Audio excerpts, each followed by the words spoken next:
does sail wide. Oh, that's a very nice equalizer. Nowhere for them to go. They have to flash away. There's simply no Whoa. choice. And Jojo, ult or not, executing. He has been collected and turned into a Prime Wagyu A5 stake over there with the attack. And you just mentioned it. They can go there. Maybe they're going to lose a tier 2 in the bot lane. And there's a huge discussion going on if that's really worth, especially since in a very awkward position and you might throw the game over there. Is it worth more than 650 gold? And Loud really think that it is. Yeah, they're committing all 4 bodies. Root coming up the river as well, just in case. But that Atakan will be taken uncontested. So Loud, a little bit of extra bonus. The XP coming in from those flowers spawning in its wake as well. Tatu and Tuts just inching round the corner, looking to see if there's anything they can steal. A couple of flowers they can walk away with. Maybe a couple of recalls slowed down as they do pick up the turret in bot. Yep. So the trade has been completed. Loud still a 1,500 gold lead. Who's playing with Redbird over there, trying to get a little bit of tempo for himself as Tuts bringing in the next wave. And Ari isn't really safe to walk up. They don't know exactly where Jojo is, so he's always under threat of getting dove, even if he's very, very tanky. Tuts trying to clean out this top turret as Loud will rebuff him, holding on to that outer in mid lane as well. A bastion for Root to try and stand beside to take some control around the middle of the map, but commitment from Furia. They want to get this down. They're not going to overdive it like last time though. They'll simply take the turret and they're already backing away. But the TP on the flank from Tino and Shinny as well. There's a pincer coming in. Furia have nowhere to go. It's time to stand and fight, but Tuts has already died. Shinny is the second to go down. Ayu doing what he can, but the Nautilus ultimate slows him down. He's barely alive. Burns down as the rest of Furia are being ripped apart in the lane. Tatu and Gigo trying to hold the line. The front line doing what they can, looking for Robo. Gigo cannot get a range. Tatu with the bump finds one kill, but knocked down by Root and Robo. And Aatrox running for the hills. A Q finishes the job. The Loud ace in mid. And you saw that it was awkward, even though it started wonderfully for the side of Loud. But in the end, the Collector Gene pops up Robos. Whoa, 6,400 damage in a single team fight. And it's a turnaround for the ages. They find the team fight, they find the tier 2. And you can see the play. Once again, it was Furia that started it. They just want to go for the turret. Look at that teleport from Tinons. The flank, Shinny flash away, but he can still engage, find Tuts. Tuts can't really walk. Another excellent equalizer from Robo. Although Tinans is isolated, it will end up dropping. There's no IU, there's no Tuts, and that means that there's no damage left for the side of Furia. They fall down, they fall further behind, they do what they can, they're fighting and scratching every step of the way, but Loud again coming out on top, slowly eking out that lead. They will be decidedly ahead going into this next dragon. They're already in the pit, they're already taking it Furia, they ain't even looking, they're pulling the recalls. Yeah, there's nothing for them to do over there. Robo already has the ultimate, he's there in the bot side. Just in range, and still just a second Drake from Loud, so nothing to worry about, at least worry too much about. But if they start stacking them up, I can see already this Jhin full penetration build, no infinity yet, no rapid fire cannon. He wants to hit as hard as he can. Looking at this area again, pure base stats, pure AP, pure mana, pure HP. If we give her percentage amplifications, she's gonna hurt like a truck. Yeah, she's very, very strong right there. And Loud are still in kind of the peak value right here. We're approaching that final ultimate stack. Tinons, the first to hit level 16 on the Rift, is going to be very, very deadly. We saw him committing to that wonderful flank in mid lane, willing to take the game into his own hands and lead the charge in. As Loud were all willing to follow. That's the kind of cohesion that it took us a couple of weeks to actually see from this Loud roster, but into Super Week, it's really starting to click for them. It's going to be very, very poetic for them to just find how they want to play the game, find the rhythm, and then the whole regular, or the seeding, I don't remember the name. Positioning yeah, the phase. Positioning phase. With a clean 3-0 showing that, hey, we're back. We're not going to be silenced. Our name is Loud for a reason. And they are half a step away. To do it to Furia as well, to do it to Furia again. After every time we see this Furia roster come back, there are small tweaks between splits, but they look even better out of the get. The potential seems to get even higher, but there's always something that stops them. There's always something that trips them up just before they really get going, and Loud are here once again to be that tripping hazard. Furia holding on. They're only at 2.5k behind. It's not that massive. There's no soul point threatened in 3 minutes, but they are on the back foot and they cannot afford another big failure right here. The Baron is now an option. Yeah, and they can also lock the standings, right? As the flash from Jojo is being blown away. If Loud wins right here, I think they lock 4th place, as they are losing the head-to-head versus VKS. They've won the head-to-head versus Leviatan, so even if Leviatan goes into that 4-3 territory, yes, they should be under Loud. Yeah, they will. So they know that it's their fate in their hands right now. They can be in that upper half when the group selection goes with that snake. Ooh, I'm surprised Loud didn't commit to the Baron. They want the fight, though. Tuts has to go golden and gets away from the Jhin. There's a TP behind them from Gigo that's going to take a while to resolve, but look at that damage on the front line. Shinny's struggling, and Jojo with the ultimate. In comes Root. He's knocked up by Gigo. The massive 8 strike drops the Darkened Blade on his head. Tuts ulting in to try and get more DPS down. Tinones, though, stops Jojo in his tracks. The Qs have to land. Sidestepped by Redbird. The shield and a hook to the terrain can try and get him out. The angle for Tuts again is just not right, but Furia, they put a much better play together in mid. And what a monster flank from Gigo as well. They want to get the 2nd tier tower in the mid lane, but it's so hard.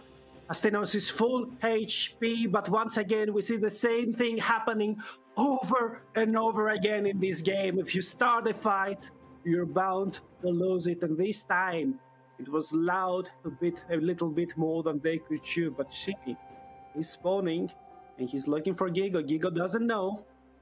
Now he found out. Now skips over the wall. Does have a tower to escape to. Shinny will not find that target. Lost his flash in that play. Doesn't have the ult back up quite yet as well. But with these reset timers from Furia, they're a little behind the pace right now. They have to step over vision. Loud know where they are, but they're not going to start up this Baron. Once again, they don't choose to force the objective. Yeah, already closing in on the 30-minute mark, and now 1,300 gold.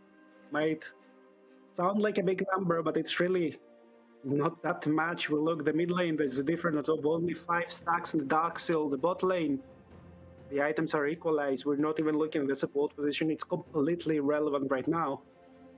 Gigo hitting that 3-item mark means that he can slow, he's tanky, and he can also heal up so much. Back in the ARAM, Rev, Furia are trying to get some vision on their flanks, but Shinny's ready and waiting, and they don't want to step blind into those brushes. 25 seconds until the Infernal Dragon. It would only be the soul point for either side if they pick it up. So if some side's not feeling good about it, they can step away. Bit of charm onto that front line, some damage as well. Tuts already taking a bit of a chunk. Tattoo trying to get over the wall. Furia not feeling great about it, but Loud not pulling the trigger yet either. Also hesitant. Nobody wants to be the one to blame for a mistake that will throw the game right now. One team is playing for the 1st place, the other team is playing for the top 4, and it feels like it's the finals of LTA South Split 2. Loud just refuse to start objectives, man. They want to fight. They don't want to just try and drag them into the river and play off a turn. They really are insisting on fighting, but this time they get the Alistair ultimate, they make some damage stick, and finally Furia give up the ghost and Loud go to Infernal Soul Point. Yeah, Furia for some reason wanted to face check this objective. They didn't want to play the other side of the map, didn't want to collect waves, they didn't want to wander around the Baron, and especially the latter might be something that they regret, because right now there's no visual at all. You might be able to hook shot. No, he just arrows.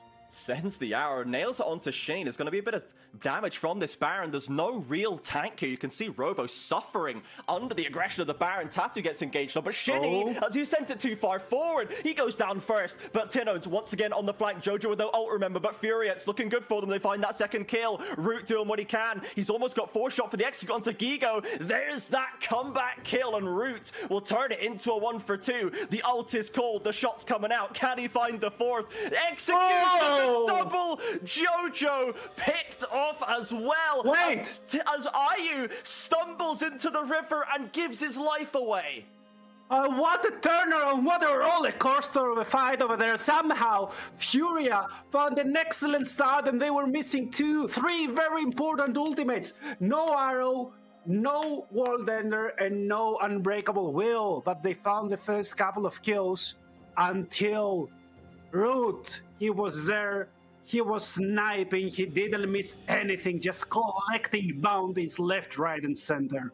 Loud are starting the Baron with no smite, everybody, but they have a Jin force shot. That does more than the smite, I believe, with the 3.5 items that Root has. Again, the Baron's doing decent damage. They're holding it. Shinny's going to be in the area. Tuts and Tatu are the only people who can try and stop this. The Baron's going down below 4k. Tatu is on vision. He doesn't see in the pit. The TPs are coming in. Loud are swapping places over the wall. They're committing and sending once again. The jungler already falls. There it is for Shinny. He picks up the Baron, and now Gigo's flank goes nowhere. Loud walk away with the kills and with the Baron buff. And now it's their games to claim 4k gold lead. Barba for the next 2.5 minutes. They are fully online. The Magi's purchased for the side of Tinons as well. Zonya's there for a little bit of safety. And I'm pretty sure that Trout will complete the 4th item as well. Look at the previous fight. Once again, Shinny wants to look for the angle, but he's the one getting chased down. Jojo, no ultimate, but the support item saves so much damage from Big Delt. And you're getting 2 kills, and still they're chasing for more. Route getting that 4 shot with a flash away, collecting everything, gets the kill into Jojo, gets also the Zonias from Tats, who didn't have the Zonias for the next fight, plus a deadly flourish as well. Yeah. Look at him, he doesn't miss. He stepped onto a Jin trap by that river wall that he just didn't know was there, and then Root's ready and waiting with the Root, with the deadly flush. CC, Flora CC to follow up. Tinons with the charm as well. IU, unfortunate there. He's just completed his 4th item. He's having a good game on the Ashe, but so far there's a lot of threat coming his way, and now Loud with a Baron push to manage. Currently, they're going for the 4-1. Tinons has been entrusted with mid lane on his own. Yeah, and you can see everyone from Furia being on the bottom side, so that tower is as good as gone, especially since the R is so mobile, so slippery. Nothing you can really do to pull her down. Shinny just threatens, doesn't want to pull the trigger, he knows, but there can be in trouble. Onto Robo, they're going to get that CC down. There's no way the Rumble escapes here, but the inhib's already down in mid. Furia need to make the best of this, and they need to do it now. They get 2 kills. Tinons looking for Nexus turrets. He won't find them. His ult should be enough to get him out to safety, so inhib falls, but 2 kills for Furia. I mean, it's a fine trade, not an excellent one. Looking for Tinons, they're just shredding them up. But Tinons is so fast with the Spirit Rush. The cooldown just starts right now, so it should be up and available now. They can still play the 4-1. They still have 40 seconds of Baron, but they can do it just on silence. If they collect both tier 2, it might not be the end of the game for the side of Furia, but it will be a very nice gold injection for the side of Loud. Yeah, they keep that gold lead tidy around the 4,000 mark. They have an Infernal Soul to play for Revan 30 seconds. And now they've got the map control that the remainder of the Baron buff and that mid inhib being down affords them. Furia, though, they're in the river nice and early, getting the vision down. Infernal spawning 20 seconds time. Let's see if Loud even wants to contest it. They don't really look to walk into there. Redbird is there, has all the wards, but they're looking to play for the mid lane. The inhibitor is already down. They're just trying to put the pressure on Furia, saying go for the trade. This is a strange pathing right here. Redbird goes for the hook, and another equalizer slows them down. Tuts has to flash away. The front line of Furia is burning, but Redbird goes down. Tenno's now looking for more. The ult from Root again layered across. Gigo, IU, Tuts all suffering as a beautiful stasis from the Ahri baits them in.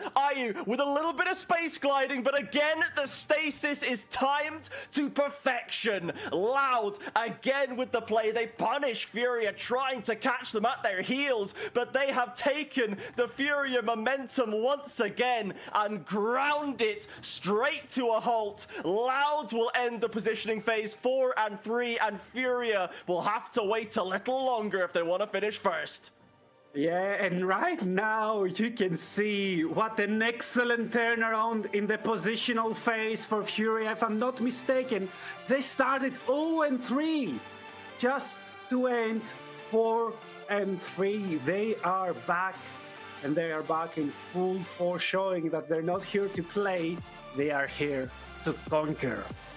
Loud fans, you could see the relief on their faces. That was a tough one to watch. That was an experience to have for those viewers watching their team return from 0-3 to 4-3, reviving, starting to feel a little bit of that magic that we know that Loud have had. The magic that brought them 4 titles in a row is still very much there and very much harnessable for this roster as Furia. Unfortunately, it will not be the perfect ending to their positioning phase. They completed the comeback yesterday, but they could not do it today.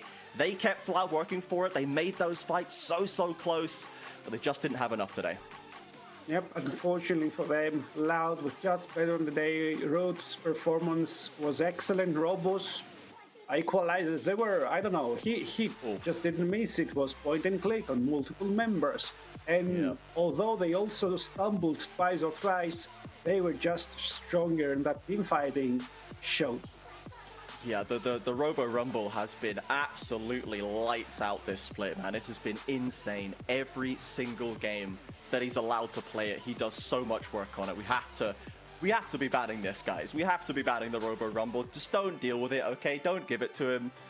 It's just too good. But so Loud, they've got to be happy with this one. They're 4-3, so they're locked on the top half, at least as he mentioned during the game. They have the head-to-heads over Leviatan, so even if Leviatan beat IE in the final game of the day, Loud will still be sitting pretty in that 4th position in the top half. So great result for them, but we do need to see who is going to come out on top in the LLA showdown to round out this Super Week Rev. We're going to go to a short break for now, everybody. We're going to run an ad to kill those pre-rolls, and we'll be back with more LTA South after that.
We are back. Welcome back, everybody, to the LTA South. It is time for the last game of Super Week.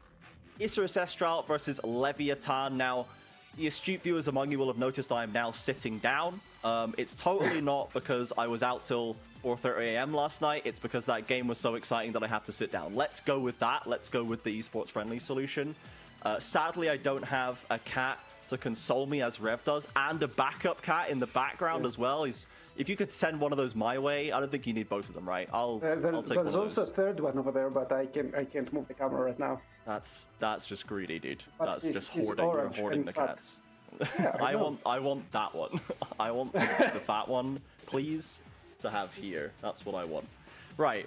Sadly, I can't have Rev's cat, but what I can have is some LTA South games. We have one more. We have LLA versus LLA. First and second seeds coming out of the LTA South in Split 1, now playing for slightly better bottom half positioning in the second round. Thank you very much, Rose, for showing us the standings. Isurus Estral finally got their first win, 1-5. They cannot improve from 7th, but they can still hit 8th if they lose, and Leviatan can hit 5th or 6th, depending on if they get this win to keep them above the red tiebreaker. Yeah, I think Lunar played the best. They are not really improving anything, they're just choosing which group they're both gonna go. So sorry, I'm gonna have to scroll up again. There's two selections right now, right? So it's either Pain Loud together with Leviatan and Isurus Estral, or it's Furia VKS with Leviatan and Isurus Estral. So which one will you select? Right now, if Isurus Estral wins, that means that Leviatan stays as 6th, so they're gonna switch to Group B. Or if Leviatan wins, they stay as 5th, and Isurus Estral switches to Group A. I'm not sure which to choose. Both of them look extremely hard, and honestly, I'd like to avoid my LLA brethren, but you're here right now. So the question is, nothing changes that much. Are you playing for style points? Are you playing for fun? Or are you trying stuff out on stage? Well, given what we saw the last time Leviatan and Isurus Estral were playing for essentially style points and almost negligible seeding, that game was an absolute banger. It was a crazy end to our domestic Split 1 play, so I'm hoping that we will see the same again. Now, we already have a Kalista locked in for Saya. We do not see that often, but certainly something that's going to get us going in the bot lane. And Snaker with the Draven answer with a potential Nico support as well. So I think that your wishes come true, Ev. I think we're going to get something good here.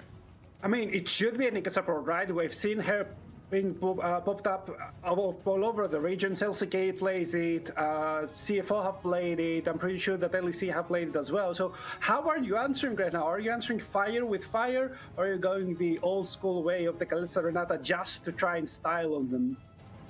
Pro Delta, normally we do see him default to the standard engagers, and the Nautilus looks like it is going to be the choice, so he is going to go that way. We did see the Blitzcrank covered, and he is a Blitzcrank merchant, as no one else will really touch it in the LTA South right now, but he is going to go for the Nautilus. So he's going to have that point and click knock-up CC chain available on the Draven. Snaker's going to have to watch out for that, and the jungle matchup so far is just Xin Zhao and Vi, fairly standard swapping on either way, so we'll see what the focus is going to be in the second round of bans to lock in those solo lanes.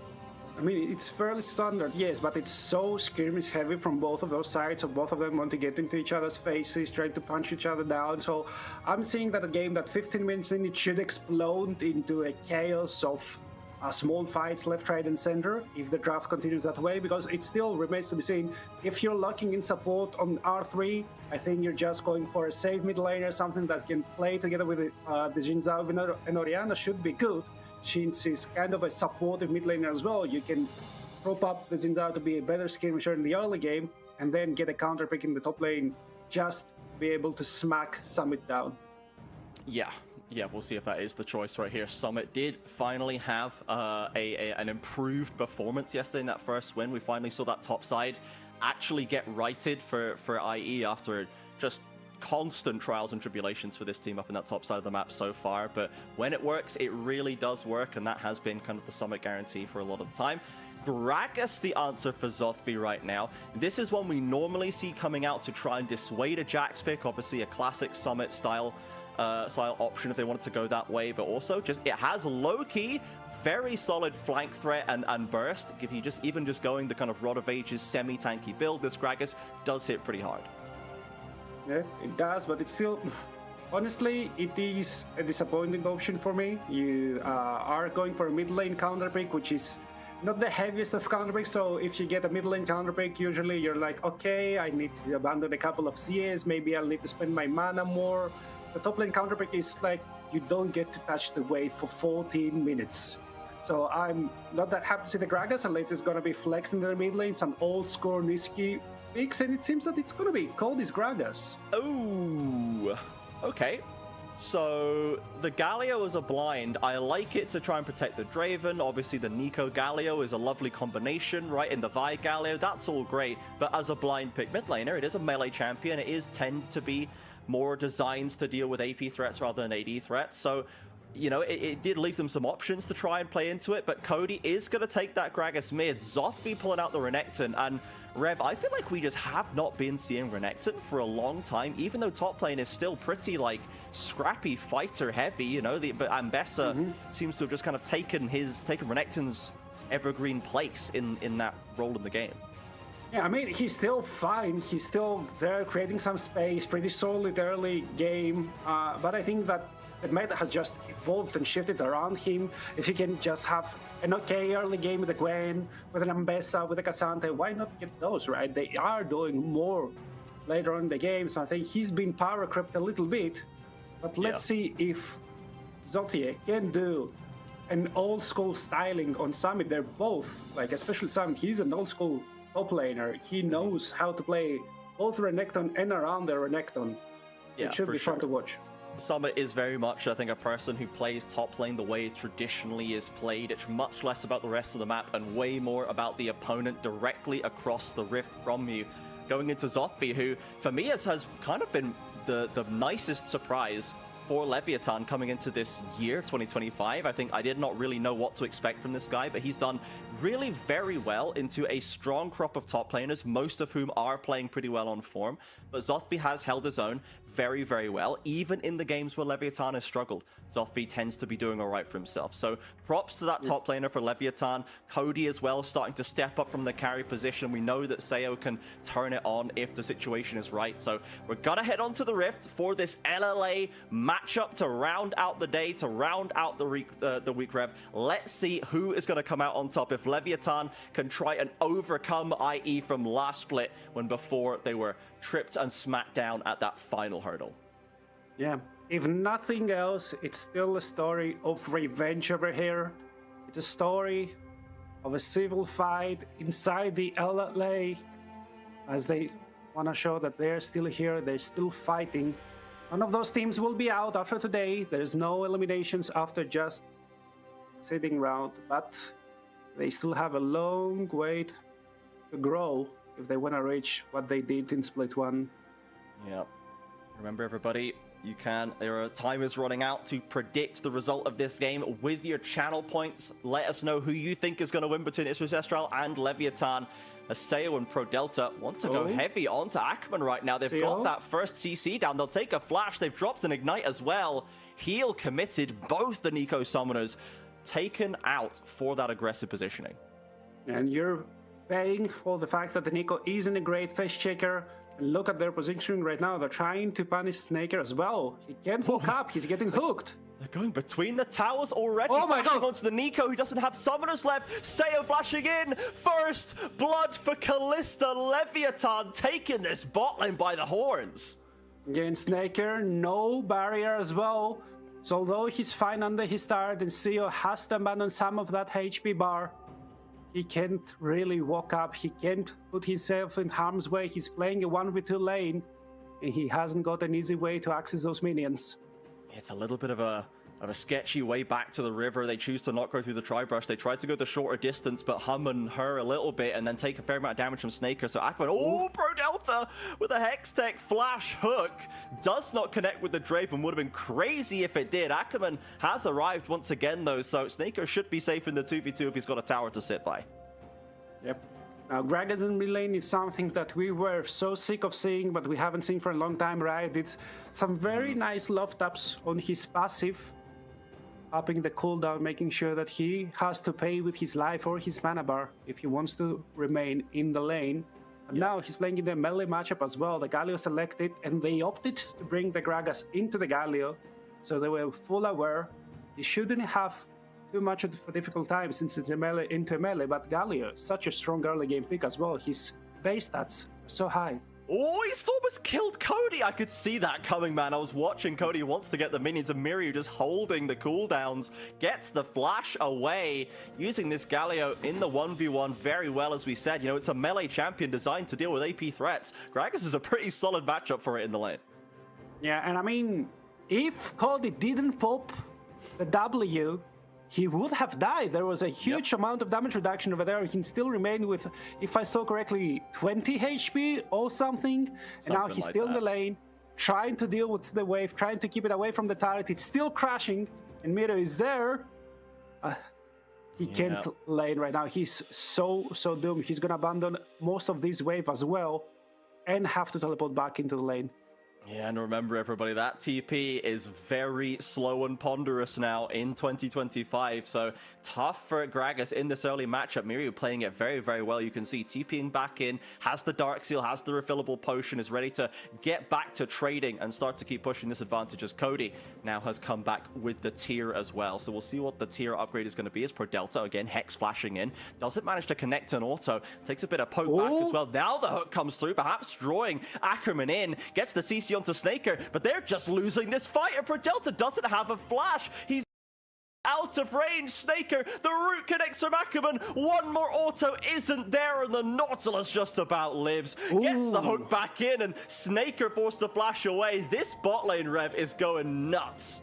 Yes, Sia is playing it very, very patiently, getting just a few rend stacks at each time, but making sure he resets the cooldown on a minion, making sure that the enemy team is slowed, and getting cheap damage down as Delta tries to look for another hook. There's still the barrier on the Snaker. Even if he gets hooked, I think he's gonna get a kill, but if he ends up dying, it doesn't matter. The stacks are not up there yet. 75 stacks isn't too much gold to speak of.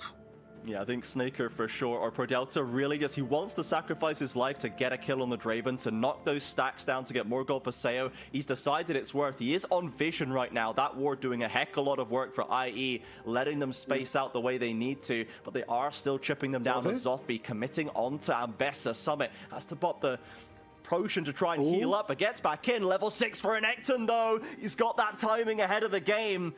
Pushes Summit back to lane. Summit will be 6 on this next wave, but advantage for Renekton is scary around the corner in bot lane. Can he get into range onto Snaker? Doesn't connect, the winds becomes lightning. I had to call the gank off. Jose now piling in. Doesn't have ult right now, though, as Ackerman looking for more. This fight just doesn't end, Rev. Prodelta finally finds the hook, but Vi is there to spoil the game. Deaths go down left and right. Support in bot. Mid lane solo kill. Nico dies as well. Leviatan walking away the winners.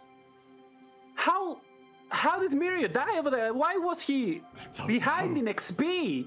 What's going on in this game as Jose Deodo might be in trouble, but Seo can't really join the fray. Scary now has the Q ramped up. The next auto will be a knock-up. Judging by the level 6 Gragas with no ult, I think Miryu might have got cast into tower. I think that's probably the only way I can see him dying right there, is getting cast into tower on a level 6 up from Leviatan. Using that to great effect in mid and top there, but here's the replay. Okay, that should have been the fundamentals. How are you behind in XP? You have won the early game so convincingly, and you are ahead a couple of minions. Cody somehow finds some extra XP which wasn't available for Miryu, gets the kill. Miryu hasn't got a flash to play with, so that's a solo bolo and a bomba. Yeah, that is a lovely bomber right there from Cody, plus the little E to keep him in the tower range for one more shot. Perfect timing on the minion XP, and Cody once again showing us why we've been raving about this guy ever since he joined us in the LTA South. So Cody salvaging that matchup after a tough first few levels, but the Gragas is certainly off to the races. Isurus Estral though, not dissuaded, will head up to that Grump Cap to pick them up. Scary trading the Hex Tech on the south side of the river. Yep. No gold lead to speak of. The 300 gold means absolutely nothing in the grand scheme of things, especially since it's shared between all of those members. Summit slightly ahead, also the other slightly ahead. The rest of the gold lead, sorry, belongs to Leviatan. And I'm not sure if there's any late game to speak of in both of those teams. I think that the moment they hit the 20-22 minute mark, they just keep on fist fighting because there's no scaling. There's nothing to look forwards after that point. The Draven isn't the best late game carry. Kalista as well, Gragas as well, Galio as well. Who's gonna carry you if you somehow find yourself lacking 3k gold behind, 5 gold behind? I'm not sure if there's any return mechanics in any of those team comps. Yeah, they have to win, and they have to hold on to that lead and push it. They cannot afford to sit back and let the game happen to them. Leviatan, of course, used to be one of our benchmarks for early games, and this is more or less how this game went down the last time we saw the best of ones here in that split one final match. Leviatan took the early lead, but Isurus Estral stabilized later and brought it back to secure that first seeding in the end. So Leviatan will try to flip the script and change that narrative this time around. They do have a kill on all, a number of their snowballing players, with Seo particularly on the Kalista. Ooh. Scary as well. Cody cannot get nearly as good of a bumper that time, and Summit will simply be knocked to safety. I mean, you at least got Summit's flash, right? Ambess is still a hell of a difficult champion to pin down. So many dashes in all of those spells. But still, there's one less right now. And at least you need some cooldowns for the rest. You need to spend energy. And if you're not auto-attacking, there's not enough energy to play with. So that's a small win over there. The mental warfare Gragas strikes again the top side. The cooldown, not the biggest one. Going back into the laning phase to just deal with all those pesky minions. Isurus Estral taking control of that bottom side river once again, forging into that eastern jungle quadrant as well, trying to get a handle on where Scary is. We've not really seen too much from the Xin Zhao. We saw him help out in that bot play, and is now going to sit behind the tower just in case Jose wants to get a little bit crazy with it. The 3 versus 3 could be possible. Per Delta calls it, goes in, ults onto Snaker. Ackerman's already fallen. It's a lovely start for Leviatan. They get the Drift and flash away, but can they hold him down? Seo flashing in, needs to get the round for slows, but is interrupted by Jose. Vi sacrificing herself to get Snaker out, holds onto the stacks, and in come more members of Isurus Estral. The Galio, the Ambessa, everyone crashing in, but they're already low rev, they're already half HP, and they're just serving more kills into the waiting more of Seo, and even Snaker falls at the end of it. Everyone's crashing in, and Isurus Estral are crashing out. 5-0 and 0 Kalista after the early game, and we just talked about how none of those teams have any comeback mechanics. Northfay getting more waves, more plates. Same with Cody. I think we saw this game just being blown open, and if Leviatan don't lose power from their computers, I think they're gonna collect their 4th win of the regular season. Yeah, and I mean, this is just such a great start from Leviatan. They just get the targets exactly where they need them. It's like Isurus Estral are trying to bait the fight, but they don't even have Nico out yet. Yep, they are lagging level behind both on ADC and on support, and I'm not sure what exactly went on here. Why did Samin teleport? The teleport, you mentioned it. It's so slow early on the game. So it arrives 2 working days later, straight into the waiting arms of 3 people. Galio comes in, only hits onto Scary, and that's an excellent ult from Scary as well, making sure to create some space from Seal, diving as if there is no tower. You can see in the picture-in-picture, Cody just solo killed Mirio again. What is going on, folks? This is a Gragas, by the way, with ability haste boots, a tier, and a catalyst. There is no damage. The damage is a Doran's Ring and a 2-stack Dark Seal. This is what Gragas could do while building soul tank items against the anti-mage mid laner. That is Galio. Cody must just be cooking this game. No, you're not thinking about this right. Okay, so what is a catalyst but a rock? Just hitting him with it. What hurts more than bonking the enemy with a rock on his head? Imagine like the doubly auto attack animation, but with a rock. So let's look over here. Mirio. He's full HP. How's he dying here? Okay, so use the Justice Punch as well. There's no summoners. There's no. Oh, that was actually a very nice bomba. Making sure to keep him away from the tower. Just bonk again. It's EQW and the flash as well. Oh, not the flash, sorry, but just a small visual bug there, I guess. But Cody just chips away at him, right? And Mirio, I guess, thinks like, I should be able to safely trade with you. I have a tower to play through, but Cody is calculating the entire time, every cooldown placed where it needs to be, gets the 2-on-1, and now he's actually starting to build AP, so it's only going to get worse. Yeah. The thing is, like, you were seeing just the catalyst, just the tier, but there's a full boots completed, and that's what the Gragas does, right? Short, trade, chipping away your HP while he keeps healing up with the happy hour as well. So it's exactly where he wants to be. Had the Dark Seal as well, now it's stacking up, and like, what is he? He's a ward, a minion, sorry. Yeah, I saw the bar, and there's no player there. It's sitting like sort of Metal Gear Solid up against the wall, sort of creeping along like, I'm gonna get him, guys. This guy's never gonna see me. I'm camouflaged right now. Just a box.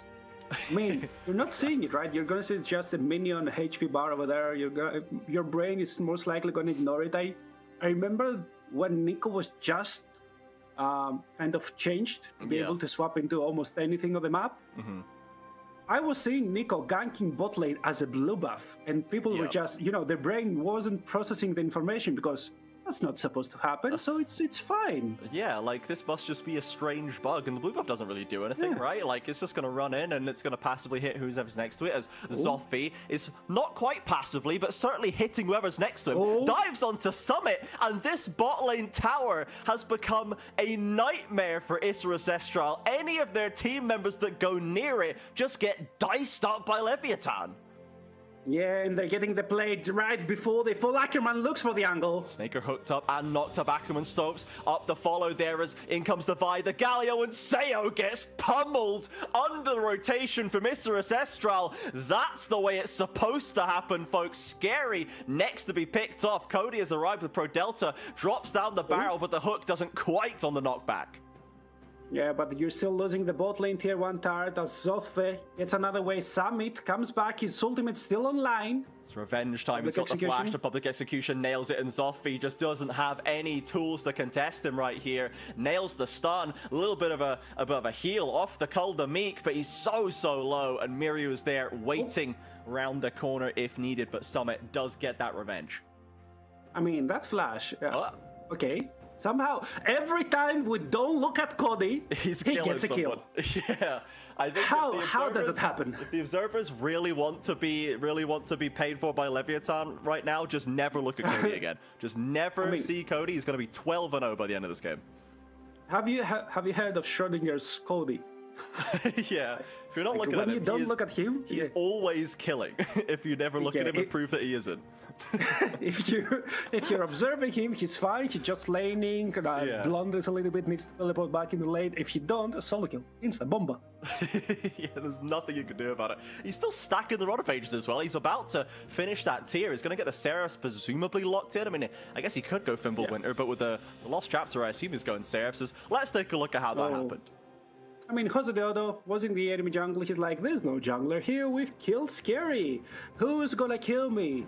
And Gragas is also a jungler over there. Okay, that's a solo kill. Like, he couldn't get away. Yeah, Jose was dead to the Gragas for sure, but Pro Delta just padding a little bit of that assist stats. The fantasy enjoys for Pro Delta. We'll be happy to see that one. So that's still going to be locked up. And now we do have Leviatan rotating onto this Herald. They've already locked up the Triumphant Boots themselves. They've got the Foots unlocked. They got Warfare, and I believe they got Objectives as well, as the turrets went down a little later. But they're gonna knock down this Herald. They've got both mid and top, to be honest, are looking pretty shaky for an early drop. Yeah. Now, let's see if somehow Isurus Estral will be able to find more angles like the one they did 3-4 minutes ago.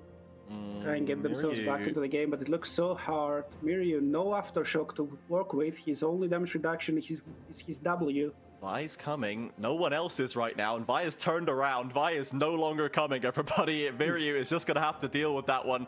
Turret falls. A Galio as well. A 6th kill of the game for Seo. Yep. Jose Deodo put the flag halfway up. He's like, okay, you're falling.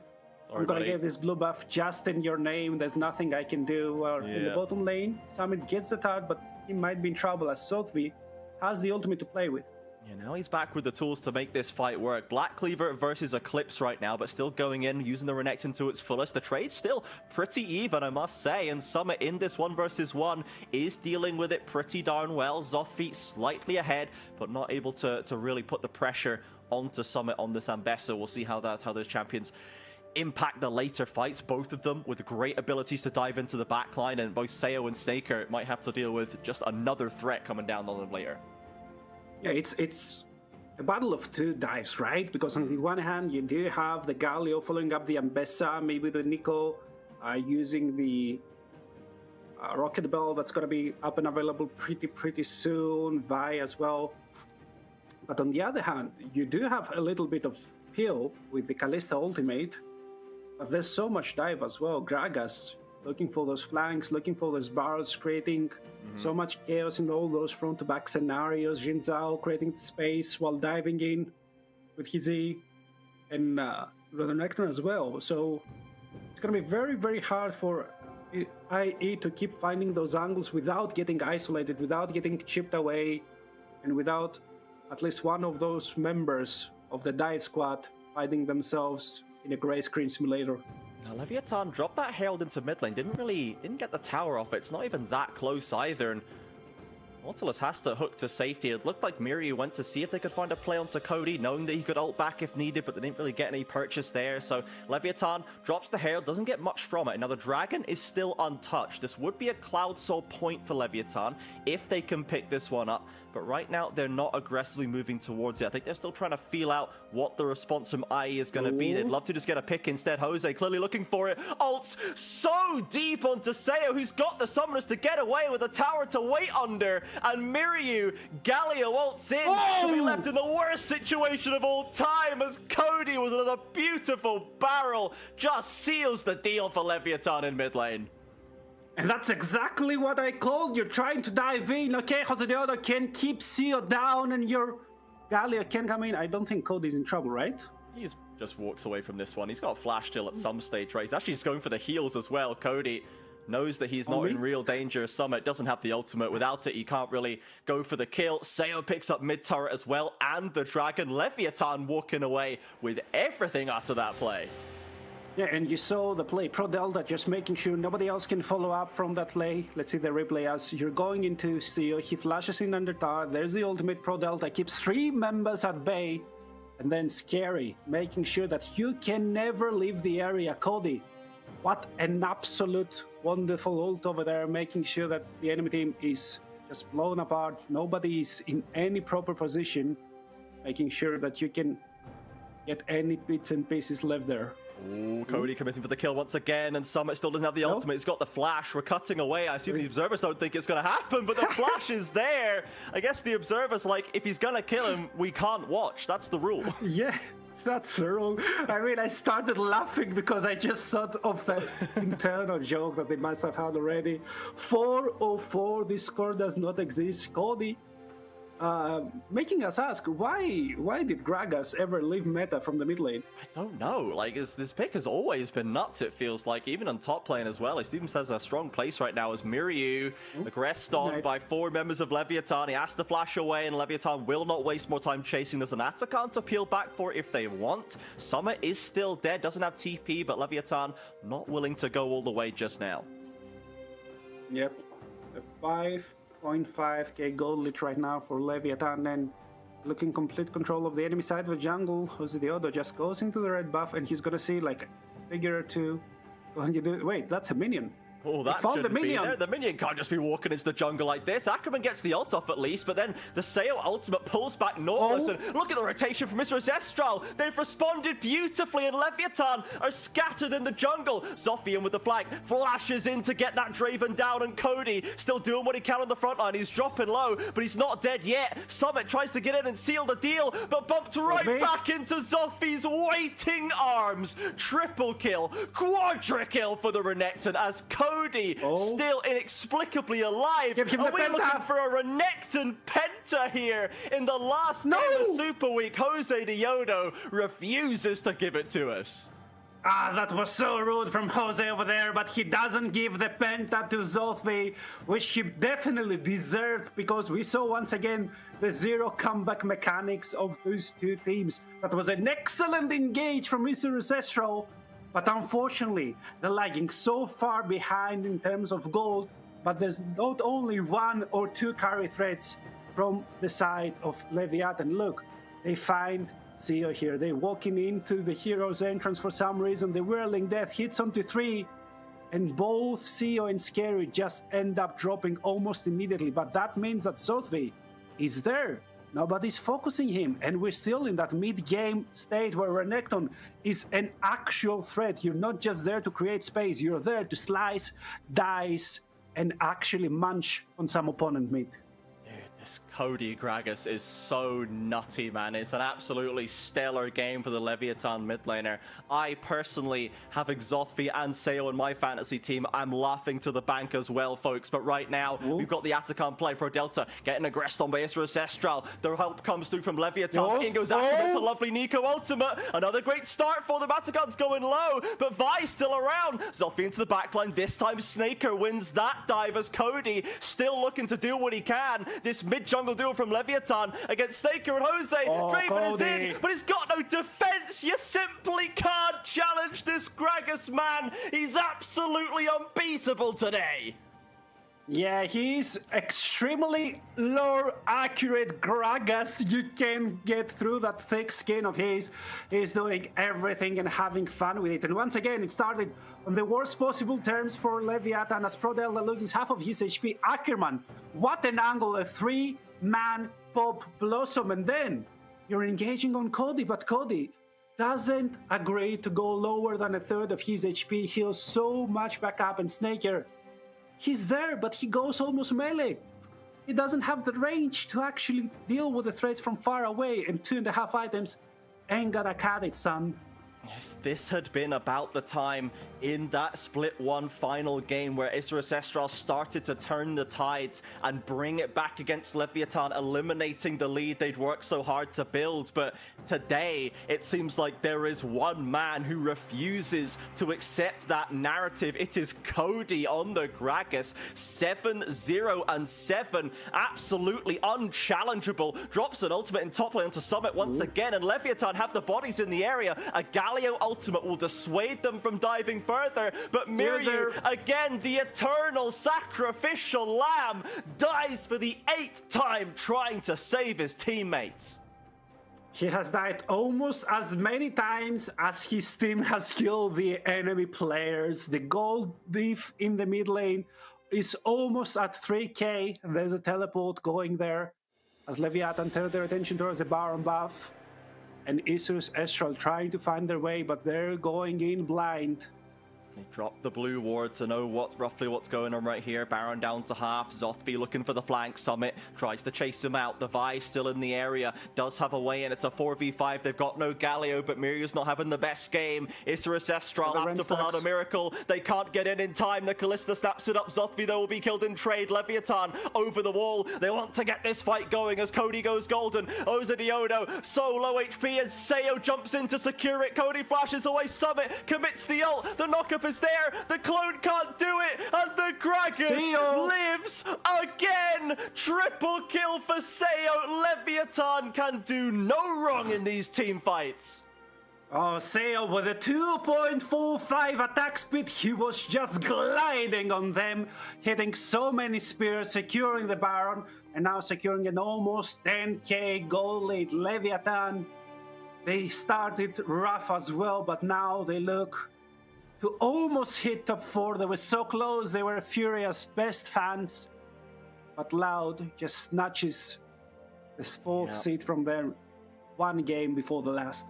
Won't be able to destroy the Nexus just yet, but 11k approaching the gold lead. Just after these towers, it will be 11.5. Leviatan at the 26-minute mark. They are primed and poised to hit that winning record coming out of, as you say, a very turbulent split 1 or split 2 positioning phase for this LLA roster. One of our most exciting turn-ups in that first split. We had no hope for them. They showed us why we should, and we won wondered if it had just been a split one fluke, but if they can put games like this together with these exciting picks, with these clutch team fight performances, this is why we had hope for this team.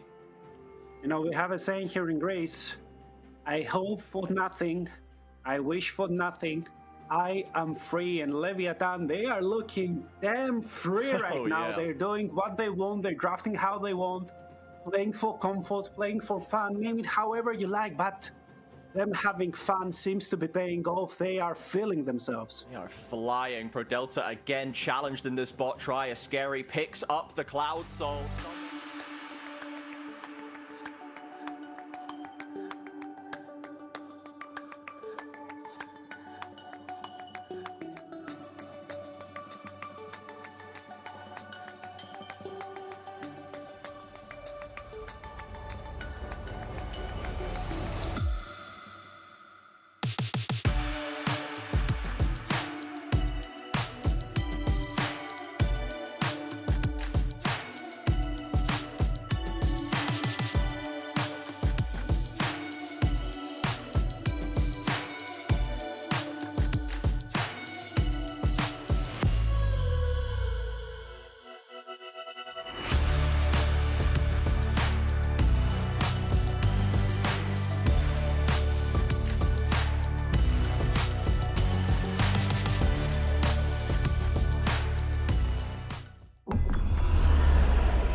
Can go on rail. Go on rail, go on rail, go on rail. Go on each. No. Fina.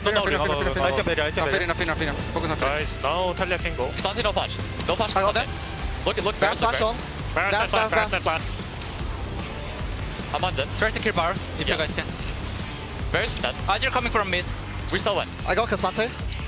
I deserve a ban, but... We're just a lose early game need to come back team Oh, now. yeah, actually, don't think good mental as well. Like, nobody tilted too. 100 Thieves will continue the reign of terror of the top 4 teams. I'm down the TP as well. I'm going to TP a bit late. Yeah. Looks interesting. I'm best. Best. She can't ult me. Matsu, just fight. Yeah. Rhino ulting. I hit. Flash though. Ulting him. Yeah. Come on, 3 seconds. I'm coming. Come on, 2 seconds. Look, I'm looking bars. Look bars, guys, no flash. Or has flash, right? Maybe? I think you already used it. Okay. I'm dead. 2, FlyQuest is gonna fall. C9, take them down, 17-5. Looks like Furia's there. Okay, but They're in their favor. okay, can we go? Go here, guys. Yep. Ash. I'm I'm lucky Ash. I have Q in 3 seconds. I got to flip him. Umbrella flash, guys. GG. TL finish the job, take down Shopify.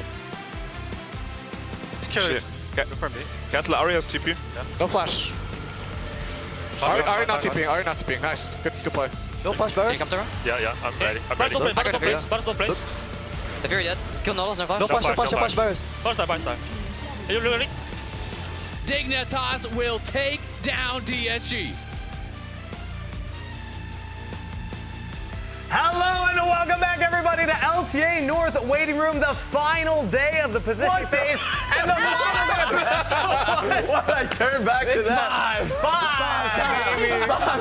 Five peeps in the mouth. That was impressive. I like the technique as well. It was good. Yeah, the wiggle. I was just willing it through, all right? I didn't think I could do 5. How many did you get, Emily? It was 3? It was 3, and then, so let me tell you, this is not an excuse, because I still have lost to Raz, but laughing at Raz definitely made it more difficult. It doesn't add to space? fit peeps in my That's mouth. all part of his game. It's all, It's the It's all strategy. part of the game. I'm a man of strategy, a man of action. Yeah. That was part of our Thank you. part of our celebration for Easter games yesterday, but today is the last day of games. Before we get into that, let's talk a little bit more about the fun stuff we saw yesterday. Dignitas, they picked up a win, baby. Let's go. the craziest part is not only did they pick a win, they actually stomped them. Like, this was not even close, so it feels really good for Dig. They have had a number of close games. They actually were, having leads at certain points versus FlyQuest, C9, and 100 Thieves, so I think a win was due for Dignitas. But damn, that feels bad for DSG. It does feel bad for DSG. Just speaking a little bit more to Dignitas, the fact that in that 100 Thieves game, they were like, it felt clean up until, of course, like that Otacon fight where they had like a pretty significant lead, and I felt the vision placement was great and everything was going good. They could have been 2-0 coming into today. That's if you're a coper, right, like me. But yeah, going back to DSG, that sucks. How you never want to go into a 0 versus 0 win like matchup coming out on the opposite side, because that's a real mood changer. Yeah, it feels bad. That was the battle at the bottom, but the tussle at the top was C9 actually getting the win against FlyQuest 2. So big question there was, can FlyQuest maintain the undefeated streak? Emily, C9 toppled them. This team fight was so fun, honestly. There's so much going into how this sets up, and then Loki getting into the Rift Herald, and then as they kite back, being able to find the angle for the scoop on the backside of this fight.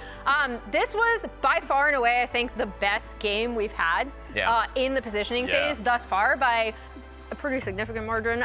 But it was really, really cool to see. Again, we talked about how good C9 have been looking on day one.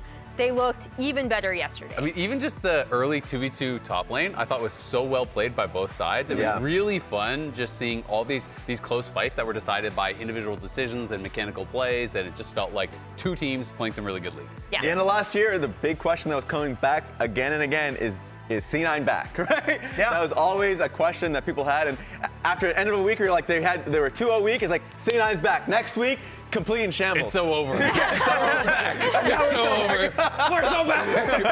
After that one, we're back. We're back. We're back. They're fighting for first. Which so means by the today end of they're going to fail colossally, and it's so over.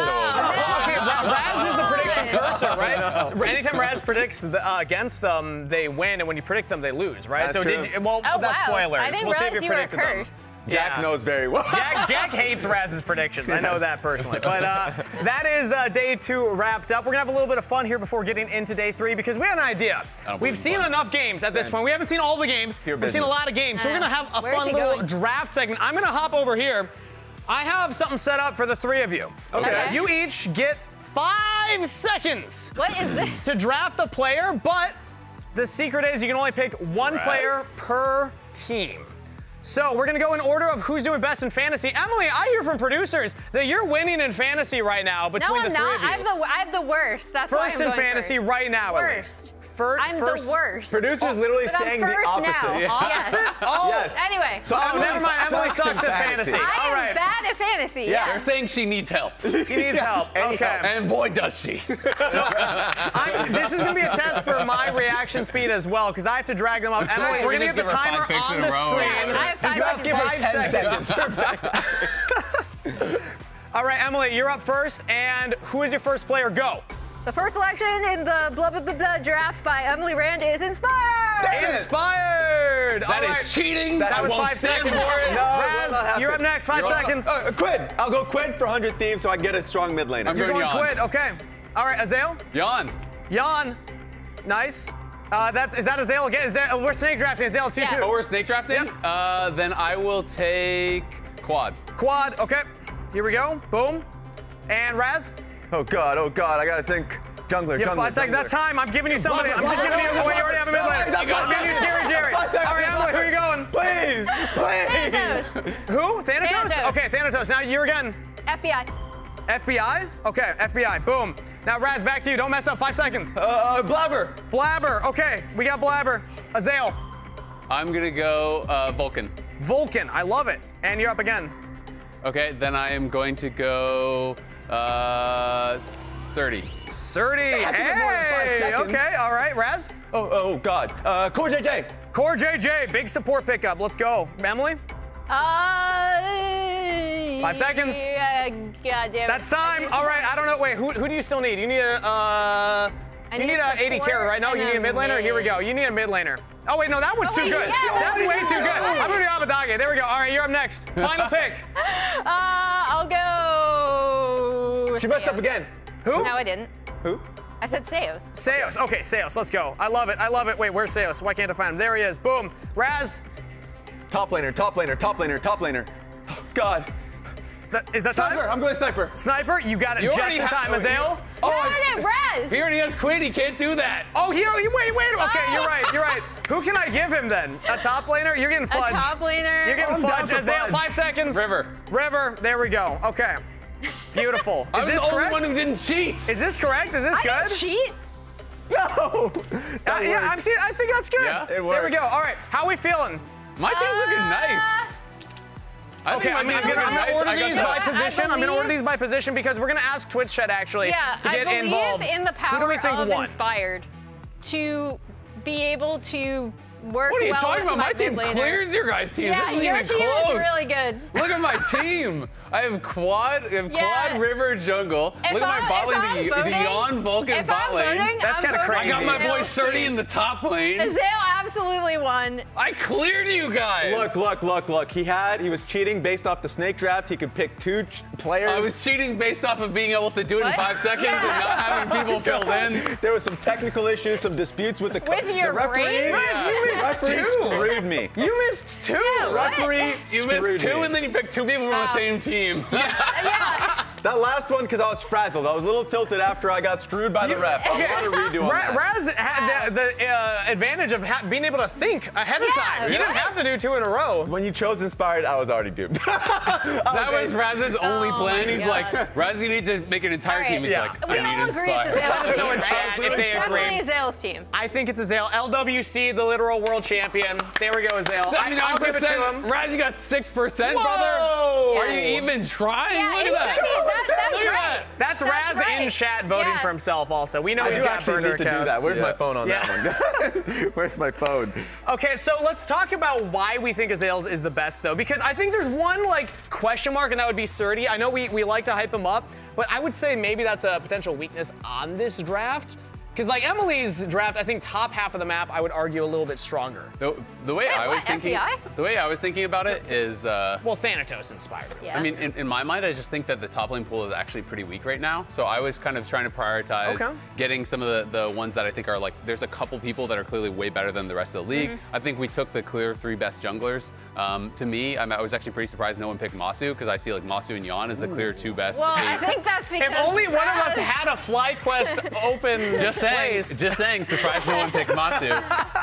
But to me, I didn't think top lane mattered as much. Raz is shooting up, by the way. What's happening? I don't know. This is some collusion going on here. Raz is probably just spamming. Spamming. Raz. I've got some people who are on my side, but I may have done that too. Raz. Oh my God! Wow, Raz is This gaming. is collusion. We won't stand for it. Where's your phones, huh? I don't see them. I mean, I question. know that Azael won. Could Raz's team beat Disguised? I think so. They have Yes. the 80 carry already. Well, thankfully, It's big, Blabber, yeah. thankfully, Especially because this guys would only have 4 players in this situation. Yeah. True. and thankfully, I think the 1 player per team rule allowed me to get both Core JJ and Blabber, and so it worked out very well from that one. And also, love the fact that I was able to get Quid. So we have some champions in our lineup. You do. I'm happy You about have a that. couple. You have a couple. And I think that chat at this point has crowned you the winner. So congratulations, Whoa! Raz. At He the end still of had the less poll. points than me. That's actually. No, he's 46 to 43. He had What? more. Yeah, it's crazy. That's what I'm I don't make the talking rules. about. Wait, I just enforce what them. if That's I what I'm give talking my about. percentage to Azael because he should have won? You know Also what? had Well, 80% before Raz went in Twitch chat and started Yeah. spamming Raz as over and referee, over. I think I'll allow that, actually. But- There you go. Yeah, We there give it you back to the literal world champion. Congratulations, Azael! But today marks the final day of Best of Ones at the LTA and the end of the positioning phase. As a reminder, these Best of Ones gave teams a chance to compete against every other team in the LTA to position themselves into 2 groups ahead of the next phase of the tournament. Over the next 3 weeks, the teams will play best of 3 matches within their groups, after which we'll see a weekend of cross-group play with the top teams battling for seeding, while the bottom 2 teams play in elimination matches, which all leads to our 6-team bracket, playoff bracket, where all matches will be full fearless best of 5s. We got it coming back. So as we head to the group phase, let's preview what groups might be by the end of the day. What you're seeing on screen next here is what groups would look like if we stopped play right now. We'll play around with it a little bit later, but this would be right now. Stop the tape. This is what groups would look like. What are we thinking? Oh my God, Group B, Group of Death, FlyQuest, Liquid. Group B looks way harder. It looks very difficult if that were to be the case. Yeah, Group B is really tough. We've seen Dignitas push even like Shopify Rebellion pretty hard, 100 Thieves pretty hard. So I don't think that they're even like an easy team to just say, oh, you should smash Shopify them. has actually had some more close games, right? I think, you know, Disguise is the one that clearly looks like by far the worst team right now. And I think C9 obviously looking pretty impressive too. Yeah, even Dignitas' like most recent performances gives you like some hope that they'll have competitive games. So it's like that is something that is a legitimate like concern or something you have to look into. Is like trap games. Yeah, those are the tough ones. So looking forward to something like that. Now, of course, this could still move around a little bit, but I think the big thing is that 100 Thieves. I know I was backing them early on in the split, but they really haven't shown up to show that they can fight for that top spot definitively. I know, Azale, we've talked about this a lot. Like, they still could be called contenders, but I think that's partly why we're thinking Group A was looking a little easier. I still think that they're a contender, but yeah, I mean, they haven't looked as impressive. I mean, even just this weekend, they're 2-0, but they're 2-0 against lower tier teams who they actually fell behind against in both those games, so that looked a little bit concerning. That being said, it is just best of ones, and I didn't expect them to make it to the finals in Split 1. They did it there, so we have to see how they look in best of 3s and best of 5s. Exactly. Speaking of, to see before we get into the best of 3s, Emily, we have the standings tool update, so play around with it a little bit. Show us the cool things. One thing I do want to point out is that all of these teams are already locked into their groups, right? So Lyon is 100% locked. Would you say it's a top 4, bottom 4? To Group A. I would actually. Wow. That's an interesting narrative we should discuss. Yeah. We should push it a little bit. Disguise also 100% locked in, while Shopify and Dignitas are 100% locked into Group B. The other super interesting matches I think that we're all really looking at are if either Lyon or Dig are able to knock off one of these teams, especially if C9 ends up losing today, because that would then lock FlyQuest into the #1 spot based on record. As of right now, though, because of yesterday's match, C9 owns the head-to-head over FlyQuest. Yeah, if everything goes according to plan, basically, like FlyQuest, C9, I think it would be TL, probably 100 These Thieves. I'll spoil my predictions, right? Which is what would happen, and then... Yeah. Exactly. I mean, no bottom 4 team has won a single game still. It's 12-0 for top 4 versus bottom 4, and today is all top 4 versus bottom 4. So if that goes to chalk, then these would be the groups, and it would be 16-0. But I feel like it almost never works that way, so I've still been waiting for, like, where is the upset? Yeah. Because it never goes all according to predictions, so it is kind of surprising. Yeah, but earlier in the weekend, we actually asked fans to submit some questions or topics for us to chat about, and we didn't have time to get to all of them yesterday that we wanted to talk about, so we want to bring at least a couple of them back. Hopefully we can get through some today. Up first, Full Metal Weeb, love the name, by the way, on X says, which players/teams do you think will have to adjust the most when switching from best of 1s to best of 3s? Who's the biggest winners and losers of it all? I usually am a big believer of the teams that are working on fundamentals, like in this case, DSG, that are just basically trying to hammer down the easiest comp and comp that works best for them. Now being thrown in a best of 3 where they have to have a little bit more diversity in their champion pool and make that work, they're the ones I think struggles the most. That's in my mind. Sure. Yeah. I think as far as the biggest winner, I know Whippo was talking about thinking that like best of 1s is actually an advantage for them because they can always play their strongest champs. But I still am a big believer in FlyQuest flexibility. So I actually do think FlyQuest is probably the biggest winner when I think about champion pools, when I think about diversity in play styles and even just like stylistic differences. I think they can kind of play every style and every lane feels pretty flexible. So I feel like they're going to have a pretty big edge in Fearless. Yeah. I'll even go for a different team and say, or like a player specifically and say Blabber, because even when there was like not Fearless, remember like last couple years, we've seen Blabber always pull out different picks. So he was like, oh yeah, I picked Nocturne this game, but I didn't play it really in scrims. Like, I just felt confident. My team believed in me. Like, he's the type of person that the team will give him resources anyways. Those difficult Nocturne mechanics. When you press R, but there's always going to be that excuse. Well, you didn't practice it this week, so like, we lost. So I pressed R and I just couldn't get my mouse on. I went to the other side. We got time for one more, though. I can't hit it. We got time for one more. So Alpha on X also says, if every player in LTA North played each other one time in a 1v1, so a single round robin, who would have the most wins? Who's our 1v1 champion? Quid. Quid, that was fast. Quid is a good one. Quid is, I think, really impressive, and Yeah. because he has such a flexible champion pool, I think about him as the most impressive solo laner right now. I don't think the top lane pool is as strong. Yeah. So I'm just thinking he could have like good picks regardless of what was OP in 1v1s. What would you think, Emily? I was thinking either Quid or like, I know people have harped on his champ pool, but I think he'd still really do well in 1v1s is Thanatos. That's true. Is it like same champions one? Yeah, like Yasuo versus especially Yasuo if like 1v1s? Thanatos can just lock in Jason Nara every time, like he's destroying everybody. Because I would just pick Whippo, because he would just have like Oh, that's he won a good All-Star one 1v1. too. See, there it is. Hey! He has one, like he's somebody Track record, that resume. what's going on in his mind, no one will guess or predict. He'll come up with like something That's with like, true. I'll pick like Heimerdinger or Sion, I'll push the Yeah. third wave, I'll do that. I was like, oh my god, I just picked Caitlyn. He's just Like, gonna force you into like an absolutely miserable matchup. yes. It's got to be a solo laner, I think, because they get all the solo matchups for sure. It's not a jungler, it's not a support. Thank you can for all sending agree. those in. It was awesome having your fan-submitted topics to talk about this weekend. But for now, let's actually send it down on stage for a check-in with Dignitas after they picked up their first win yesterday. That's right. I'm here with Surdy. You guys got your first big win yesterday, although I heard you guys were a little bit scared of what your coach would do if you lost it. How are you feeling coming in today? I'm excited to play. I still, even though C9 won yesterday, I think Fly's the best team in the league, so it's exciting to verse them. All right. I mean, specifically your lane opponent, Whippo. I know you have a long history with him, obviously because FlyQuest challengers, but also because every time I go to his stream, you are in the chat, talking to him or asking questions. What is your relationship still like with Whippo, and does he continue to help you? I mean, our relationship's really good. Ever since I was on, the first time we met was when I was playing on Team Liquid's Tier 3 team, and he wasn't playing on the main roster at the time, but he went to help our Tier 3 team, and so that's the first time I met him. And ever since then, he's helped me out a lot, and I feel like we're relatively close at this point.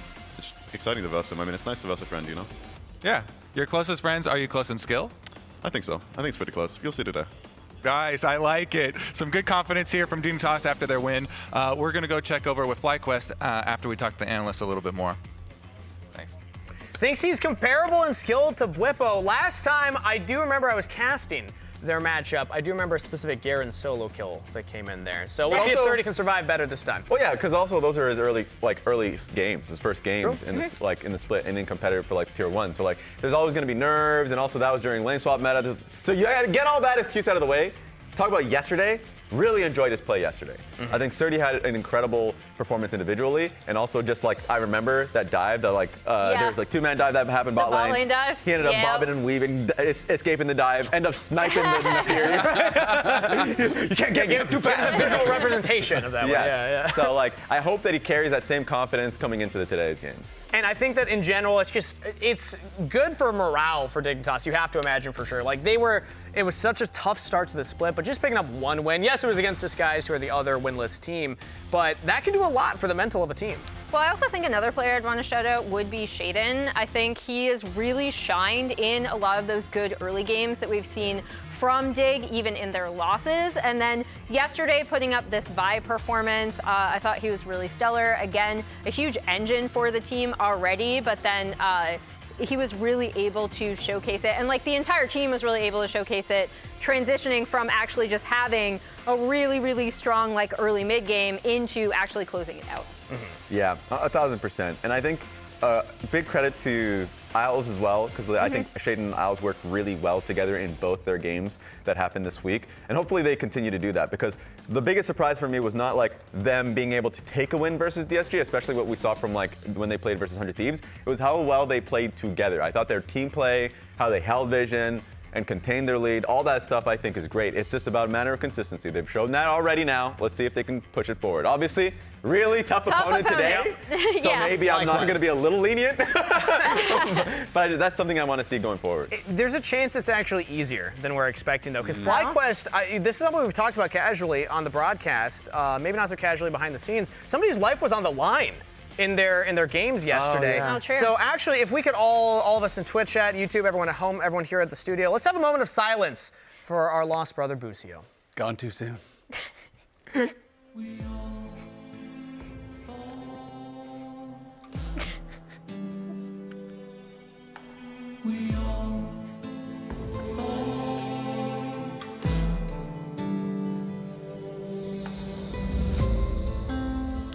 When we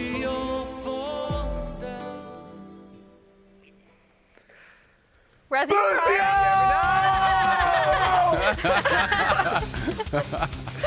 Yeah, so if anybody wasn't following along, Masu bet Busio's life, essentially. Or on Busio's life, they were going to go undefeated. Emily, they did not go undefeated. They did not go undefeated, and you know what this also means? Kobe is out there, and I remember him gunning for Busio's keyboard. He was? Oh, true. Yesterday, he did bring that up. We'll see if he's able to get it, but we can see it. Wow. It's impressive he wasn't even 1 year old, and he was playing at this high of a level. Wait, actually, yeah. Wait, who is that? Is that Busio on stage? I mean, maybe he has a twin brother or anything like that? You know, we'll look into that. This is actually Tusio. There's a chance. the rumors of his passing might be greatly exaggerated. They do look similar, but when you're... Yeah. You know what? We have somebody who can get behind this. Kobe's actually on stage with FlyQuest right now, so let's hear it from Kobe. Yeah, the analysts were just talking about it. You bet your support's life that you would go undefeated. You are not going undefeated because you lost already. First question is, how does it feel, and what do you miss most about Busio? It feels pretty terrible, of course, having not kept up to the promise. And I don't know how we're going to 4v5 today, because we still haven't found a new support. So we're just going to have to try our best. Sometimes it still feels like he's playing next to me, but I don't know. That's a very good answer.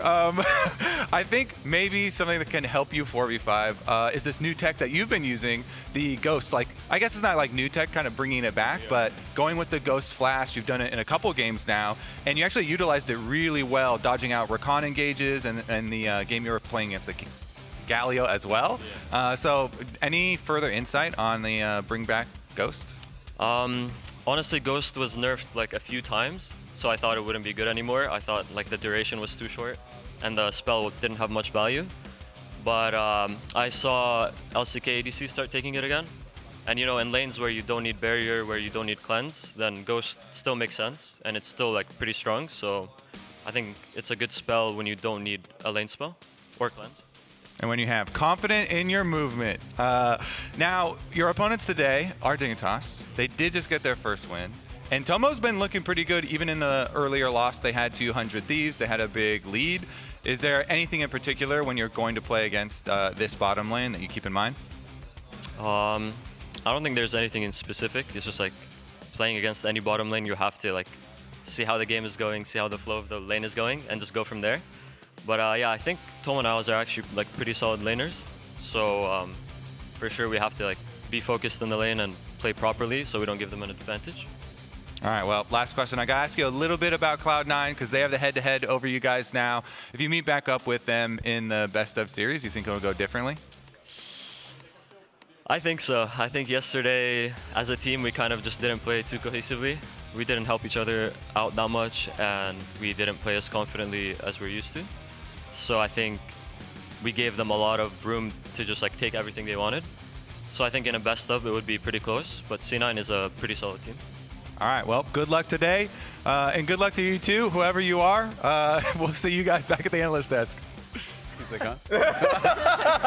I actually have confirmation. He was locked in. So that might look like Busio. That might confuse some people at home. I'm hearing that's actually Blucio, his twin brother. Got it. They got the L yesterday. It's so that's also funny because in. Busio has his headphones on, so he can't hear anything that's going on he has around no him. idea And he's what's just like, going on. why is this camera getting closer and closer to my face? And then Kobe's just patting him, and he's like, huh? And then Kobe just walks away, no words, after he takes off his headset. No one tell him what the secret is about. He's like, what is going on today? Yeah.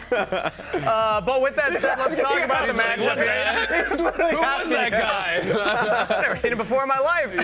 All right, let's talk about the matchup ahead of us, though, because there's a couple lanes we wanted to highlight. First off, Bwipo. We talked about him in the kind of transition to best of threes coming up next week. But so far this split, he's also just had an incredible run of things. His champ pool is very unique. He's always going for these counter picks, and overall, he's still doing Bwipo things. Yeah, and I think the reason why Bwipo said that he thought they were going to do well in best of ones is the same reason why we think he would win a 1v1, which again is that he does have such a diverse champ pool. He can force other top laners into matchups that they may not be super familiar with. I think his Rumble play in particular has been really stellar as of late, as well as you can see that at the top there. But yeah, Bwipo is such a cool component of this FlyQuest roster because he can play standard champs and then he can throw out some weird stuff. Yeah, and even like what happened earlier this week versus Lyon when he was playing the Rumble versus Galio matchup. A lot of people, of course, like historically play like last 2 years, the Galio into the Rumble, but he just like solo killed or like completely won the lane and pushed him off lane off of the laning, like the laning phase itself. So he's an incredible laner. He has like a bunch of stuff in his bag. I'm looking at somebody else that is also incredibly good in the early game. The 2 Sejuani games that he had last week were so great, he won a Player of the Week. Player of the Week! So, he's also leading player of the game. See, I think he's in sole possession at 3 wins so far. Yeah. So still the Western GOAT. So it's going to be a tough opponent for Dignitas, of course. Yeah, he said Blabber was his GOAT. Blabber yesterday said, Inspired, maybe he's an NA GOAT, but he's still more EU in his heart. So we'll see. Maybe like one more split. By the end of the year, I think he'll be the NA GOAT. And then weirdly flying under the radar is Quad, right? And the only reason he's flying under the radar is because we kind of brought up Bwipo's spiciness and then Inspired's ability to control the entire map. But Quad has been phenomenal. There's a reason why Saint was looking at his mid lane opponents this week and being like, Quad is absolutely the scariest. All right, because of Inspired, according to him. Also, we're still not sure where he's going with the jungle diff comment. Yeah. But a reminder of FlyQuest, they're not only playing apparently for Bucio's life. We'll get updates on that again later. But the cat quest, quick update on that. Shout out to FlyQuest trying to get cats adopted. We're getting close, I think. Actually, we've already passed a couple. This means that we can get Inspired to meow in an interview. Oh, hopefully that happens today. And one more, we get the FlyQuest cat takeover. I don't know what that means. I hope it means cats in the studio.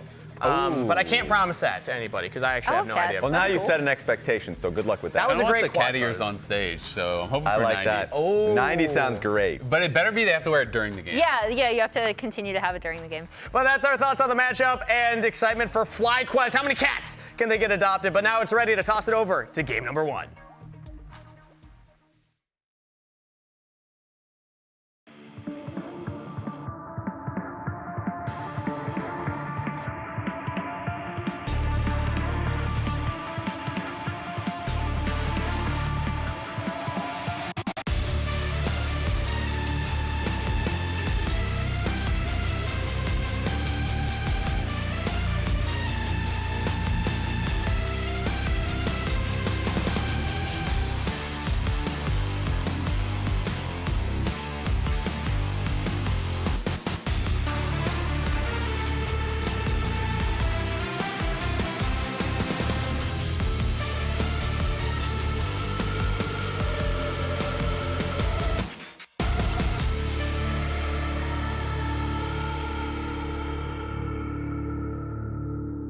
Welcome back to the LTA. It's the final day of our Super Week here at the Riot Games Arena, and all our teams have just one game left to play in the positioning phase. After that, we head back to best of threes and fearless drafts starting next Saturday as Split 2 moves forward.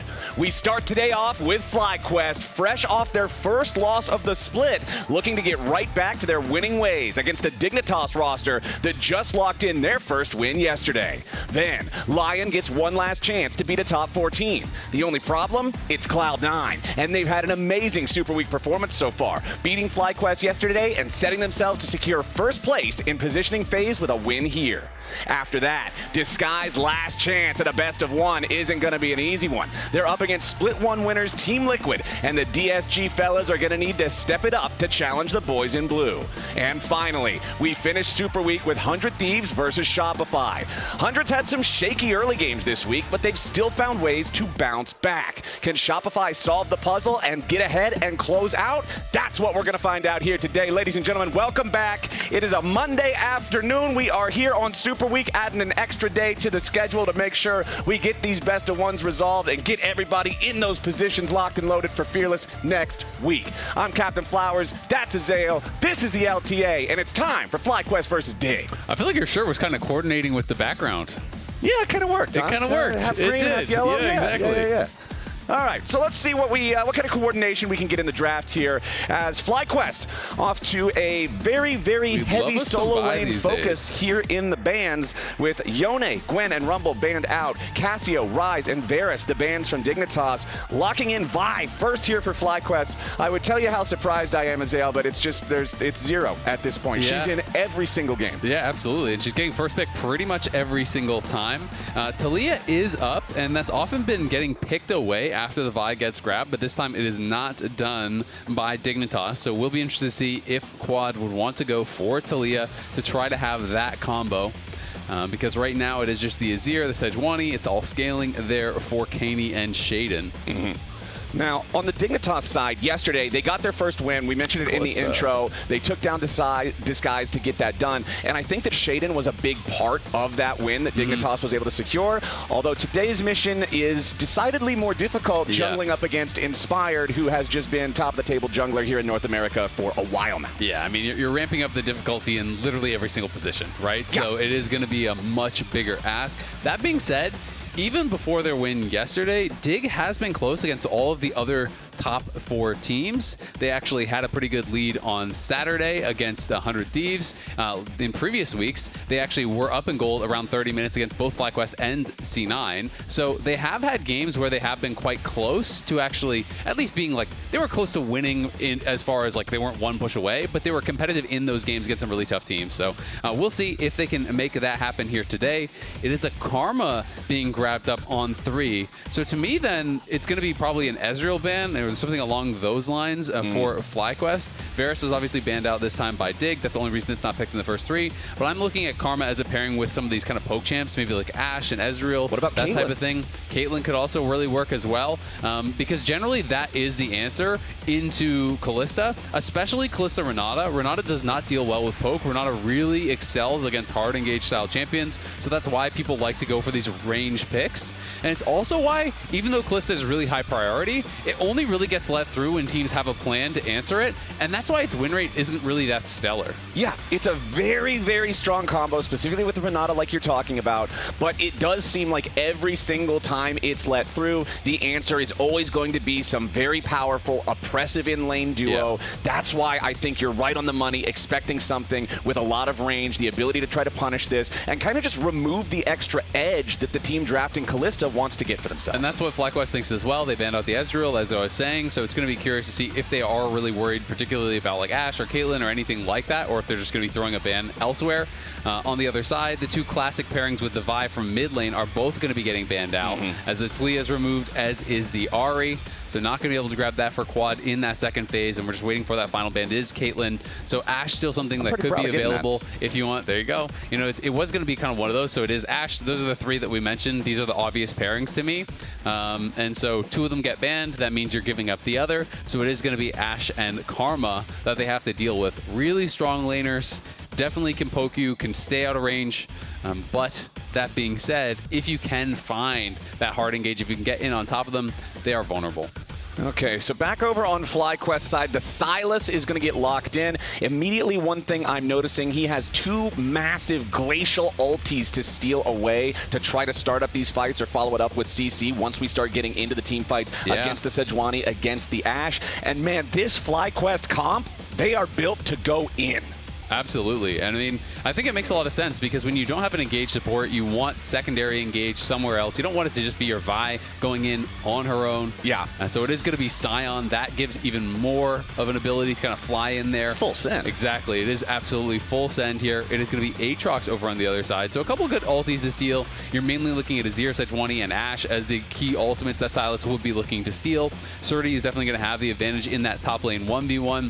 Aatrox pretty difficult for tanks to deal with. You have a lot of sustain, you have a lot of consistent damage, you can get the advantage and try to run over these matchups, but that being said, Sion, one of the safest tanks in the top lane 1v1.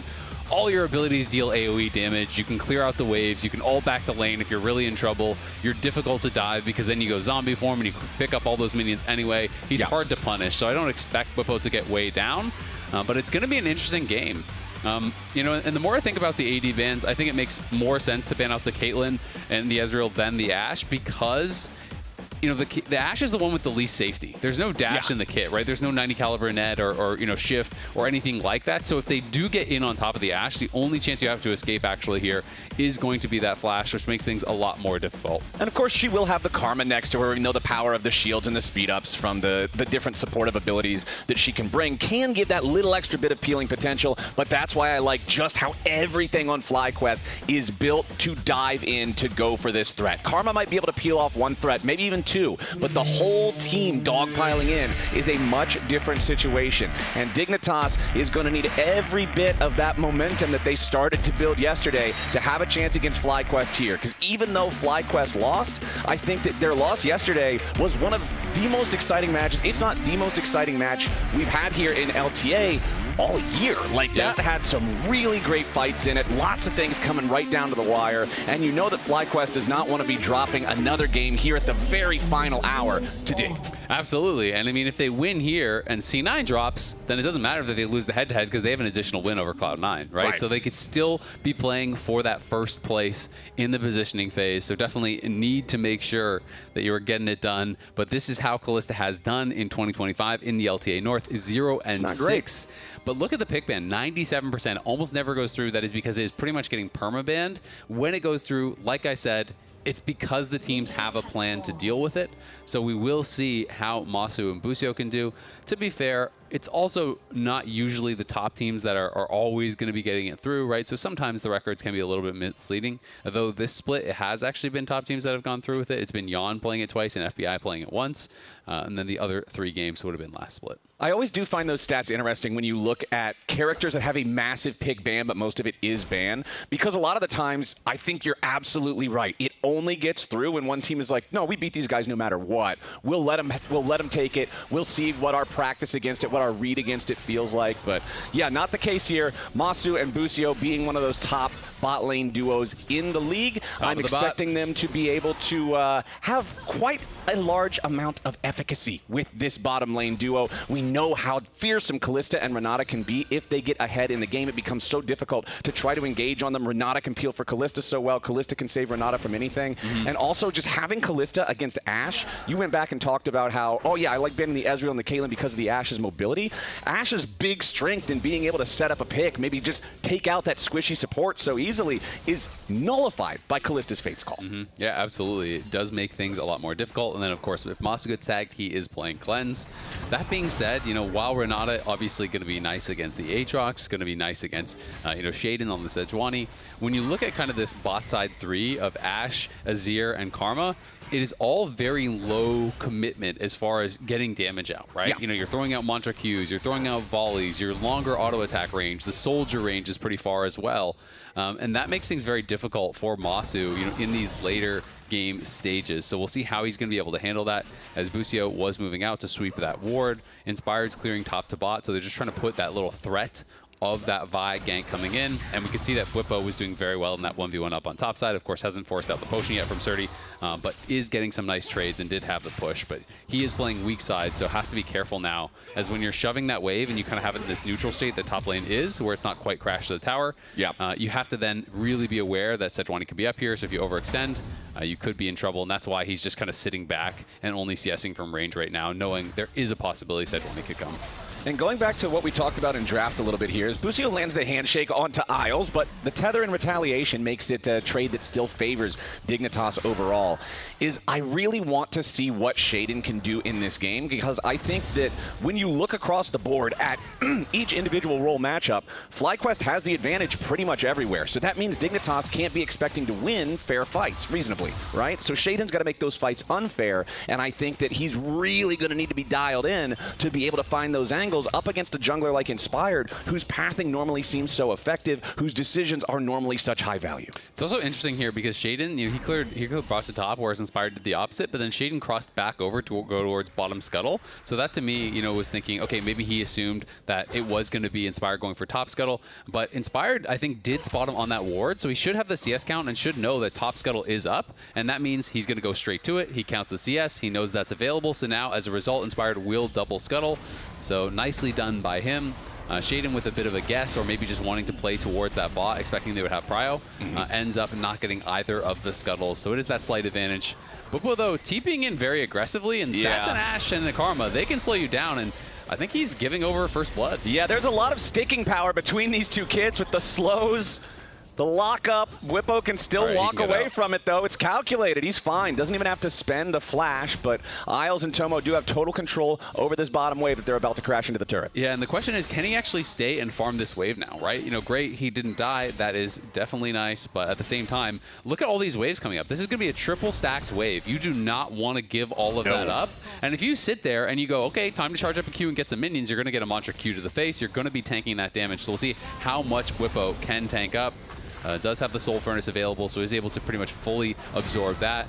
And looks like he is going to be healthy enough to at least grab the cannon, grab the melees, and we'll see if he wants to actually try to step forward for the range ones, which are generally the more difficult to grab. Yeah, nicely done from Whippo there. Isles and Tomo, unfortunately, not getting a meaningful punish on that aggressive teleport that we saw. Whippo still with the flash. His health bar continuing to climb back up from where it was. Just the natural regeneration of the character combined with the V-shield. Familiar with the game. It's the Whippo game plan, man. Play aggressively, get in their face, and honestly, no punish from Dignitas means that was the right call to make. Whippo can get that wave fully cleared out. Isles with a bit of a greedy recall position, now going to have his own recall interrupted, as Whippo is just honestly flexing on these guys in a 1v2. Tomo had to cancel his recall twice as well, so they're actually losing a lot of tempo off that. And to be fair, you know, obviously Ash had not yet based, so he TP'd down there. He did have a chain vest. You're just fighting against that Doran's Blade and the World Atlas on Isles, so they don't have a lot of damage in the kit. And because he twice delayed their recalls, now no one is actually going to be there to actually catch these minions down on bot side. They're not swapping Surdy over. He's not TPing down to catch this wave or anything like that. So it's just Tomo heading down towards bot.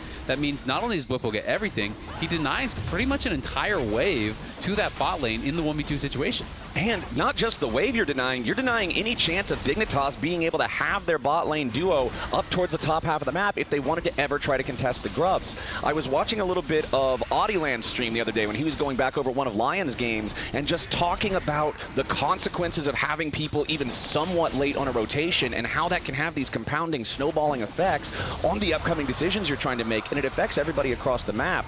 So Dignitas, they'll at least be able to trade the neutral objectives, go for the first dragon themselves. The Ocean Drake, obviously one of the more valuable ones early on, being able to give some extra regeneration for that lane sustainability.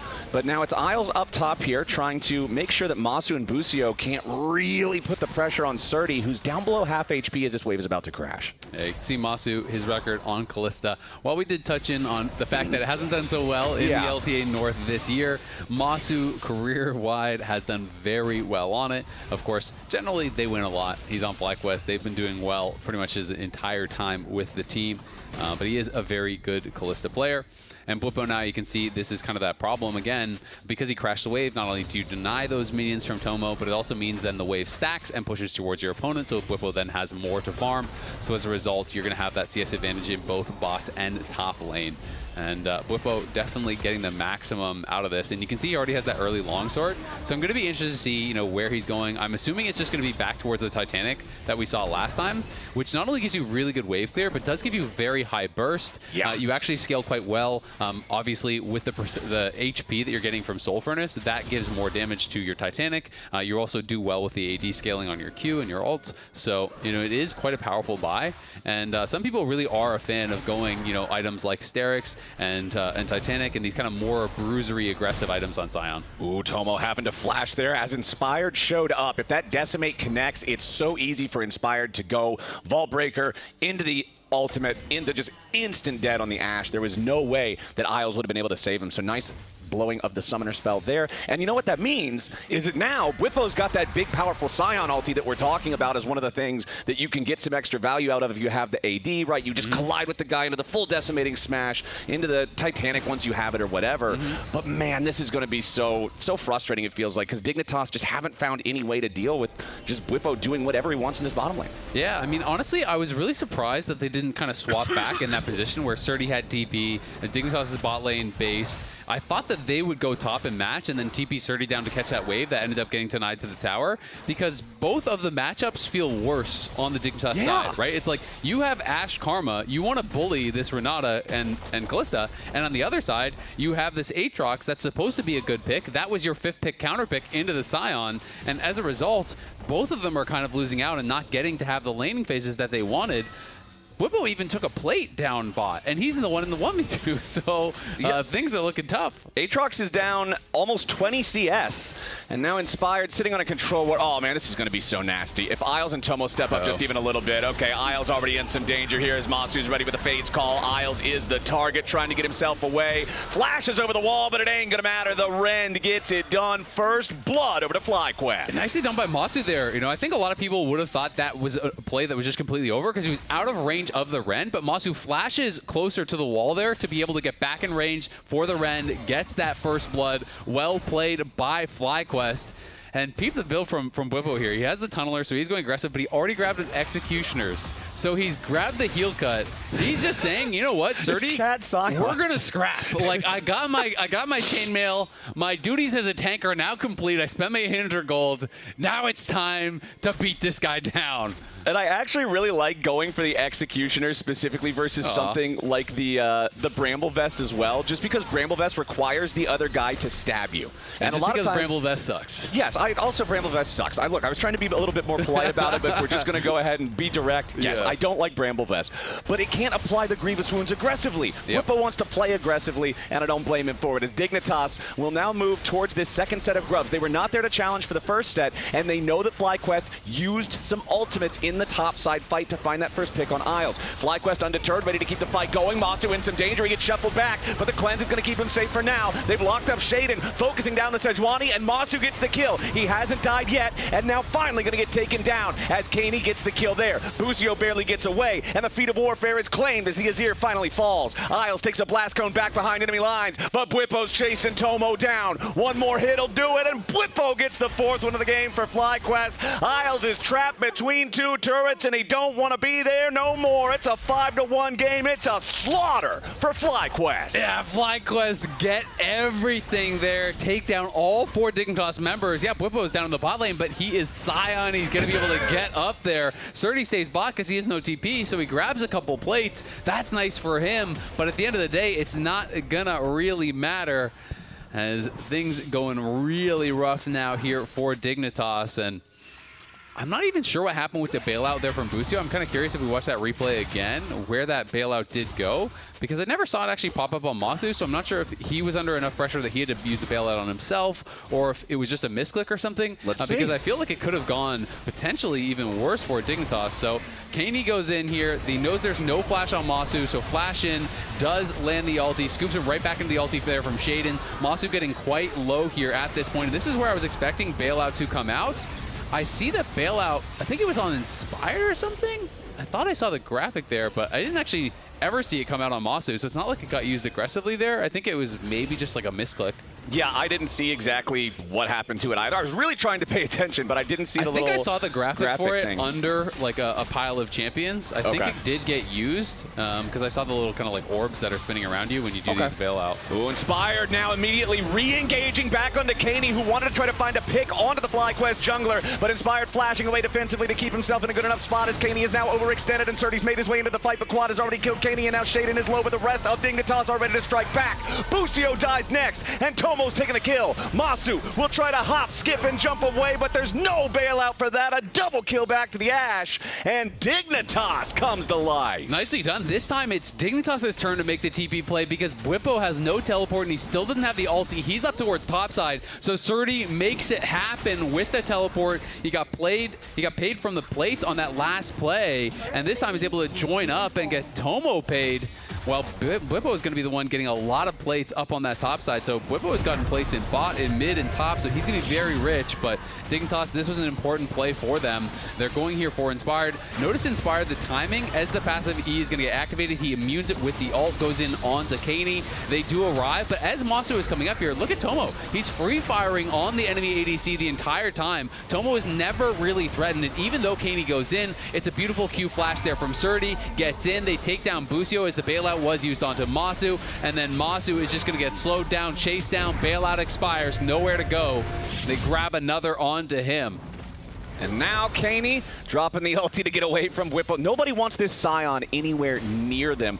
Bwipo, despite the fact that he has been building aggressively, it's still Scion. He's still so tanky and hard to deal with. 639 HP already earned from Soul Furnace. He's scaling up, man. I will say, though, his first item is going to be super delayed because he has Executioners, a Chain Vest, a Tunneler, and Swifties. Garage sale. Yeah, and none of those combine into like anything else. Come on, man. You don't want to combine a Tunneler with your Swiftness boots? Get a little bit of Grievous Wounds in there? You start digging underground. It's a new upgraded boot. Stuff the cookie in there, too. He's got a couple of those still sitting in the inventory. But shoe cookie? Looks like we've got, there you go, Feats of Warfare claimed for FlyQuest. Now it's extra swift Swifty boots as they lock in that bonus move speed reward for themselves. 2,500 gold lead, 3 kills ahead, 5 grubs to 1. The one thing Dignitas is really winning in here is their dragon count. They got those first 2. They've set themselves up in a spot where maybe they can try to put a little pressure on if they can secure Soul Point here in the next, 3.5 minutes by getting that one. But it's a tall ask. It definitely is. But at the same time, they are down only that 2K, so we'll see what they're going to be able to get done here. Yeah, this is a problem for Surdy. Inspired and Quad just putting the work in on the Aatrox, but a lot of healing. Q3 connects onto Inspired there, gives Surdy that extra burst of healing that's still not enough. Inspired takes the kill. And nicely done. Going to be able to get that. It is a 3,000 gold lead now, and Quad going to be able to grab the tower off the back of it. So definitely things getting worse here for Dignitas. We'll see if they can find a way to either get some picks or just kind of slow down the pace of the game a little bit here to get Cani and Tomo some time to scale up. Yeah, man, 3,500, 16 minutes into the game. Very tough stuff. Rift Herald spawning now, too. And with the way that FlyQuest likes to play aggressive when they've got these early leads, when they've got Bwipo on a champ like this Scion that can join fights so easily, you know that they're not going to allow Dignitas to try to come anywhere near it. This Rift Herald looks to be the next play already as FlyQuest are moving up towards that topside river, but they did just have the resets from Quad and Inspired, making their way back out on the map, moving towards that top half. Bwipo's making the move here. Choo-choo! Here comes Scion, but he does not find a collision there with Tomo, who's made his way back underneath the tier 1 turret. Stays safe for now. Bwipo just trying to see if he could force anything out there, but Dignitas playing patient enough to keep themselves in a good spot. It does cost ulti for ulti as the Enchanted Crystal Arrow is used to keep Tomo safe after Bwipo charged in. Surdy and Isles running after the Scion now. Surdy wanting to really try to put some extra damage onto this guy, but Bwipo is not the target you want to be focusing on early, so Surdy will take his exit with the Umbral Dash over the wall. Yep, going to be able to hop out over the wall, and Bwipo has the Titanic completed now, so he is very strong. You can see massive lead in top, massive lead in jungle as well, pretty much mirroring the advantages they do have up there. So going to be feeling really good about it and going to be able to grab this Herald now, likely uncontested, as there's just no one really from Dignitas in the area. No. You can see that Shaden's down on the bot side trying to hover behind Cani to see, okay, can we actually overload one side of the map, look for a play? Cani's just going to deny as many minions as he can, and then we'll take this tower. But because it's Bwipo that's down there to answer, there's not even any point in trying to actually make a 2v1 play, so they're just going to take their small advantage there while Bwipo farms up a jungle camp and accept that it is that trade of Herald for the turret. And hopefully Cani can continue to accelerate his gold as he has that second mask, going to be working towards a Riftmaker, and we'll see where he goes from there. Okay, 3-7 for Dignitas. They've found a couple of good moments there, being able to get a couple of kills early. They got the one on Masu that we talked about, might have been just more of an error from the bailout, not finding the right target. But the play afterwards where Surdy was joining through the use of the teleport while Bwipo was mining plates, I feel like that's what we have to see more of from Dig here. We need to see them find fights that are not fair, because a fair fight on a 3,500 gold deficit 18 minutes into the game is not it. No, it's definitely going to be really tough. And Cani's job is just so important in this game because there's no MR at all on Bwipo. So he is really going to be the one that has to deal with him mostly. And he is pretty strong right now. He's the only one on Dignitas that does have any sort of a gold lead. So we'll see if they can find a play. They do have pretty good playmaking, but one of the things that is tough about it is they're so reliant on CC for their hard engage, and Busio, as he often does, rush to Mikhail's. And I just think this item is so criminally underrated. So good. So often you see people in these situations just go like Moonstone or whatever, and I feel like against this kind of composition, it just completely denies their win condition, right? Now you have Cleanse, now you have Kalista Ultimate, now you have Mikhail's. You have so many ways to answer it, let alone Bwipo just blocking it, not being killable, that it's so difficult to see how Dignitas find that perfect engage to really be able to get a kill. And there it is, the stopping of the Drake stack. The third one of the game now claimed by FlyQuest, so Dignitas still just sitting on the 2. And it feels like with that, Dig are now kind of in the spot where your only option is positive mental attitude and scale, right? Try not to lose any more than you already have. Yep, teamwork and friendship, heart of the cards, just get it a little bit later in the game, and hopefully Azir and Ashe can get to the point where they can find something here. Because the problem is that front line on FlyQuest, the Scion, the Vi, those are the biggest individual gold leads this game. Inspired and Whippo are totally unafraid to just full send this into the middle of Dignitas' entire squad if they need to, because they know the Quad and Moss will be able to follow up with the damage. Yeah, exactly. And I mean, I think that Azir and Ashe can actually deal with that front line, and he would be able to kill them off eventually. But the problem is, it's not like you're just going to be sitting there and free firing. You're going to have a super fed Vi flying at your face and a Silas flying at your face, and there's going to be a hostile takeover coming over everyone as well. So it does make it so difficult for them to actually have the time to stack lethal tempo and get that damage out. They are now both on 2 items, so they are real threats, but it's just going to be very tough, I think, for Dignitas to create enough space for them to actually be able to stand and fire long enough to kill that front line. All right, so we got Otacon on the board. Nobody's going for him here just yet, but sometimes when teams get a little bit desperate, you can see them, kind of YOLO it a little bit more than they might otherwise want to. It is one thing that I worry a bit about sometimes for a lot of our teams is the disrespect towards Otacon and his resistance shredding. Even if a team is ahead in a spot like FlyQuest and they try to start it up but don't have the damage, it can end up becoming a really big, liability for them as they try to complete that objective. So nobody's going to begin it just yet, but you can see Dignitas have a lot of men in that area. Looks like those recalls going to be channeled now as they recognize FlyQuest isn't going for it. Yeah, I mean, not even just the resistance shredding, but the actual damage it does itself. Dignitas, specifically against 100 Thieves the other day, they tried to go when they were in the lead for this Otacon take, and Shaden was basically just watching where the approaching 100 Thieves members were instead of actually dodging the abilities. He was playing the Furia in that game. He got down to 10% HP before the fight actually broke out, just from tanking these abilities. And this is not just like a dunk on Shaden thing. You see this consistently in pro across every single league. When they have these contested Otacon fights, people are so focused on where the engage is going to come from, who they need to be watching for, that they stop watching Otacon and the abilities, and you will get absolutely crushed by Otacon if you're not dodging the spins, if you're not dodging the orbs coming out. It just does a ton of damage. Yeah, and nobody's starting him still, but it is FlyQuest with control over that pit, placing down the vision, clearing out anything from Dignitas, at least just making it scary for Dig to contemplate, well, what if they are there? As Quad steps forward into the enemy jungle here, does get stunned up a little bit by Shaden, but honestly, it's not a ton. Heartsteel Inspired and Busio both nearby. Yeah, Heartsteel feels good, sounds good, is good. But now we've got Masu ready to drive here into the Rift Herald.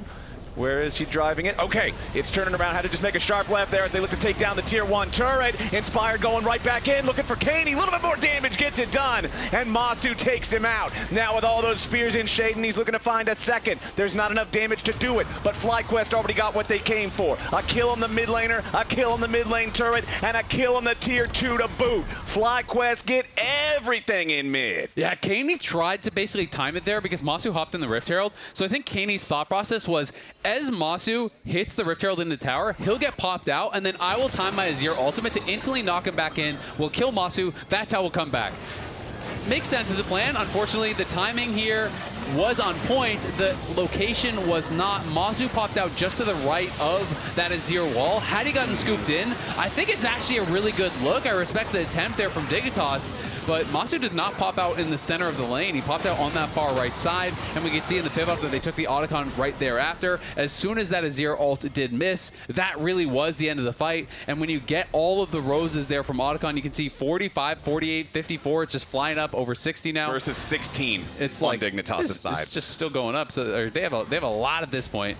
And so they're going to have a pretty big XP advantage now, because it does give you not only the extra AD AP, but it is going to be a lot of experience. So 46 at the end of the day, they're feeling really good about that. I mean, you look across the board, it's like, a level and a half for Inspired. It's a full level for Whippo. It's at least a level and a half, almost 2 levels in mid lane. Masu's got almost a full level. Support has half a level, whatever. But it's like that experience advantage is really big, and that is not showing itself in the gold lead. But of course, it is going to display itself in the fights. FlyQuest's jungler is higher EXP value than Dignitas' mid laner. That is the reality of the situation for Dig as they try to run back through their own jungle without getting caught by FlyQuest. Whippo wanted to see if he could block off that escape escape route, but not quite fast enough to get there in time. Thing is, though, this map is now completely choked away from Dignitas. It feels like they cannot go anywhere without FlyQuest just being ready to answer the challenge and say, okay, no, you can't come here, otherwise you have to fight. And immediately, Dignitas does not want to take those fights. Caney jumps back over the wall to try to get away from Whippo. Isles does not have the same luxury, forced to flash in order to guarantee his own life, and FlyQuest will waste no time. They'll immediately turn their attention back down over to the bottom lane, and another tier 2 turret. They already got that next Drake. The tier 2 going to bring that gold lead back up to over 5,000. It had been reduced from what it was earlier because Surdy claimed the tier 1 up in the top lane, but now with the TPs coming in from FlyQuest, they want to try to stop him before he can get away. Surdy not going to complete the recall, goes up into the river, but Quad is waiting. Worldender for a little bit of extra speed might give Surdy a better chance of getting away from this. Inspired, Q's over the wall the wrong way, but it don't matter. He's still got the ulti. Quad goes on a killing spree. Surdy goes home in a body bag, and FlyQuest just doesn't stop. Yeah, I'm actually really surprised because it's hard to know, right? We see everything. We're going to see if Quad is in trouble here. I don't know if he is, my friend. Tomo might have got the arrow on him, but Quad is just immediately ready to turn the fight right back onto the Dignitas. AD carry. The shield from Karma keeps Tomo alive a little bit longer, but Quad is on a rampage, and Shaden has to flash out too. Isles already used his flash earlier, and there's no way home. A double kill for the Silas. They thought they had him caught, but he turns it right back around. Yeah, not even in trouble at the end of the day, and FlyQuest's going to be able to go right back to the Baron. You know, we have the God's Eye view, so we get to see everything. I feel like Surdy could have just finished his recall, but of course he sees that blue trinket come down. He doesn't know how close they are to actually being able to stop. You know, maybe he could have even tried to TP, but instead he tries to run. He gets picked, and it kind of just starts that chain of events. As Buppo up topside does not care about anything that they are doing to him right now. Has Ending Despair, so does have some of that magic resist in now as well. They grab the Baron. Now it's time to just clean up the additional jungle camps here, extend the lead even further. They've got 2 dragons. They've got the Baron buff. They've got an 8.6k gold lead. And those items are coming through here now. The zone is even done for Quad. You can see third item down there for Masu is completed. A dead man's finished now for Whippo. So they all have 3 items. And you're looking across, no one yet has that for Dignitas. It's really hard to see how they'd hold. I think don't do it, no? 35 seconds. Sorry, no? It's too winner, but... Wait, LCA waste ulti, guys. Come here. No flash, Ash. No flash. Help him. That's a free goal. Keep fighting more if we can. Keep fighting more if you see angle. Oh, Sejuani just queued in, Masu. I queued. Maybe I'm in range. Let's go. Karma no flash, by the way. She's yeah, Sejuani no Q yet. Go Nash. And Whippo, you defend bot, fast. I will. Really good comms there, honestly, from FlyQuest. Very clear. As Whippo, they're going to look for him. Yeah, they get the shuffle on him. Flash away from the Scion. Whippo still trying to get away from this. Turns the ulti back around the other direction, and Quad's ready to jump in. Tomo's the one who's truly in danger again, as he's caught up, and Busio ends up taking the kill. Quad dodging away from some of the aggro here with the stasis. There's your Zhonya's Hourglass power spike we're talking about as Surdy goes after Masu. The bailout's not even needed. Dig tried, Dig died. FlyQuest going straight for the heart of the base as the bottom lane and mid lane inhibitors both fall 14-3, and they're on to the Nexus turrets. The first one's down. Isles is running back into the fountain. This one's done. FlyQuest takes the dub. Today nice. Really good. Yeah. Nicely done by FlyQuest, able to get a clean win there. A lot of credit to Whippo, I think, deserved by this one for all of the pressure he was able to put on, even in the 1v2 bot. The swap that they pulled off there worked out so well for the team. They had Aatrox locked in this 2v1 where he was struggling. They had Whippo in a 1v2 where he was thriving, and things looked really good from there for FlyQuest. Dignitas, unfortunately, will end the positioning phase without a win against those top 4 teams. They did have their moments in all of their matches against them, but at the end of the day, couldn't close the deal, and FlyQuest are going to come out on top. Another win for FlyQuest. Reminder to all y'all, LTA North Twitch subs are back. Join the community for exclusive content, including the League of Legends in-game emote, Tell Me Everything, for paid and gifted subs. Plus, get access to all of our exclusive LTA North emotes, like Gigaflowers, that one's mine, or Azale Nodders, which is a very cursed one, but in the best kind of way. Now, that's taken care of. The game is wrapped up for our first one, but it's time to join Kangas and Busio on stage for an interview. Thank you, Flowers. I'm here with maybe Busio. You look like him. You play like him. Is this still Busio? I heard your life was on the line. Well, it's Busio 2. Busio Tusio. I'm back. Tusio. 2CO's back, everybody. Well, congratulations on the win here. You have one loss in the entirety of the positioning phase. I want you to reflect on how positioning phase went and what the team's been working on, how well you think you executed on what your plan was at the beginning of the split. Yeah, I mean, this whole positioning phase, we've just been working on everyone playing their own game, playing to their own win conditions, and not like relying on teammates. Just play your own game. And we've been doing that pretty well, and we should keep doing it. Yeah. Working on individual, do you feel like that's because your team strength is already there and that's why you want to focus on individual, or what's the reason for that focus? It's just if everyone is focusing on themselves, then everyone's going to be in a good spot in the game. So it's just easier for the whole team, yeah. Okay, well, fair enough. Now, I want to bring our attention next because positioning phase is wrapped for FlyQuest. You have the group stage coming up here with best of 3 Fearless. First off, are you betting anyone's life on that one? You're new to the team. I know, Boostio, you're taking over his seat now, so it might be new for you, but do you want to put anyone's name on the line? Are you going undefeated in group stage? Maybe Mythies. Throw the coaches under the bus. I like that. Why Mythy? Did he slight you in any way? He tryhards way too hard in arena and always beats me, so like, that's not okay. All right, there we have it. 2CO, newest member of FlyQuest. What message do you have for the fans out there getting ready to cheer you on to the group stage?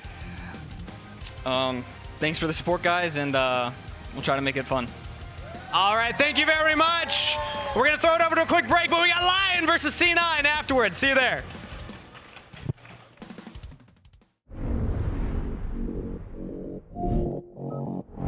Ready, set, go!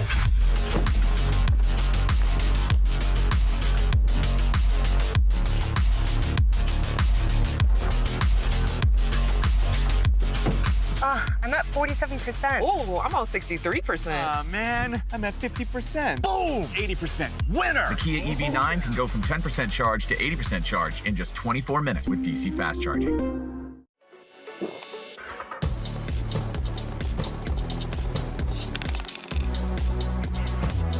Red Bull gives you wings. Rich in the ground before Dub can even get there. In time to try to knock out as Impact gets bursted. Don't feed. Get fed. Scan the QR code for LTA deals only on Uber Eats.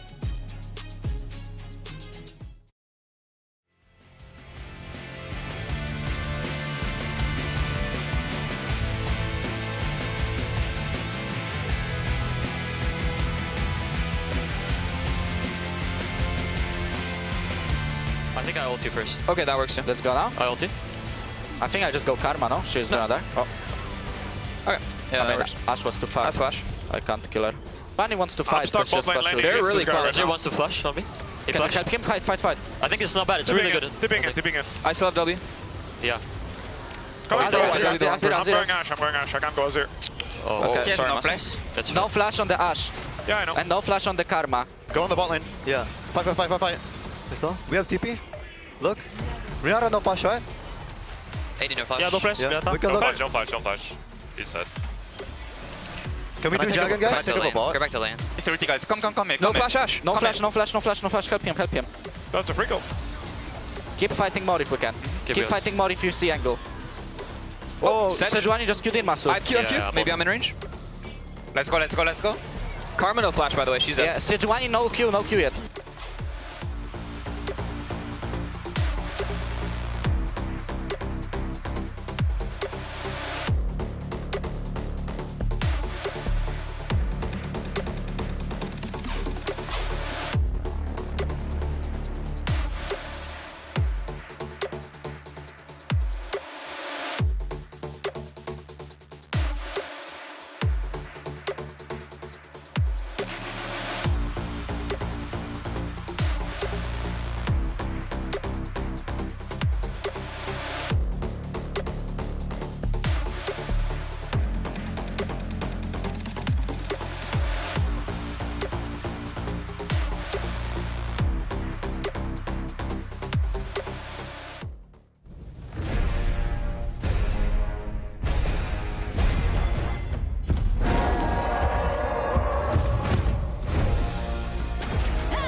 Welcome back, everybody, to LTA North as we get ready for C9 versus Lyon. You see C9 Kia arriving. Oh, we got a rock and roll. Yeah. Another one from Vulcan. Can we get 3 out of 3?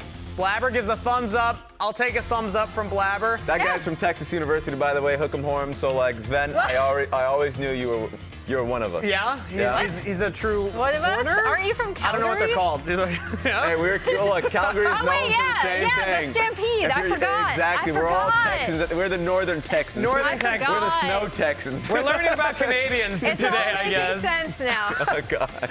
Well, we're learning about Canadians. We're going to teach you about Adi versus a Blabber. The matchup we want to focus on for this C9 are going to be taking most likely first seed if they can get over this hump, but Adiland might be able to stop and thwart Blabber. What do we think about it, Raz? Well, I mean, what you're seeing right here are, once again, GOAT conversations. Blabber had to go up against the European GOAT. Yep. And, of course, in Inspired, you're going up against Adiland. Adiland has, like, insane international appearances. Of course, constant LLA champions. Of course, 3 LLN champions. He is somebody who has accrued the most championships, of course, when he was in Latin America. So he is the heart and pride of it. That's why he changed from being like Adi to Adiland. He wears it on his sleeve. He is basically wearing Latin America as like a huge pride symbol for himself. So like, I think this is amazing to be able to see 2 players who've been around for a long period of time.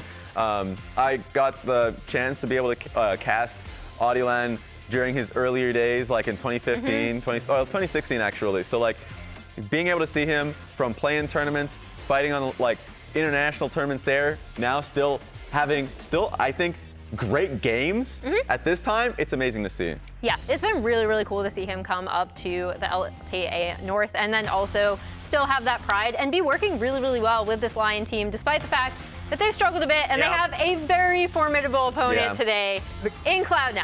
The question's been, can they beat one of the top 4 teams? So far, it hasn't worked out, but we'll see if maybe C9 is the one that can. But Emily, I hear that you have another presentation for us on the Telestrator. Yeah, I have a Telestrator. Okay, so basically I I talked about at the top of the day how I thought this game yesterday between C9 and FlyQuest was the best we'd seen.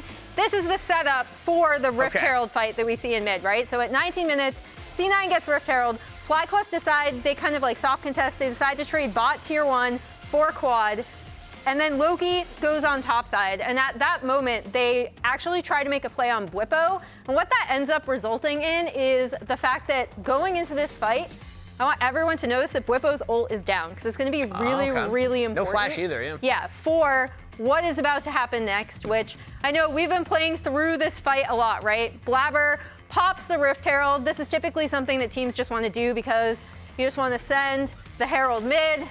Drake is just up, get mid prio, and you end up rotating down to Drake. Very simple play. We see it from teams all the time, right? So here's what happens. Busio goes in. Sven actually is able to get away. Then Vulcan goes in. Then we have the Mbessa going right in, ends up killing Busio, but then also goes down to Quad, who's really strong, right? Yeah, 1 for 1. This is the big play because Loki is going to be the star of this fight. He is in the Herald, drives it around, ends up being able to get right onto Bwipo, eliminates him. Guess what? Ooh. His ult is just up, was not able to use it, Tragic. right? So then he gets shut down, and that's what really decides the fight. Then Loki is going to see the angle to come over on the shuffle from this side. Just really great play from him. It made just for a really fun and cool team fight to kind of look at, but also I did want to write down the setup for it because I thought this is just a trade that in the time you're like, okay, they're funneling money into quad. We've seen FlyQuest do this before. C9 try to like go for Herald. They're going for like an eventual turret. I thought it was interesting, and that was the game-breaking play for me for C9. Thank you for that, Emily. For those of you who aren't subscribed on Twitch, we'll be back in 1 minute for Champion Select, so stick with us.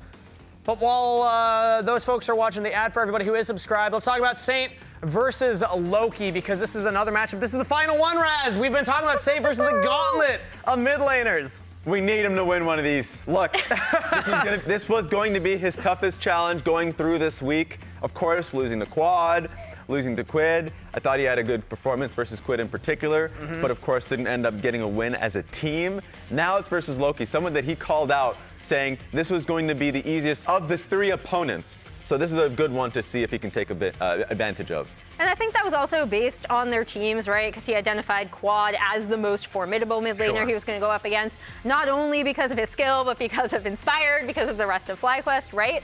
As you saw in the graphic prior to this, he is incredibly familiar with Loki to the point where Saint was the most hyped mid lane prospect coming out of LCK Challenger, right? So these two have faced off a lot. In a lot of those matches, Saint got the best of him until Loki's been on C9, as we saw. Yes, exactly. But that was a big question mark in a lot of people's minds, was C9's going for Loki, why not Saint? How was Lyon able to pick him up instead? Now we finally get to see them up against each other here today. But that's it from us here at the lounge. Let's throw it over to the casters to hear who's going to take it, Lyon or C9. All right, thank you very much, Kangas. Azael, it is hard for me to not bet on C9 after the week that they have had so far. They've had a very impressive first couple of days here of Super Week. Yesterday, again, I think that was the best game that we've seen all year from the LTA. Just really high-quality fights between two of our top teams. C9 ends up being the first squad that can actually make FlyQuest bleed. And now, if they beat Lyon, they're locked in first. Yeah, absolutely. I mean, it would be a really impressive result from them. I think people already obviously looked at C9 as a contender, but to be able to actually, you know, knock down FlyQuest, to finish the positioning phase in first place, that is a statement in and of itself. And I think Cloud9 are developing a lot faster kind of as a unit than I really had expected them to. And I've got to give a lot of credit to Sven, who honestly is doing much better than I expected him to. Not that I expected him to do poorly, but I feel like he is really playing just as well or better than like Masu and Yan this split. Like he is really up at the top once again after being a support for a while and coming back to AD, having that split on Dig. Then he's back on Cloud9, he's AD again, and he's just kind of like, right, like nothing ever happened. You know how a lot of times if a guy goes to prison and he's there for a while, he has nothing to do but just get ripped, like pump iron every single day? You just called Dignitas prison? No, I called support prison. Okay. He was stuck in he was stuck in Yumi jail for a while there. His only job is to attach to people, you know, throw out a couple prowling projectiles here and there. It just made him hungry. It made him motivated. It made him fierce. Yeah. See? That's where I'm at with it anyway. Plus, he's back together with Vulcan. This is a long-time favorite duo for a lot of people that have been Cloud9 fans. And hey, like you're saying, it's working out. Let's get into the draft, though. As Kalista, Ezreal, and Azir are banned out by Lyon, Cloud9 responding by banning out the Varus, the Yone, and the Vi. Rumble, the first pick for Lyon, alongside the Skarner and Kai'Sa follow-up. And then C9 picking up Corki, Sejuani, and Gwen. Yep, Gwen going to get grabbed. Hasn't been played much over the last week or two. It's been getting mostly banned out, but definitely still very strong. And Thanatos, I do think it kind of fits his style. You know, he can be quite lane dominant. I'll be interested to see what rune setup he goes for, because in some of the more difficult matchup, a lot of Gwen players had started just going Grasp and then Inspiration secondary for Biscuits and just kind of making it so you can't really poke her out. And then, it's not as powerful of a scaling rune, obviously, as Conqueror or whatever, but you just kind of get to have a free pass in the laning phase, and then you still are a beast as you do hit those higher levels. So we'll have to see how he does work up on that top lane against Licorice. And also the fact that you have that melee pairing alongside Blabber is going to be really strong. Going to be interested to see if they look for a secondary melee pairing in mid lane alongside it, and if that will get targeted, or if it is just going to be, you know, Corki going mid or something. Well, we do have double support bans from Lyon in the second half with the Alistar and the Bard both taken away. Remember that Vulcan had a very impressive Bard performance a couple of days ago. Really looking strong on that one. Alistar also another one of those champions that can play so well with his style of wanting to roam around, affect the other lanes, and just be a contributor early. Meanwhile, the Nico and the Talia banned out by C9. Corki Tristana, this is like a classic double AD comp. Yeah, exactly. And it's interesting to actually be seeing that come out, especially because it is just like a blind mid pick here. We don't know for sure if it is going to be Trist or Corki. I'm going to assume it is Trist and Corki bot, because that is definitely the most common. But if they feel like for some reason they need to flex based on the matchup, they obviously could do that. Either one is totally fine mid lane. And now Saint is going to get the answer. Of course, they did throw out a couple protection bans. You know, they have that Talia banned out. Obviously, the Yone was banned out phase 1 as well. And Lyon's going to be able to grab himself a Rel. And now we're just waiting. What is Saint's answer to these AD carries mid lane? And it is going to be a Jace. So going for a pretty aggressive answer here. Pretty heavy dive, it does feel like, over on the Lyon side. But of course, you know, you could still go kind of the AP hybrid build that Kai'Sa goes for and kind of scale up into a bit of a poker later on. But honestly, I'm kind of liking C9's comp a lot more. I mean, there's a ton of AoE combo potential on Lyon. If Rel can go in, get one of those big, surprising crash-down magnet storms, you throw Skarner's Impale over the top of it, cook everybody with the Equalizer, you win the team fight right there with 3 presses of the R key on 3 separate keyboards. But over on C9's side, there's a lot of power in range with the double 80 carries. We know that Gwen is an absolute monster when it comes to side lane and scaling up. And then now that they've got the Braum, they've got some powerful disengage to deal with what Lyon wants to bring to the table. Absolutely. I mean, the Braum, but also, Corki and Tristana are pretty good at disengaging as well. Obviously, the Valkyrie helps to keep you safe, but Buster Shot as well as the Rocket Jump, also things that are going to make it a little bit more difficult there, potentially for Lyon. It's going to be a lot about their engage. Can you find that explosive engage, flash Skarner ult, or, a Q flash into crash down ult from Lyon, something like that to really get on the carries. If they can't do that right at the beginning of the fight, I think it's going to be so hard to actually fight through Sejuani, Braum, and Gwen with double 80 carries behind them. That just seems like a really tough task. So I think so much is relying on the initial engage here from Lyon. I also think side lanes later on going to be very tough against the Gwen. Gwen scales really well as far as that is concerned, and especially because he is actually going Conqueror. It is going to be Conqueror, and it's going to be TP Exhaust as the selection here for Thanatos. He did play Flash Exhaust when they played against 100 Thieves, against Riven, who Sniper was playing Flash Ignite in that game. He did well in the laning phase, did well in the 1v1. They did lose that game, but it is definitely interesting to see. I mean, what it tells me is he's looking at this matchup saying, no, I'm going to duel you. I have confidence in this. Yep. Like, Flash is not the necessity. As long as I can beat you, everything's going to be fine. And I like that confidence and that attitude, especially when you're looking at Lyon specifically, because a lot of the conversations in the community about this team's games have been, Licorice has been the weak point on the team. He's the one that the fans want to see step up more and be able to compete. While on the other side, Thanatos has been like wow, this guy's the real deal for a lot of people watching LTA top lanes. No, I mean, it's really interesting, right? And if you're thinking about, okay, the only way that I actually lose to Licorice is kind of like during this one window of power, the Equalizer, right? And you have exhaust for that. You throw down the exhaust, you kind of try to neutralize a lot of that burst damage when he's overheating or whatever. Looks like C9 wants to do a late invade here with Braum. It is always incredibly strong if you can actually tag someone. You definitely have an opportunity to find something here. Will Lions get tagged? That is the question. Looks like the answer is no. They do spot him, but they're not going to get anything from it. And that graphic that just popped up, it is now 13-0. This is top 4 versus bottom 4. You can see their logos at the top of the screen, but those were the ones that we projected basically in the power rankings that we all did here in the LTA North at the beginning of the season. People didn't have the exact same order, but every single person who did the power rankings here had C9, TL, 100 Thieves, and FlyQuest in the top 4. All right, Lions haven't lost game yet. Going to get stunned up there as he tries to fight back. Sven and Vulcan really just wanting to make the most out of this level 1 trading back and forth with the power of that Braum that you were talking about before, and they do get a good chunk. Yep, Braum plus Guardian, you get that proc right off the bat, so that is going to feel really nice. They also use that power to get the red. Audi is going to try to cross to the other side and steal the enemy red very likely. He is going to be spotted on this ward, so I'm going to be interested to see what Blabber's response will be. For now, he's just going to be starting up on Raptors, so he literally is going Raptors to Raptors, crossing the map there, where Blabber did go red, blue, and he's just going to likely clear up towards topside. Would be interesting to see if he eventually drops camp, though, as it could be in trouble bot. Yeah, Lions and Henna doing a good job making use of that power spike, hitting level 2 first, getting the crash down on Vulcan right outside of the turret range for a nice punish. Yeah, and that was just a little bit of disrespect, honestly, from the C9 bot lane, not respecting the fact that they are going to hit 2 there, that they can look for an engage and try to punish. Blabber will skip his wolves to try to get up towards that top side and defend his red, very likely, but is pinging over, so they may actually look to try to re-invade instead. They have Prio in mid, so yeah, they're just going to look for a re-invade now and maybe try to challenge at the enemy blue once again. Yeah, Audi had the confidence to go in and get the Raptor camp back that Blabber stole away, but did not want to overstay and try to retake a red. So now Audi's going to end up, at 3 minutes. He's going to end up getting 4 buffed. He already lost his red. He's about to lose his blue. Blabber just took it. Audi tries to get through the wall there with the Estral impact, but Blabber's ready to just try to walk away. Saint wants to walk over to this. Blabber still with a flash available, dodges away from that upheaval.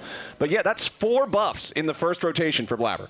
Yeah, and because Audi hadn't done any of those buffs, kind of those high XP camps, even though he was on a couple camps, he just hit level 3 after 3 minutes, right? So definitely way behind on where he wants to be for the clear. Blabber goes back towards his red and is going to be able to hit that and trying to tag the Krugs over the wall as well with the W. So is just going to keep that clear going here. You can see Exhaust going to get used on the overheat, and Thanatos just trying to get a good trade. But that's why you take Phase Rush in these situations. You know, it's Phase Rush on both Saint and Licorice to be able to disengage when you get that slowdown. You know, whether it's the ulti slow or exhaust slow or whatever, you proc the Phase Rush, you just try to run out of there. I always think Phase Rush is one of the most interesting keystones that they made because it's one that can completely change the way that matchups get played, right? Obviously, every keystone can do that in some way or another because they add more damage or make you stronger. But Phase Rush really changes the way that you can engage and play the Absolutely. fight. I mean, it's way more game warping. Thanatos maybe went too far here. Thanatos, okay. That was close. Yeah, that was a little dicey there for a second, but he's just playing around his limits. Both top laners down to only a couple hundred HP. Yeah, Thanatos with no flash going back in there was definitely dicey because Licorice was overheated, got a lot of damage down there. But no, I mean, I fully agree with your point. At the end of the day, yeah, there's all these different runes that are slightly different, but it's like, okay, you have Comet, you have Airy, you have PTA, they all just electrocute. I do more damage. They all just do damage, but it's like, oh, but I do damage when I hit 3 times, or I do damage when I poke, or I do, you know, it's all kind of the same.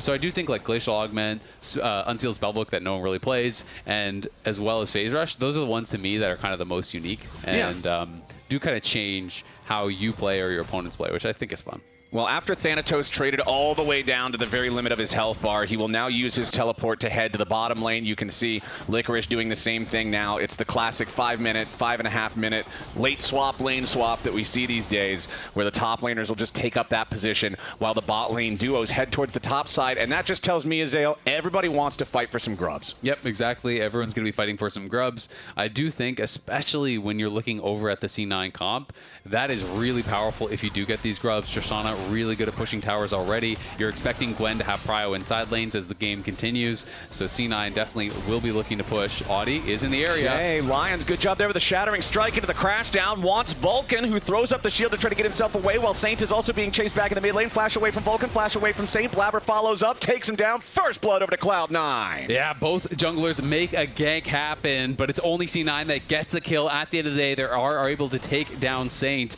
and Loki doesn't even have to actually spend the flash. It's just Blabber that spends his flash to follow in. They are going to try to go up towards these grubs. Will Loki actually look to join here? Because for now, it's kind of just Blabber scrapping alone. Looks like Loki is on his way over, as Blabber will secure the first grub, no problem. I mean, Aliland's still hanging around, but he's just heading back into the jungle now, keep farming up his camps, doesn't want to waste more time standing around hoping and praying for a grub that he can steal away on a bit of a fluke when Cloud9 has such control over the top side. Yeah, they're going to be able to get all 3, so they get the kill and the gank. They get all 3 of those grubs, so Cloud9 going to be really happy about that run of play. Both top laners are now level 6, so we'll see how they want to play around that.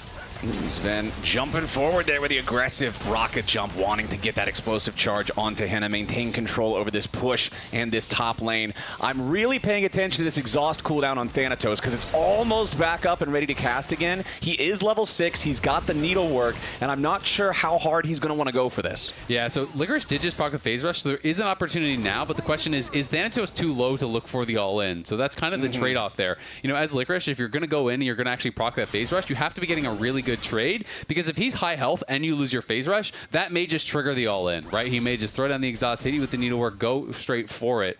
So Licorice is playing a little bit more carefully until that cooldown's back up. Lions, nice Shattering Strike again, catching Vulcan too far forward and 2 turret shots into the Braum. He's a tanky guy, but that one's still going to result in a very nice trade for the Lions duo up there in the top side as Adiland secures the Scuttle Crab around the Dragon, since both teams were mostly committed to the top side, wanting to play for the grubs, even though Lions were denied that opportunity. It means that nobody went for that early, so still a possibility to play for. As Adiland shows up bottom lane, he and Licorice may try to make the move here onto Thanatos. Ishtal Impact brings Adi forward, but now Blabber's ready to follow it up. Beautiful counterattack, and Lion are caught exactly where they don't want to be. 2 more kills over to Cloud9. Yeah, that one hurts. They really wanted to try to slam the advantage home because Licorice was like almost a level and a half up in experience going into that dive. Of course, a ton of XP grabbed from getting the wave, as well as those 2 kills. You can see Licorice still ahead in XP after that, but they wanted to try to get that kill there. He had a 20 CS advantage, he had a big XP advantage. If they get that dive off, it would work really, really well. But you're diving a Gwen under tower who has ult, who has the exhaust, who has the shroud, and unfortunately, who had Blabber coming over very quickly. He was able to get his AoE through pretty much both of them, it felt like, on most of the spells. So you can see at this point, Licorice was about to hit A here, and Thanatos is still, not even close to 7 yet. So he's cutting back, gets that 7 right there. And then as Blabber comes in, he's just able to kind of position himself to get the ulti as well as the snip zip through both of them over and over. And that one really hurts. You can see the kind of look a little bit of dismay on Audioland's faces. It's frustrating for sure, right? But hey, credit to Blabber for having the awareness or the comms or whatever it was behind the scenes to know, hey, this is what they're going to do. Be ready. Counter punch is right there. Because I think you're right. If that does go the way that Lyon wants it to go, if Licorice is in 2 levels ahead, the wave gets lost to the turret, Thanatos is down, you've got a real problem on that side of the map. Yeah, I mean, I think it's a good look, but they just didn't know where Blabber was, and they couldn't actually execute on a clean dive. He was able to kite back, avoid getting stunned into the wall. I don't think that Audioland was able to actually even land an ult on him, until pretty much everything was already decided. So it is definitely a risky look, and sometimes you got to take those risks, but this one did not pay off at all. And you can see Blabber as well now. Heartseal already completed. He is very far ahead as far as the game is concerned. Okay, now Vulcan and Sven, they're going all in for Henna, who immediately commits the flash. Does not want to give up any more of that health bar to the aggro. But topside, now Thanatos going in after Licorice, who flashes away to avoid that. And that is going to be nice. Audioland coming in, not going to quite have range here to catch Sven, who again has so much mobility on this Tristana and didn't even have to use the Buster Shot. You can see Blabber already over there with Loki working on the Dragon, and they're going to turn. Yeah, they want to immediately use the Glacial Prison back into Audioland, but it is a very tanky jungler in the Skarner. Loki's ready to follow up with a bit more damage. Audioland about to die, but he still gets himself away for now. Blabber is burning, and Sven gets the kill on Audi, now ready to go to Reset City as Henna tries to go in for the Killer Instinct, but the Acathian Rain does not rain hard enough. Lions with the flash over the wall to stay alive, but again, it's another scrap, another fight, another moment this game that only comes up C9. And how frustrating is that? Look at the health bars. Everyone is so low. There's like 100, 200 health on multiple Cloud9 members, but Lyon can't finish anyone off. And these plays really start to snowball. When one play goes bad, the next play you barely miss out on. If the first one had worked, you might have been strong enough to actually make the second one work, and then it's snowballing in your way. But that is the difficulty of League of Legends. C9 find the opportunity here, look to turn there onto Audi. He throws down the ult, but it is just on Blabber, and Sven and Loki are firing, and if both these AD carries are standing and firing, the fight is going to be really tough. A key Q there was nailed by Vulcan as he was stepping back onto Henna, and because they tagged that onto Henna, it allowed Sven to stay around, to get a bit more aggressive, to proc that Braum stun onto him, and to eventually be able to grab that kill. And now C9 right back up towards the top side, already onto the grubs here. Licorice has no flash, has no ult, and I think there's just no way they can contest. And so far, you can see Blabber's definitely been getting the best of this matchup. Both these guys, though, so accomplished in their own right. 8 international performances here for Audi, 7 on the other side there for Blabber. You can see so many accolades within their own regions. Obviously, Audi, one of the most accomplished LATAM players of all time. Won a bunch of times there. And Blabber as well. Still the N8 jungle GOAT in my mind. Yes, there may be some people you can argue have better current level of performance, but this guy has been so good for so long in the region that I do still think he maintains that title. He's been a top performer for C9 for a very long time, and he's got 100% kill participation in this game now as well. 5-0 in kills for C9. Thanatos drops that exhaust on Licorice up here yet again, but once more, it's the phase rush, getting that Rumble out of what could otherwise be very dangerous situation. Saints in some trouble as Sven goes in, trying to get the angle there. Has to try to rocket jump back away. The turret takes Sven and Vulcan both so incredibly low, but neither one of them is dead. Man. It's the same story time and time and time again. C9 getting away with murder, finally going to find a kill, you would have to think, as Loki falls to the Killer Instinct. It's finally a kill for Lyon as Henna is on the board, but at the same time, it was traded back across on the other side of the map as Thanatos gets one on Licorice. It's a 7-1 game. Yeah, exactly. Blabber went up there. They get a kill up in top lane, and C9 looking so dominant this super week here. definitely on pace to finish in first place. It's going to be a really tough comeback here from Lyon. It is their last chance to try to get a win against the top 4 team. Sven gets behind Saint there, flashes away from Audi, knocks him back into the team with the buster shot for the alley-oop. They are able to get this kill, and again, Sven and Vulcan limp out, no health to speak of, but it just doesn't matter because you can't finish off the kills. And then meanwhile, on the top side, Blabber was spotted, but it just doesn't really matter because Licorice has no flash, and over the wall comes Blabber, nails the ulti. Licorice is able to throw down the equalizer to clear out the wave, but yeah, that's tough. Back to live. We already got problems as Licorice is the target yet again. Blabber ready to go over the wall with the Arctic Assault. Sven joins back up with Thanatos and Vulcan. And with the reset on the rocket jump, he can keep the chase going on to Lions. A 2-man shattering strike ain't gonna matter because Sven just got another one. C9, 9-1 with 6 grubs. They're gonna knock down the first turret as well. They'll claim the feats of warfare with a 5,000 gold lead. Yeah, they are crushing this game. It's only 14 minutes in, and they are just putting on a clinic right now. Saint is going to be able to trade a tower back up on that top side, but you can see all the plate gold that Cloud9 has been able to collect. Look where it went as well. It's all in Sven and Loki's pockets. Your double AD carry getting super fed. Thanatos, we know, off of that defended dive that Blabber helped him out on, got way ahead. We'll see if they can actually chase down and get a kill here. Licorice almost has his equalizer.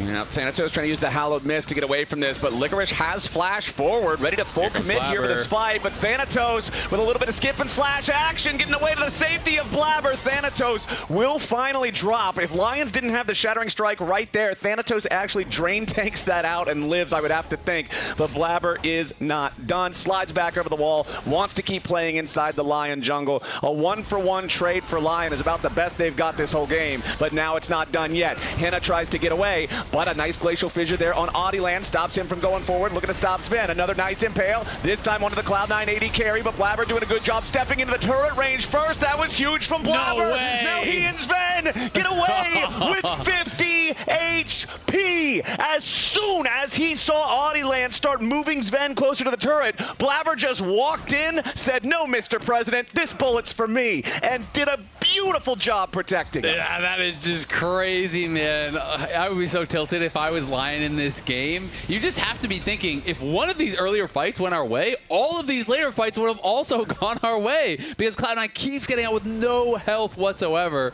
We saw the stats, though, between Loki and Saint. Saint had been really the more hyped prospect coming out of the LCKCL. He'd gotten the better of Loki in that league. But coming here, it has been Loki who has got the best of him, and Loki again playing really well. So we can watch this one more time. They go in on Zen. Audiland tries to pull him in, but as you call out, Blabber makes sure he's the one to walk into tower range first. So he is tanking up the tower, meaning that the tower never gets aggro onto Sven. His AD carry is protected, barely survives. Blabber doing the most in this game. He has just been everywhere. And there's the frustration you're talking about on the coaching staff of Lyon, and the exact opposite on the face of Reaper and C9, who honestly just have to feel like this one is in the bag at this point as they'll pick up yet another neutral objective. The Rift Herald now going to go over to Blabber uncontested. I just feel like Blabber has been 1v9 this weekend, man. He is smurfing hard. Vulcan jumping back away to the safety of Blabber over the wall there, as Audiland did find the Estral impact to slam him into the wall. But it's just so hard for Lyon to play the game right now, man. Even walking into their own jungle, they have to expect C9 to just be there.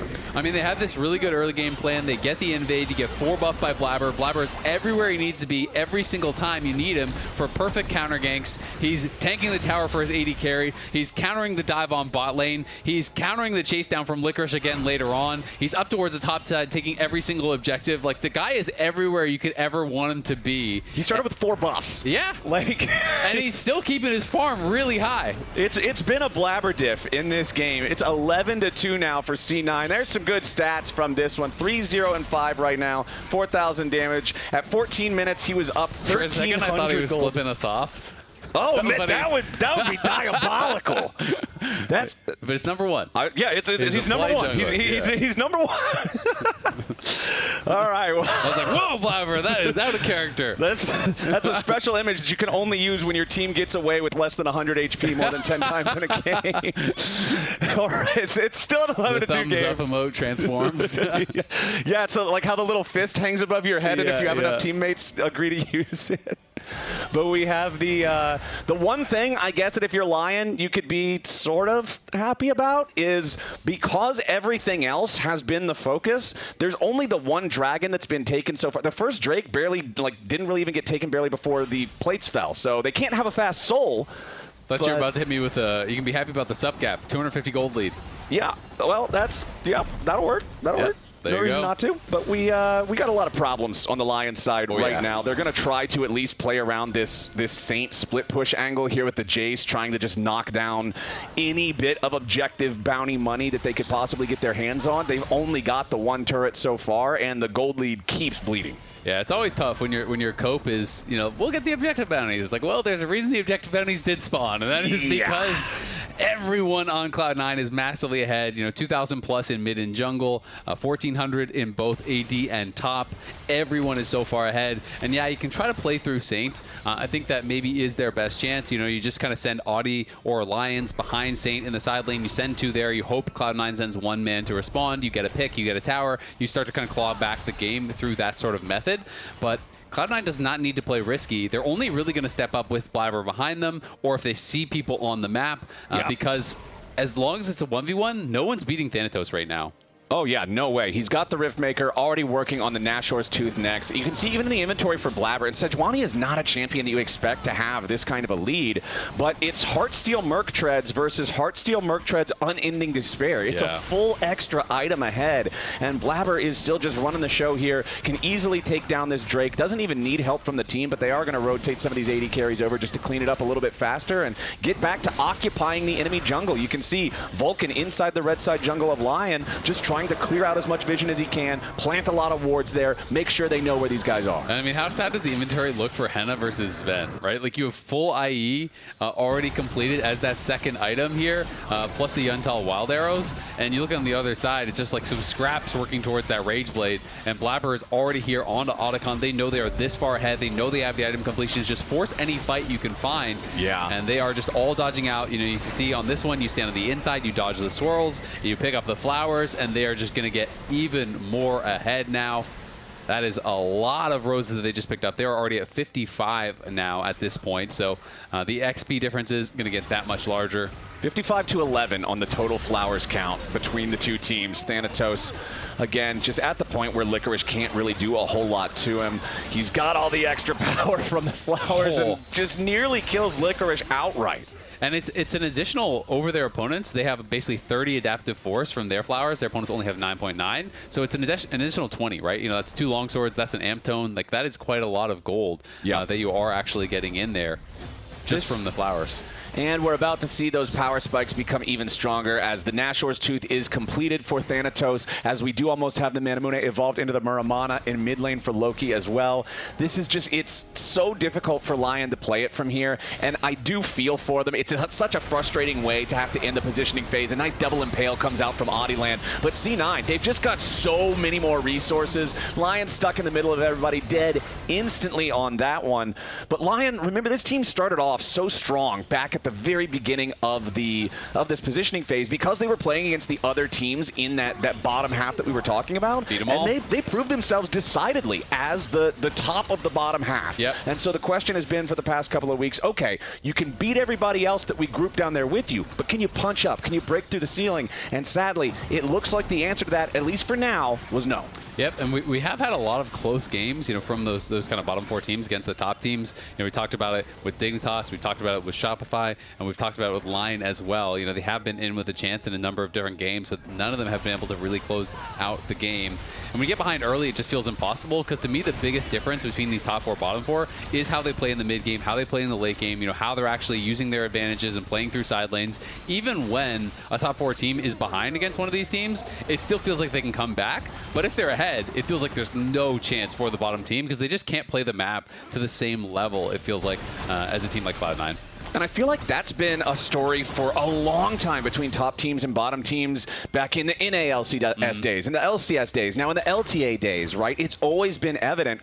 And I think part of it just comes down to if you're on a bottom team, you don't have as much experience playing from a leading, winning position on stage and actually having to close the game out. Whereas teams like Cloud9, they have plenty of experience doing it as Licorice has to flash away there. The lockup from Blabber threatening to be a death sentence if Loki landed a little little bit more damage. And now again, those 6 grubs just paying dividends as another tier 2 turret falls. That's 6 turrets now for C9. Yep, they've taken every single outer tower, and meanwhile, Saint got pushed back on the bot side. You can see Thanatos pushed in that wave, and then he even takes away the Krugs. That's the other thing that gets even harder, as you know, as jungler, when your team starts losing, you start losing all your camps too. Yeah. And then it just feels like there's nowhere to go on the map. You know, he is jobless right now. There's not a single camp up on his side of the map. There's nowhere safe to go, and Cloud9 has way more vision on their side of the map than Lyon does. And getting your camp stolen away, the day that I realized why it feels so bad, because it's not just, oh, I lose the EXP and gold, it's he gets it. It's twice as bad as it feels like. Thanatos, I don't really know what the face check was on that one. That one felt like a little bit of happy gaming, but C9's going to see if they can make it a little bit happier,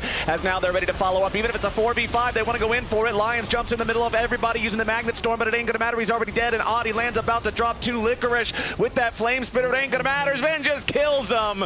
Thanatos' plan was genius after all. He baits them all in to take him down, and even though he dies for free, C9 is ready to pay the bill. Loki's in the enemy base. Saint finally goes in, finds the To the Skies to get the kill and get the shutdown, but C9 is still coming out on top with a 4-for-2 trade. They might have lost an AD carry, but they still got another one. Saint stays way too close. Blabber picks him up there with a Glacial Prison. Sven follows it up with plenty of rapid fire damage to bring him down, and now Blabber, to add insult to injury, just take the Hex Gate straight in their face. Yeah, I mean, that's why you always draft the backup AD carry. You lose one, you got another, and Sven was just cleaning house in that fight. The only time he was really under any pressure was when Henna ults in on him, and he just buster shots him away, and then goes back to free firing on that front line.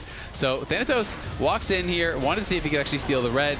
Everyone is in the brush. They do kill him, but that was Skarner ult, that was Equalizer, that was a lot. So Vulcan flashes forward, commits to the fight, gets a 3-man knockup, in comes Sven, and this is the moment here where you're like, all right, maybe Sven's in a little bit of trouble, but buster shots away and gets that to safety, and then just goes and attacks the weak side there from Lyon, is able to get that final shot over the wall following Licorice. They chase in, and Licorice knows that it's kind of just like, it's one of those games, what are you going to do? Yeah, I mean, you're looking at the scoreboard, you know the state of the game, right? Like, this is, you take the kill on Thanatos, and you're like, all right, that felt pretty good. Thanatos now going to try to turn around and fight Licorice there with that exhaust. That's the power of it that I'm talking about. It's so tough to deal with.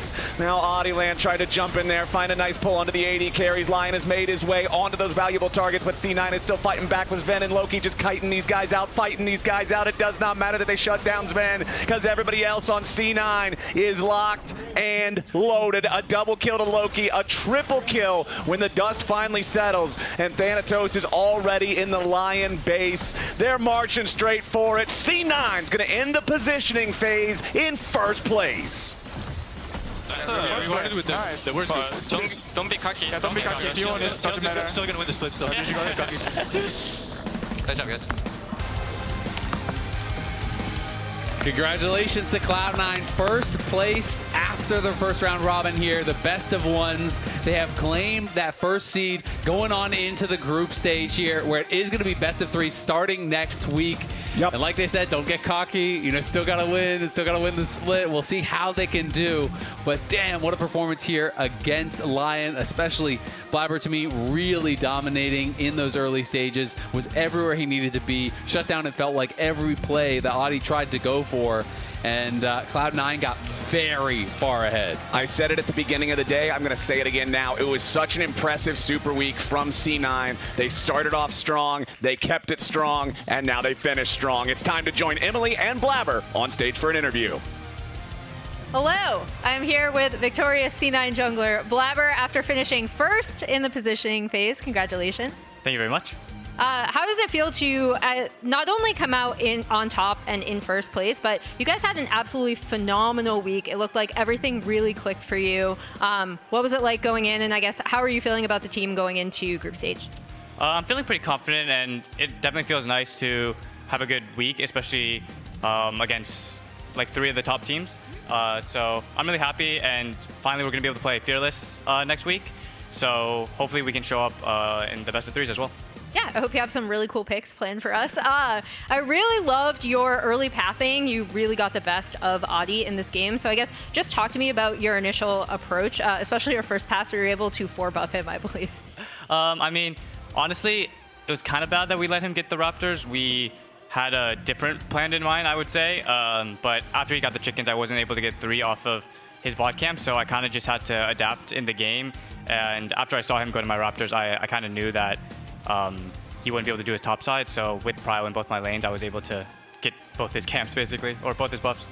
And then there was a team fight at around 15 minutes where you get a really good ultimate onto Henna, I believe, and then you end up escaping with like a sliver of HP. Talk me through that, because I felt like that was the fight that you were already winning, but that was the one where it's really like, okay, they're not going to be able to touch you for the rest of the game. I mean, we kind of were just, I felt like we were pressuring really hard this game. I felt like all of our lanes were just pressuring really hard. I was pressuring really hard, and it made it hard for them to find proactive plays, and I think they were just trying to force even when we were there. So I think in that play, like, Skarner actually went in first, and then we turned it on them, but our champs are like outscaling them every level, and they're losing early game, so yeah, the game was pretty easy. And then you told me once that one of the great things about having Loki on this team is that he follows you even in the most crazy plays in Scrim. So I want to know the craziest thing you two have done together. I mean, at the beginning, like, I was pretty much, we were taking a lot of 2v2s, and I was flashing in under the tower, and he wasn't flashing with me. So we kind of talked about it, like, either we both don't flash or we both flash, and yeah, our conclusion is we're both just going to flash in for these type of aggressive plays. So it's just nice that we're on the same page now, and yeah, it's been really good working with them. Yeah, that's it. You guys have been amazing to watch, super fun. Congratulations again. And we are going to throw it to a commercial break. Thank you very much.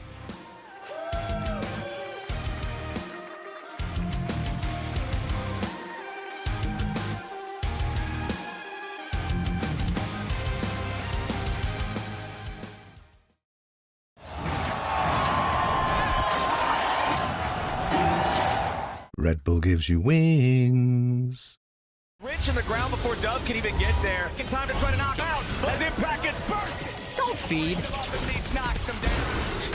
Get fed. Scan the QR code for LTA deals only on Uber Eats.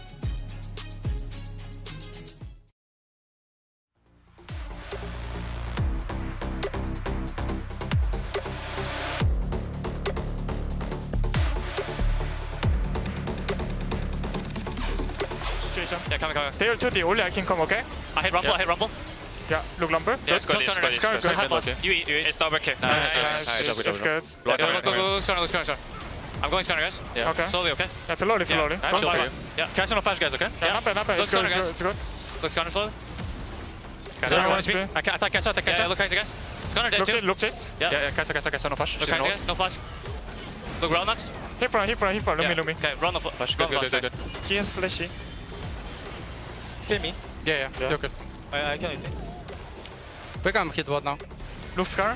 Scar flash. Yeah. Look Scar flash. Slowly. I'm still taking. Yeah. I'm fine. Oh, you're alive? Nice. I can block the W. Just here. Good job. Nice. They want to fight. We can buy. Look here, guys. Scandal Dort. We're still fighting, okay? I'm still coming. Yeah. Jace TP, guys. Okay. Slowly, okay? Okay, slowly. We can Jace still win. TP here. Jace TP chicken. Cancel ult. We can win. Jace chicken. Yeah. Look, Jace, guys, nice.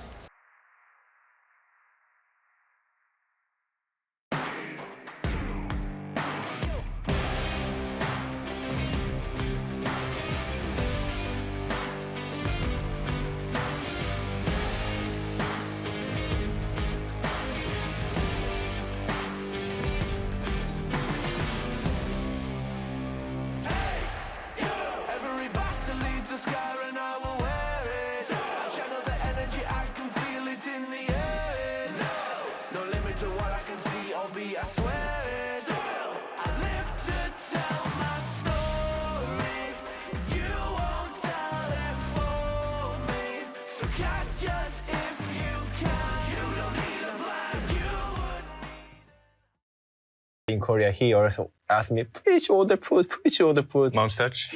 He also wants bingsu, mom's touch, every night, like 1 a.m. What? I mean, everyone want to order put. I know Burkham or kimchi soup. Yeah, classic. 12 p.m. He on salmon sushi. He's so random. That's crazy. Normally, that nighttime, I remember who won Jim Duck like that. So that was me too. Yeah, I like that one. Yeah. Right? And Impact was just a babysitter in Korea. He was our manager. Yeah.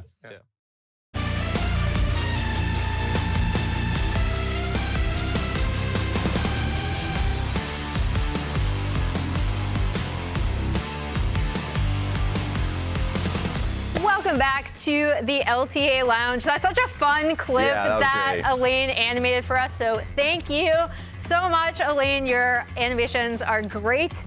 We saw Impact in that. We also, his teammate APA, or who I believe it was Azael who called him always pick Azir. Always picks Azir, always plays Azir, and he's been doing it in solo queue, guys. But no, he's been playing a lot of Azir in solo queue. Just because for someone like APA, who like if he recognizes there's a flaw in his champion pool or something, he's going to grind the pick. So in this play, I wanted to highlight the fact that as you can see here, he sees an angle. Right here, guys. A massive angle from the Shopify Rebellion team. So we just play it through. Just being able to see the combination from the Core JJ, basically sweeping him into the Core JJ ulti, I really enjoyed. So like, even though you sacrificed to play, that was actually so good, I want to play it one more time. So like, I just thought this sweep 4-man into Core JJ's ulti even hurt a little bit. The comms were actually very, very clear that Core JJ was looking for a pick, wanted a pick, and he got the pick. Well done from the team. Yeah, I'm super glad you mentioned the comms because we learned yesterday behind the scenes, as TL members were talking about, Core JJ actually came up with a strategy for this play. So let's listen into those comms to see how exactly a plan comes together. I'm gonna engage from this angle. Let them come this angle. I'm flanking. I'm 3 core. I make it core. Yeah. You guys go to the top side. Yeah, core, you need. We need your engage. Yeah. Me or Napiri is gonna do. Yeah, I can engage too, guys. Jace Ash is main damage. Rumble can do Isurus. Yeah, they're coming top side. This one. If they can come deep, I'm going around. Okay, Ash is gonna be come here. Ash no flash. Where I'm coming. Yeah, I can connect to it. They didn't see me, okay? Yeah. I'm gonna keep hiding. I will cover left. Let them come and then come. Okay, I think I can go soon, slowly. Watching slowly. The minion coming core.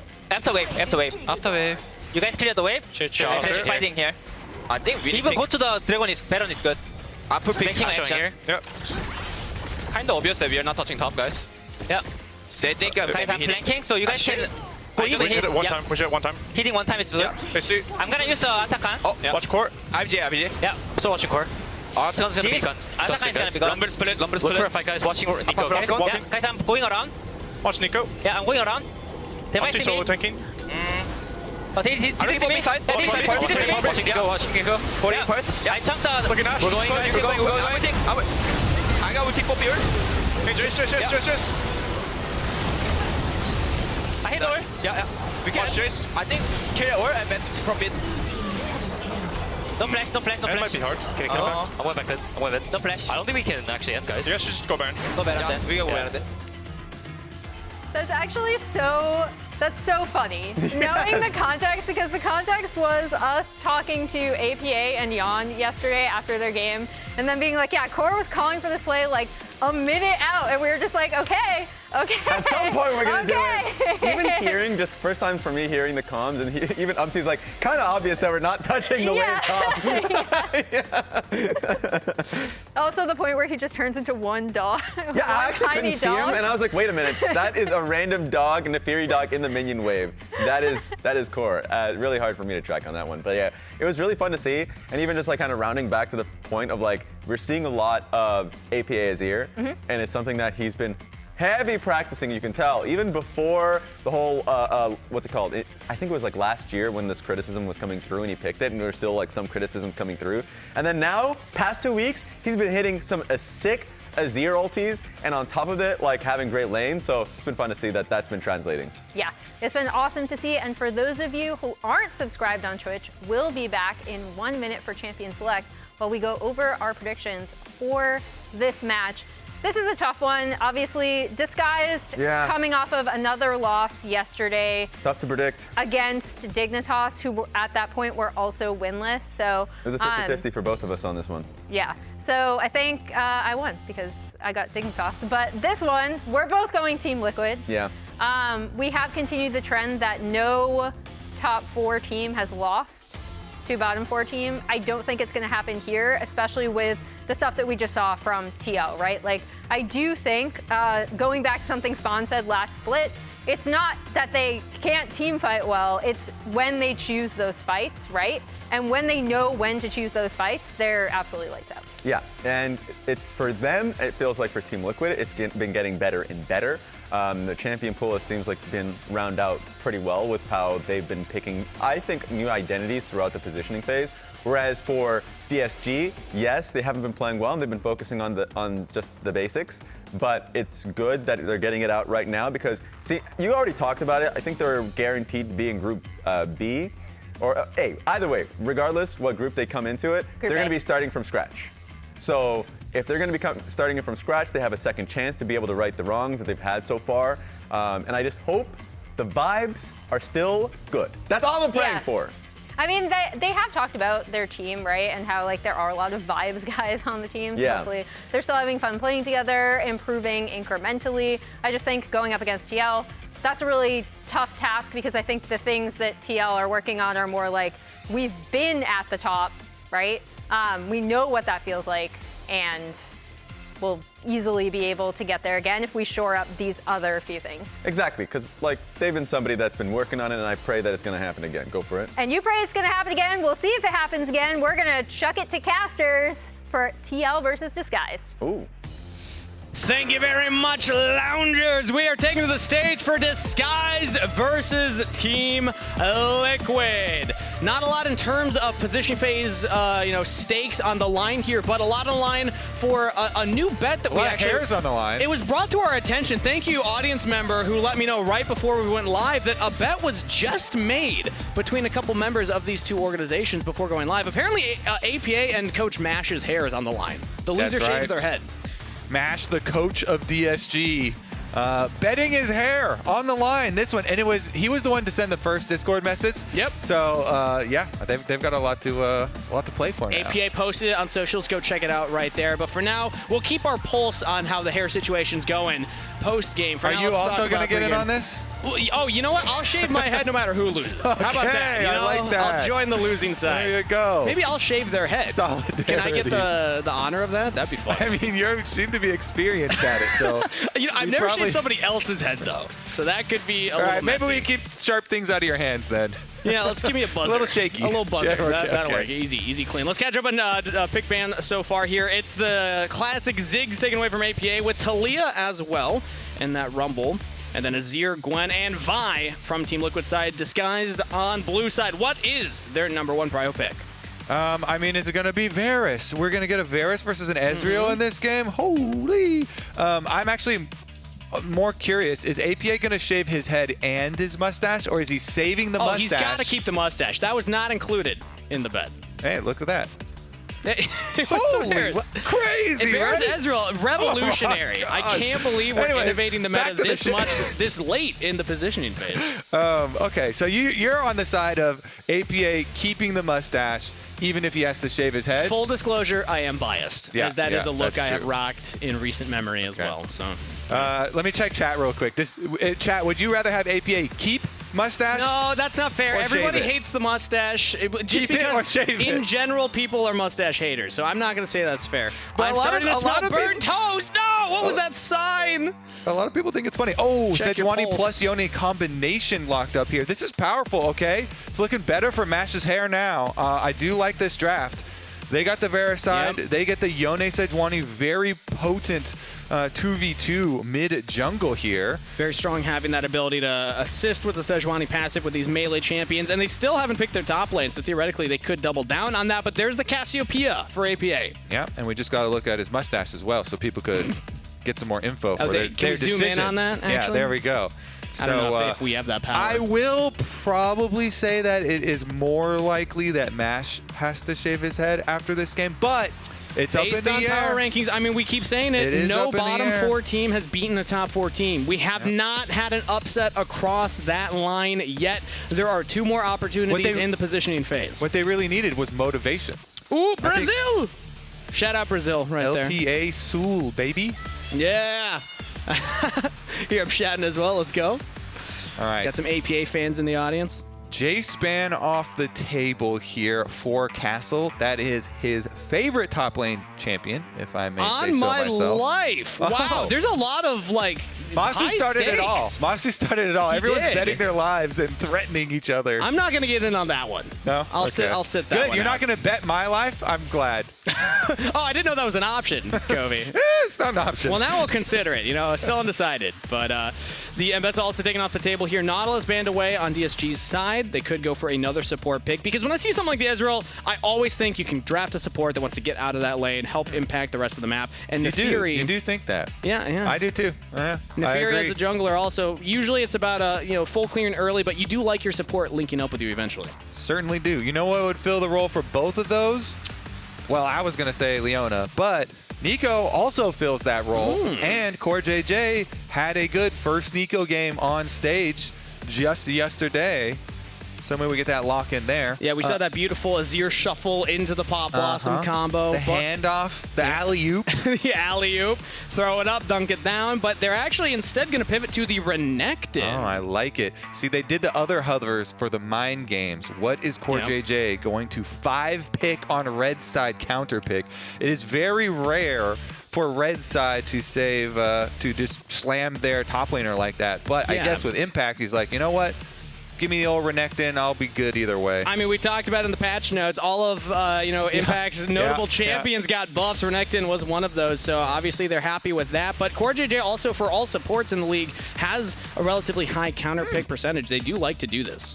So, did the mind game of hovering Nico work? Ooh, is this what they wanted? Because it's been, it's stolen away here. The Nico plus the Varus, or they were just shouting it out because Nico Varus is one of the most common pairings that we do have, and Core JJ likes that Pantheon. He's hovering it. You wanted him. I was blessed last split seeing Core lane. Pantheon. I don't think we're going to get it, though, as the Rel is instead locked in. I didn't want to get too excited too early, but Rel still fits that same role. You said the Leona. We already saw the Alistair Nautilus banned away. Rel's kind of in that same pocket, right? Engage support. Yeah, and gives you a lot of possibilities here for Core JJ to link up with Umpty. Umpty had a really good Nefiri game yesterday.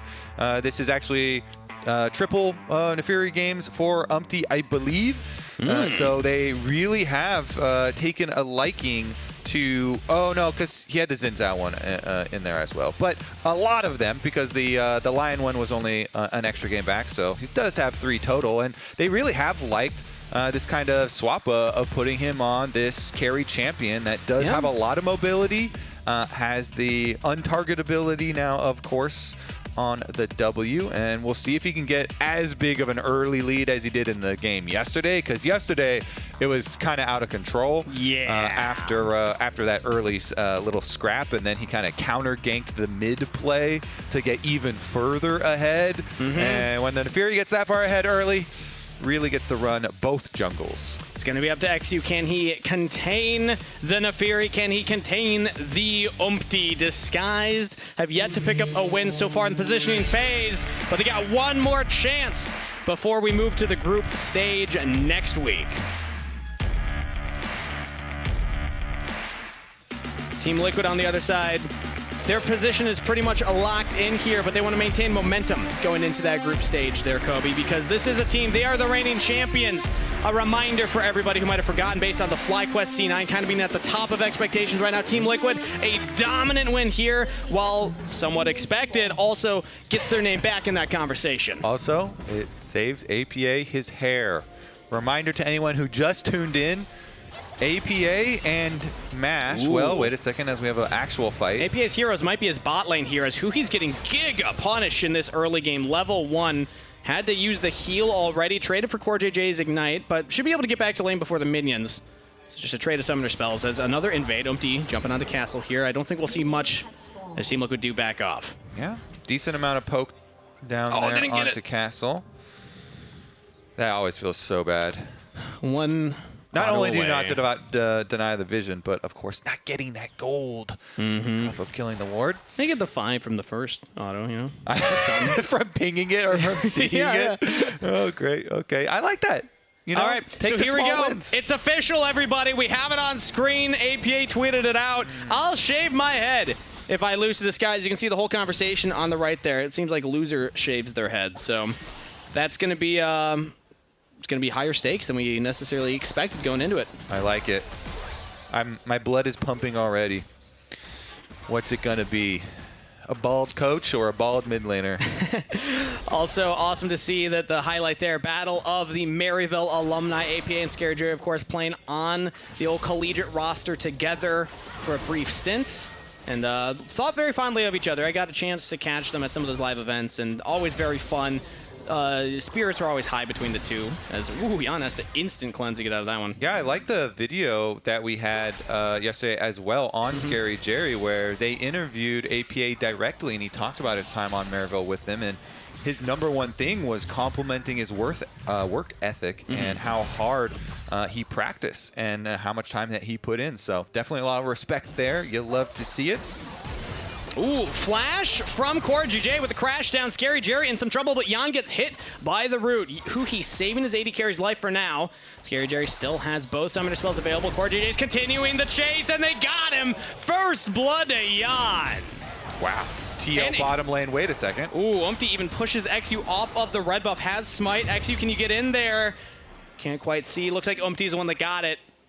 Yeah, Umpty's bottom lane just won, and he's playing the Fury into Sejuani, so very good invade here. Bottom lane pushing in, stole away the red, full vision coverage over XU as well on the Sejuani, dropping the double wards to see him. So CoreJJ and Jan, I mean, XU walked right past it. Yeah, CoreJJ's actually going in at an awkward time. He's trying to stop Huhi from catching the wave, but now XU's here. Scary Jerry's back in lane. I think CoreJJ should just go down.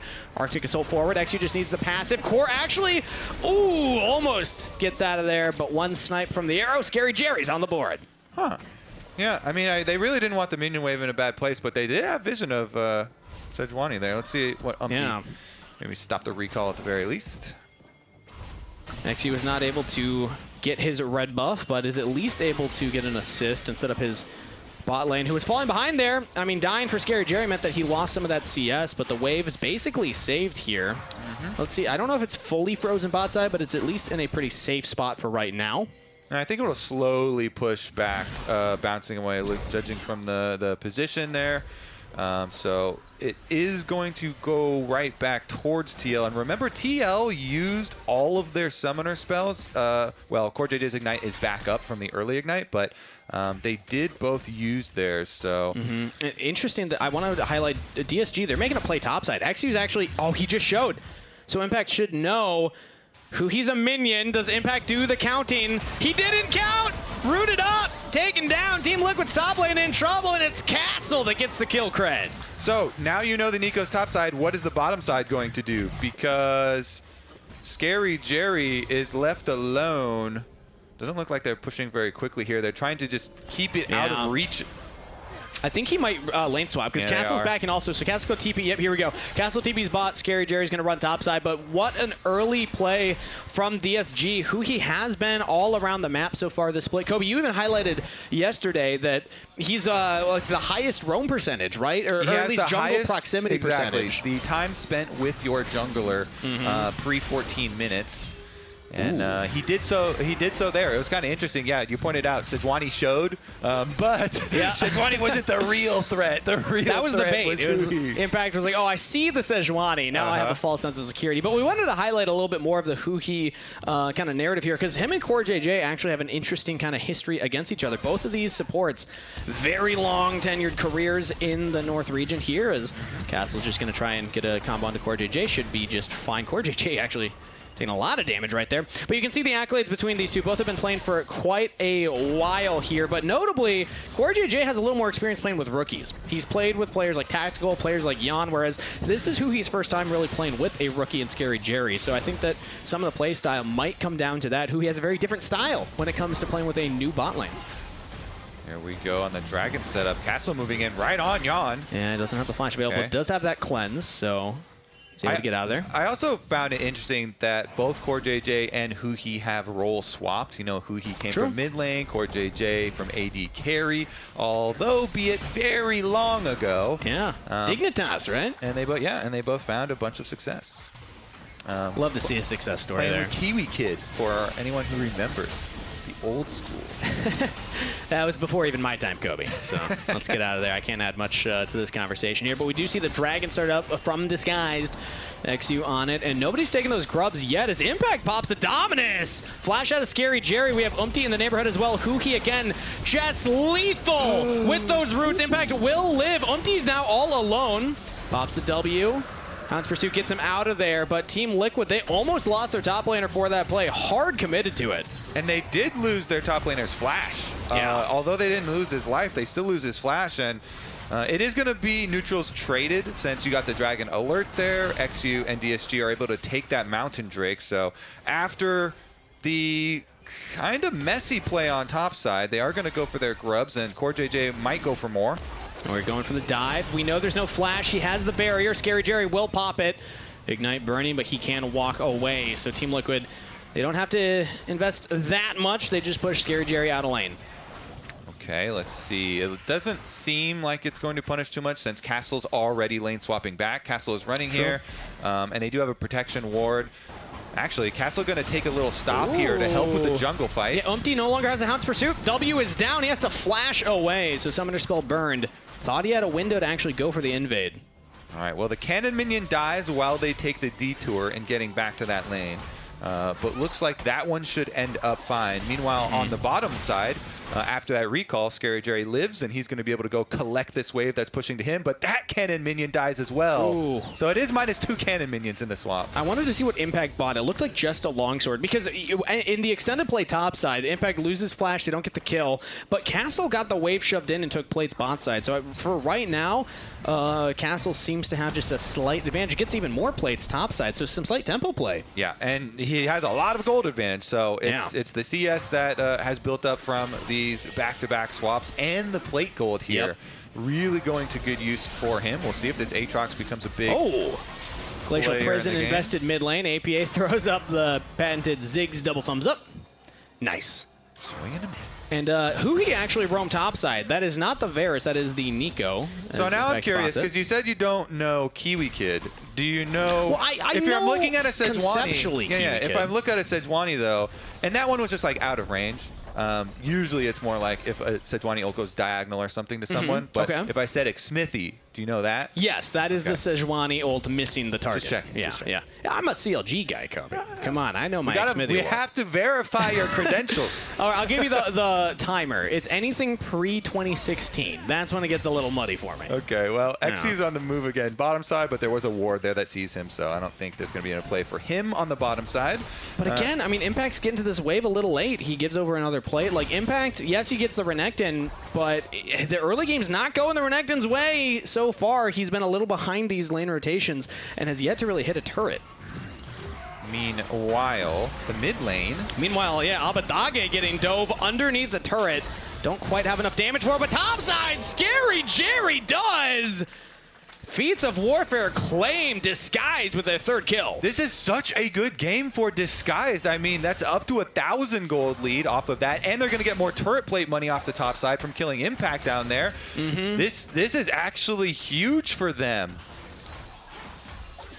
I mean, this is night and day what we've seen from Disguise so far. This is Disguise with a fantastic early game, pushing Team Liquid and really just out-rotating the team that we have lauded for their ability to rotate and play the map. Disguise are doing it better. All right, looks like we're going to get a little mini replay of that one. He walks up, the Nico ultimate into the full CC chain. Yep. And you know what? He didn't have flash from that earlier play when he tried to all in on Scary Jerry, so getting punished for that one is now Scary Jerry back in the mid lane this time. It's interesting, too, because if you're looking at the comps, there is a lot of hard engage here for DSG, and if they can continue to push the fights here around these objectives, get there first, you have so many engage tools that all you have to do is keep up tempo, keep playing around the objectives, and go for picks on these TL members, and they might be able to do it. I want to see Disguise, like you said, keep that aggression going. Go for the dragons. Go for these grubs on spawn, because silently APA is doing a really good job of just getting ahead of Abadaga in the CS department. The Cassiopeia does kind of feel like this eventual bomb. You have the Roa completed once that fully stacks, and you're able to get more items. the Cassiopeia can be a problem for the relative short range of the solo laners on Disguise side, as AP is actually taking a solo onto Castle, now has Umpty behind him, misses the Petrifying Gaze, but in goes Umpty under the turret, has the W2, dodge the aggro, but APA takes another turret shot. Umpty gets the kill. Castle fights back a little bit and forces APA's flash, but still goes down. Meanwhile, topside Impact under attack again. Dominus pulled, and he just kills the entire way, but we are diving regardless. Chain CC, Abbedagge with the kill. Impact might as well be a pinata this game. Cracked open for some more gold this time around, but it is going to be traded sides of the map. So this time around, TL are actually getting something, of course, and the kill did go into the hands of Umpty into that Nefiri, which he did have a pretty big effect on yesterday. So we'll see if that is wisely spent. Abbedagge, meanwhile, definitely needs a bunch of this gold, because once you get your Blade of the Ruin King on Yone, that's where you really have your true threat here. So if he's able to finish that on his next back, which I assume he will be able to, then you get a lot of that side lane pressure, and we'll start to see DSG if they can actually use their engaged potential. APA, again, didn't get it the first time, but no flash on Castle, no TP to get back into lane, and no ultimate, notably as well. So APA can just bully around any side laner. This is kind of the win con for Team Liquid at this point. Can APA just maintain a stable game state on his side of the map? Yeah, and I would say Jan also still has a really good, way to carry this game. He is not behind on Ezreal at all, really. Ezreal can remain fairly safe in the face of, the massive amount of engage on the DSG side. So Jan could be in a very good position too. Cassiopeia is good in these counter-engaged scenarios, so they do have multiple threats. Even though Impact is fairly far behind in this game, Umpty, APA, and Jan all in positions to very viably carry this. There was a short period Scary Jerry had an item advantage, but Jan just finished Trinity Force, and there's really nothing to fight for right now. So Team Liquid do have a little breathing room right now. That top side is just where you're starting to feel some concern for them. 0-3 for Impact right now. Has not been able to maintain his ability to just, survive in that side lane. His turret's got one plate left and is about to lose that additional armor. But now in the bot side, we do see the engage. CoreJJ backing up APA. That Petrifying Gaze will land, and it's CoreJJ with the kill credit. Dude, they just cannot give any of these last hits over to APA. This Cassio, APA is doing a lot of work, okay? He was winning his lane early on. Give the man a kill. We want some money on that snake. But regardless, it's still going to be a very positive play for them. Can they finish here towards XU tower? and Huki are coming down. No Cassio ult or flash, but I don't think there's a lot of threat with just a Sejuani and a support Nico. So really it's just going to relieve a little bit of the pressure on the tower and try to buy time for Yone to get back, since Abbedagge just finished his Blade of the Ruin King that we are looking for. So at this point, he should be just fine. At this point, since we've traded dragons, we've traded grubs, and gold is relatively even, if not almost exactly even, who we favoring? Okay, actually, I'm going to favor APA right now in the side lane. I did not realize how much he was pushing that turret. He just takes first turret of the game. Abbedagge's got to be a little bit careful here. Umpty could definitely go for this one. Meanwhile, mid lane, they're just keeping track of the rest. Yeah, Abbedagge is in some trouble here, as the Fate sealed. Might have to use it defensively to get away, but actually he could look to turn back around. Has XU and Huhi behind him. Does not. No summoner burned, no ultimate burned. Everyone just walks away. But that turret take means that Team Liquid, they just need to get one more objective, neutral objective, and they do have feats of strength. Same can be said for Disguised, since they got the feats of warfare, first 3 kills. Yep, everything comes down to the Rift Herald to be able to finish off those feats. Will arrive very shortly here, and the access to Rift Herald granted by pushing mid lane first. So CoreJJ doing the setup work here. Gets the vision down, leading over to it. Very deep in enemy jungle. Ooh, actually Castle's surrounded right now on the minimap. We can see it. I don't think that Team Liquid realize it, as Impact will walk up. Castle now gets back to his turret, so he should be safe from this position. But there's the Herald. Looks like we will get a scrap for it. Abbedagge is pushing bot side, but he has the teleport available. Does he want to preemptively teleport or wait? He might get the turret first. So XU, it looks by the recharge on his smite, he only had 1 smite charge, and he just used that charge on the Scuttle Crab.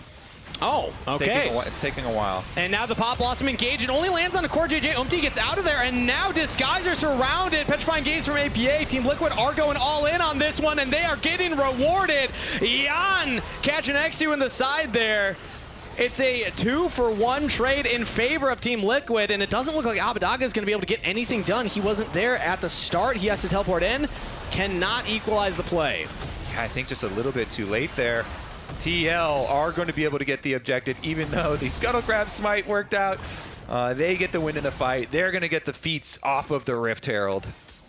Not too shabby. When it comes down to team fighting, that is something that Team Liquid, we had expectations, should be able to out-execute on Disguise. The early game went fantastic for Disguise. Their lane assignments, their ability to move around the map, great stuff to get them an early lead, but now things are starting to fall apart as Abadaga is going for a 1v1 out of impact, but Umti is still in the neighborhood. Abadaga has to Fate Sealed, it's blocked, has the flash available, does he need to use it? Under turret goes Umti, he's knocked back up. Abadaga might have the outplay, does flash away and almost takes down his jungle opponent. It does get to live here. They trade flashes, as you say, but all other lanes are also getting pushed by Team Liquid. Dragon is spawning. Core JJ's already there with brush control. As Jan actually could be in some trouble here. Xu doesn't have the ultimate available, and Jan just arcane shifts away. Now APA walking up. Team Liquid are trying to control access to the Dragon. And APA is insanely powerful here. Even though he didn't get the last hits on those kills that they wanted to get him on the bottom side, he still got the assists, and he still got the tower gold, and he still has his 2-item power spike. Ooh, Umti's actually taken a pretty dangerous path there. Still has the Hound's Pursuit, though, so he can always get away from things like the Pop Blossom, like Glacial Prison, which is coming off cooldown shortly here for Xu. But it looks like we could get another scrap for the Dragon. This time it's Castle and Impact not in the fight. Both of them have teleport. Early teleport from Castle all the way to the bottom lane. This gives Impact a little window here to actually catch this wave, try and push it back out. We'll see when he decides to join up. But for right now, Disguise to actually have slight control over the river. Teleport flank coming in, engage from Core JJ. It's only onto the jungler. Pop Blossom does land onto APA. He's quite tanky though. Has the Roa completed, has the Seraphs, but Core JJ does not. He does go down. Now Castle trying to get onto APA. Impact on the flank, on the back line, gets down Xu. It's Castle as the front line. Abadaga gets onto Umti though. Junglers are out of the fight. APA still alive. Just free firing here. No threats now. He does get rooted over the wall though. Big damage there. Impact pushed away. Scary Jerry with the snipe! And APA, he goes in for more! The blast cone, he flashes! He takes down Scary Jerry, but gives his life for it. Abadaga is there to punish. Oh my goodness, what a brawl in the river. Scrapping it out here. In the end, the extra kill does go over, but okay, we'll go right back into the replay to look at how it all started. There were so many super blast cones. The first one for Corte to start. Then the Sejuani ultimate did not hit Cassiopeia there. Went through as he was in the Pop Blossom, but still able to get the first kill as they take down Core JJ, and then they kind of kite away. APA kites away there and then is able to go for the re-engage. With this, Miasm to create some room, but the rest of them are just so low and they're already down a person. When Huhi hits the snare, it actually opens up for Scary Jerry to target Impact. And then there's the second super blast cone right back in for APA, as he said, and then he flashes to complete the play, but Abadaga had his ultimate there. Incredibly confident from APA in that moment. He was like, I won my kills, okay? I don't want to shave my head, all right? As looks like we're back to live here. We see that we're at the Otacon for Disguised. Where's Umti at right now? He's approaching from the bottom of the river. Team Liquid are looking to engage. They don't have Impact with them. He's walking all the way from the mid lane. It could come down to a 50-50. Umti's not even going to look for it. As Disguised are just tanking up some of the Otacon damage. It's so scary to team fight after this because now you have less resistances the more you get hit by this thing. Instead, we're looking at Castle. Impact's in the pit. And now the Pop Blossom from Huhi. It actually lands on their two. They got Jan. Has to flash away. Trying to get to safety. Jan is safe for right now. It's a trade of supports to kick things off as Disguise trying to get these flowers. They got the Otacon, but that is not the big objective. You got to get the autos off afterwards. Castle trying to buy them that space as APA just chases down Scary Jerry. Now looks for the rest of the fight. Abadaga gets onto Jan with the help of Castle. APA still full health though. Team Liquid can still do this with Cassiopeia. Umti and Impact are taking the 2v2 for top lane jungle. Abadaga's got low health. APA chasing him away. And Team Liquid, are they winning or losing? I can't even tell, man. They're winning. Umti's got it. Castle does not have the damage. Impact does. team fight.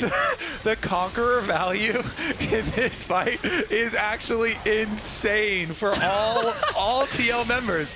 The Conqueror stacked almost the whole time. Only Jan died on the re-engage, so he went down a bit earlier, but the rest of them with the full chase through. And TL are also going to be able to traverse the entire rift after the fight to get back and kill the dragon. I will say the flower count, though, still goes to DSG. They end up with 33 petals to TL's 18, but wait a second. They might even find more. Ooh, Abadaga suppressed in the pit. And burning down does get out, though. He's fine. Dragon over to Team Liquid. Yes, the Otacon flowers over to DSG, but Team Liquid further ahead in the Dragon count, and also getting those kills gets them a little more gold in their pocket. Okay. Another rambunctious brawl here. Let's take a look at how it started out. They found Castle early, so he dashed over the wall. As Castle left, that's when he went in, though, and they got the full engage onto Jan, who blew Cleanse and Flash. Does get out, and they trade support for support. But then the re-engage. I thought Scary Jerry up there being so low was going to... Well, what's happening live? Okay, looks like APA actually getting caught out in the side lane. Oh, Team Liquid's kryptonite. APA taking down DSG. Pounce on the snake. DSG keeping up with the pace of the game. I mean, wait a second. Looking at the aftermath, we just came out of a replay, but no other lanes for TL were pushed. It looks like just that one was pushed. So it seems a little odd to only have like 1 point on the map be pushed by a solo Cassio, but very good for DSG to be able to prey on him and go pick him off. Impact might get top turret here. Yeah, I think he should. Castle's trying to get there. Does Impact want to commit? Yeah, one auto should have it. I think he should be fine. So extended play, sure, but you can see in the replay there, yeah, that was just APA. Too far up, nobody around him. Yeah, and then sometimes you make the argument, okay, well, we're pushing multiple lanes at the same time, and if they overcommit, then you don't get anything. But I guess the one hit on that top tower, though, is does result in an objective, does result in some gold there for Team Liquid as well. Bit of a comeback here for Impact as well, because he's able to pick up a couple kills in those fights, gets that top turret. So now that big ballooning and gold lead in the top side is pretty even. Still 500 in favor of Castle. The balloon That's a little. That's like the type of balloon that you, like a clown, it's a makes couple into days like a little old, dog. so it's deflated. Yeah, slightly deflated. You know, you ask your uncle, hey, can you re-tie this for me? It's falling apart a little bit. They say, nah, past life. Are we unpacking some Kangas trauma here? You know what? I've lived a long life, Kangas Kobe. balloon trauma. I've lived a long life, let me tell you. In the enemy jungle right now, XU doing the same as Impact gets pushed away. So they're jockeying for this top side. They have the wave going to crash into that turret, but not going to actually commit to the siege. Castle, meanwhile, might get dove here. Umpty nearby. Again, Hound's Pursuit, such a strong tool to juggle the turret aggro, but it's actually APA taking it right now. Has to flash away. Umpty jumping away from the chains of corruption as well. So botched dive attempt from Team Liquid. Teleport in from Impact, and he gets out of there. A lot committed for TL. Not a lot of reward. Let's take count here. So it was teleport for teleport with Impact and Abadaga using there. So it's the extra flash off of APA that is the real victory for DSG in their defense there. And they don't get the top wave. That was successfully pushed in by DSG. Very true. Dying to tower right now, those minions. So an extra bit of value. And honestly, even though APA has been such a strong point for TL for a lot of this game, with all the kills that Abadaga's been getting in these fights, he's almost to Infinity Edge here on Yone. So that Infinity Edge 3-item Yone will be really scary for the backline. Kobe, they're going for a Baron, essentially on spawn, 25 They and burn 18. it pretty quickly. They do with the Yone. Again, it's lethality Varus, so not going to be doing as much damage there, but Abadaga jumps off the Baron over the wall. Team Liquid are going to spot it. Umpty could look for the steal, but the pop lost. That means Hound's Pursuit is down. Umpty's going to try and get around the wall. He does it! Successful Baron heist for Disguised. Disguised. They're doing everything they need in this game. The Baron heist is successful, and they don't even drop a minion. Castle gets down there with a teleport. Kobe! Disguised are bringing it to Team Liquid right now. Yep, Team Liquid. They are looking a bit sluggish here. Wait, there's a snake in the grass. Gotta watch out for those kids.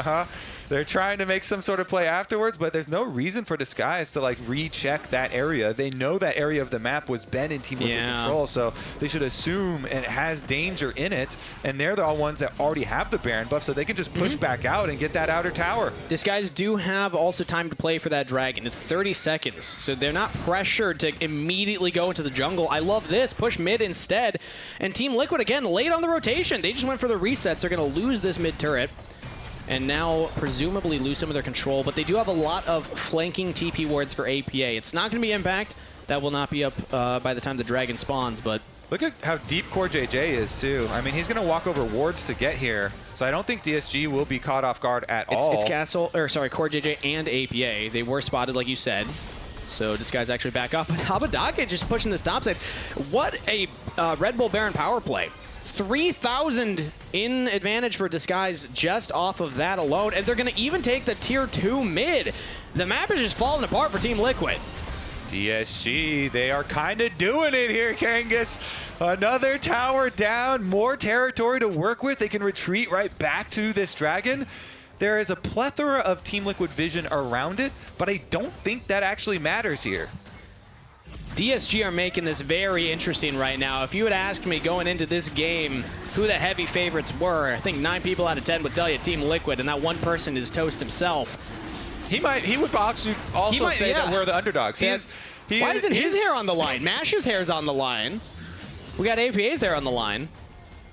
We got your hair on the line. We got my hair on the line as well. I did put my name in that hat. Maybe that was the motivation Disguised needed. Again, a reminder, they have yet to pick up a win. You look at the top left of your screen, DSG with a big 0-6 underneath it. That's their record in the positioning phase. This would be their first win. Yeah, and it's even bigger than that, too. It would be the first of any bottom 4 team to take a win off of the top 4, too. That's the last of the secondary towers. A fantastic game from Disguise so far. You can find very little, like errors in their play so far, and you can see just how impactful this would be. That's 14-0 when you just draw the line at the top 4 versus the bottom 4.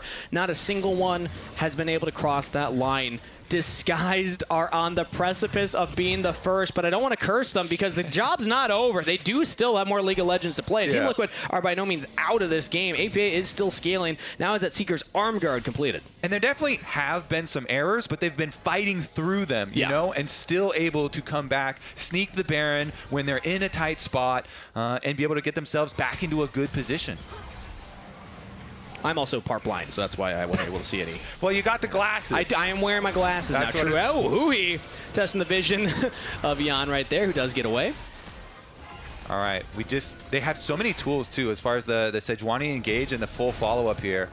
Team Liquid have to be very careful about counting minions, about trying to keep track of Nico. It's a difficult job, later into the game especially, but very critical one. I'm happy that DSG are actually backing up Abadaga here. APA and Umpty were looking at him, but then XU's joining as well, saying, nope, you will not get onto my mid laner. In fact, we're going to buy space for Abadaga to push out that wave even more. No objectives for a while, though. 2 minutes for the next Baron, 3 minutes for Dragon, and Baron is, of course, expired now for DSG. So we have a slight moment to breathe. Take stock of everything. It is, in fact, a 3K lead as Umpty actually might be caught out of sorts, caught out of position, has to flash out of the engage of DSG. Another small victory here for DSG. That's the reward you get for controlling vision, for controlling enemy jungle. We just saw them spend a whole minute, basically, in this jungle, placing their wards. You talked about hovering Abadaga's split push, allowing him to get it all the way up, and they kind of close the loop there and do punish Umpty a bit. IE complete with the Quicksilver Sash for Abadaga, so in a very good position. Dangerous man. Dangerous man. Can he get the buff steal? He does, and even gets out clean.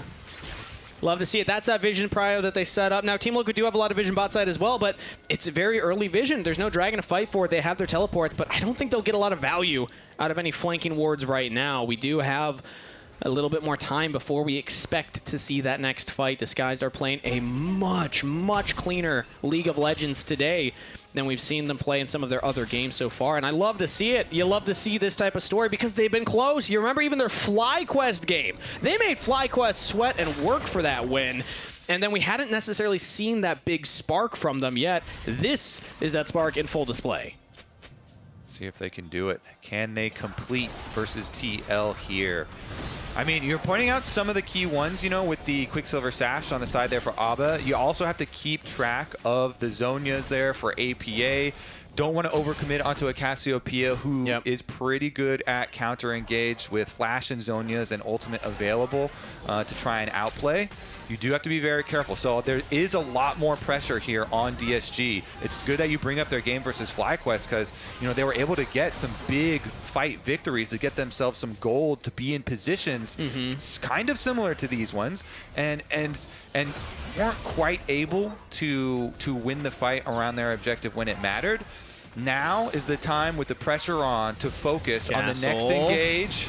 He's actually not going to get caught out here. He's got Exu in his back pocket, and it's instead Impact that has to jump away, slice defensively, not usually the direction the Renekton wants to go. And that means he's going to be about half health here as the Baron has spawned, and we're just TPing straight into there. Oh, no, it's a back channel. Never mind. Other one. Wrong direction. Castle actually picks up another completed item, though. So DSG, they are ready to tussle. Engage could come out at any moment here. Core JJ, we've seen him go for it. We've seen XU go for it. These are the primary engage tools on both of these teams. XU gets heavily chunked by APA right there. So now half health for the Sejuanian. Okay, Ezreal ult does whiff everybody. Would have been a nice poke. Can't quite get it onto XU right now. Yeah, poke damage favoring TL a bit there with XU, as you say, taking the majority of it. Looks like they're actually going to take the call of splitting, having Cassio solo the dragon while the rest of them hold vision around Baron. And if they feel like DSG are committing to the Baron, they can call APA over with his teleport. No wards on the top side, though, so he's going to teleport to mid. It will be a direct front-to-back fight for Team Liquid. No flanking shenanigans. Umpty could go for a steal as well. Yep, jumping over the pit could be the answer. The Baron's getting low, but instead they're just going to catch Impact well far forward from the rest of the team.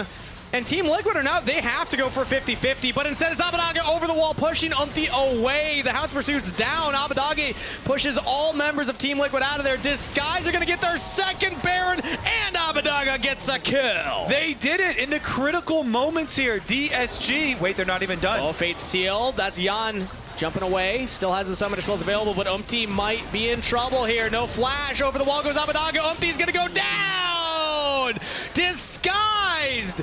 Get the Baron, they get multiple kills, they have the wave shoved. Is this their moment? It is, they can push for the win. They have teleport on Abadage, they can teleport him in with the Baron and the death timers here. They can go for the win. All 5 members up, only 2 left for Team Liquid. Disguise could be the team to make it happen. None of the bottom 4 teams have taken a game versus a top 4 team. Disguise could be them. Engage under the turret. One last Nexus turret remaining, but the wave is getting cold right now. Team Liquid doing a good job to hold on Disguise. They don't want to go for the kill and build. They're going to let the minions do the damage. Now they might just go back in. Abadage onto Impact. Low health bars on Team Liquid's top laner and mid laner, but Disguise, they don't feel confident enough to walk up.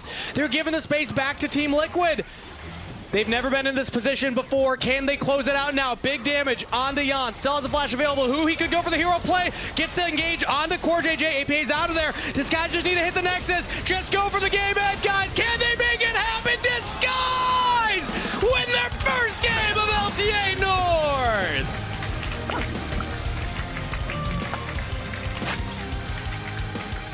Big smiles, and Kangas, all they needed was a little motivation of the hair bet.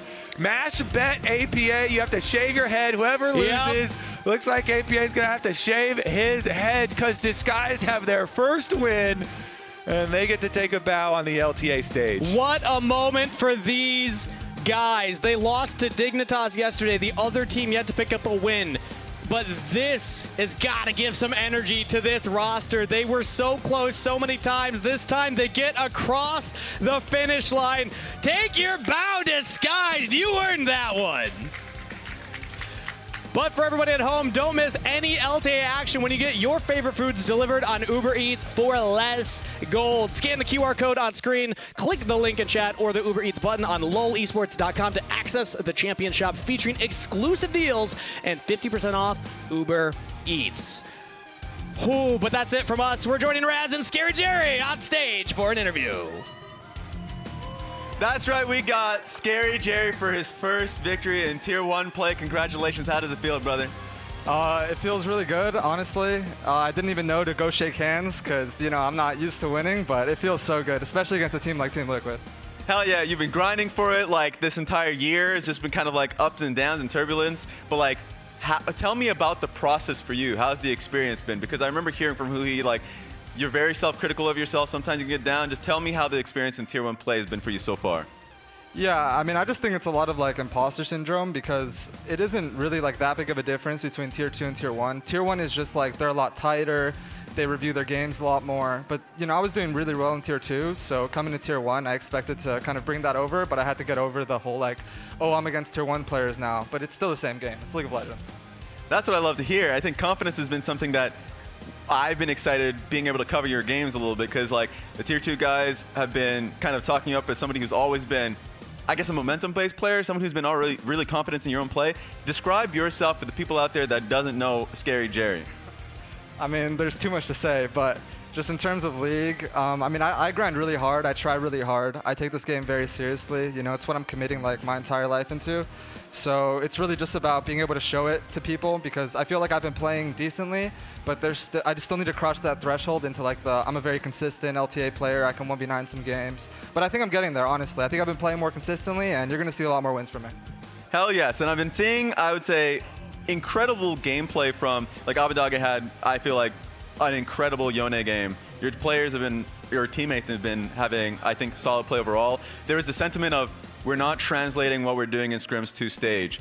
What was the focus coming into this game specifically? Because you guys are the first and only like bottom 4 team that was able to like beat a top 4 team. So just talk through your guys' goal coming into this game. Yeah, I mean, we've been working with our new like assistant coach Ido, and he's provided a lot of structure for us in this team. I mean, in scrims, honestly, the TL, they were the team that we took the most wins over, honestly, so we were a little confident coming into it because of that. But yeah, it is just translating that because we have a lot of really good individual players. Like, we always have lane leads, especially in scrims. So it's just about bringing it onto stage and then just being able to execute in the team fights and stuff, which you've seen, like, we've kind of struggled with, but today we didn't, so yeah. Final question for you. Now, for you guys, you played your last game for the positioning phase. Now you're going to be going into groups. You guys are, I think, already locked in for Group A. But now everything is settled. You guys start from scratch one more time. What is your goal coming into Group A? Honestly, my goal is just to show people that me and Jay, me and Hui, like, we're the best bot lane in the LTA, if not one of them. Like, we just need to start transitioning these lane leads and start carrying games. But that's my goal. Just show people what I'm made of. I'm gonna beat these bot lanes for sure. Hell yeah! Congratulations one more time. Let me hear it for you one more time. Thank you very much. Oh.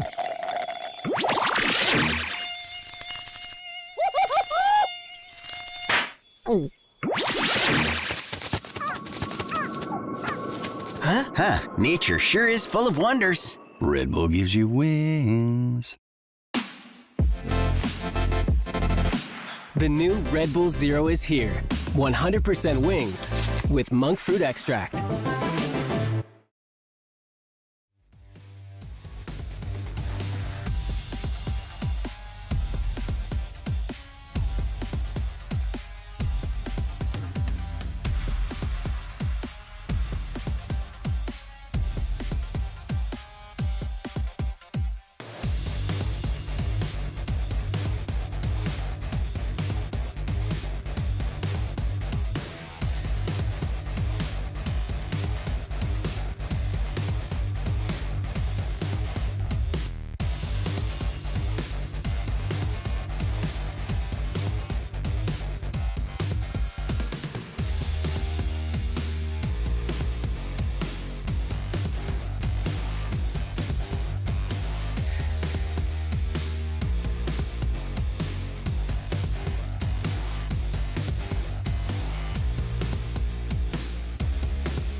Spirit knows, may it guide me, for I again will wander far and shape the path to meet again on late horizons.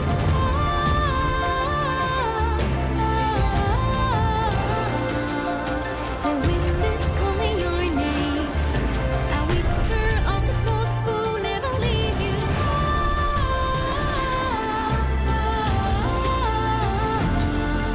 Collect your silver tears and pray they disappear tomorrow.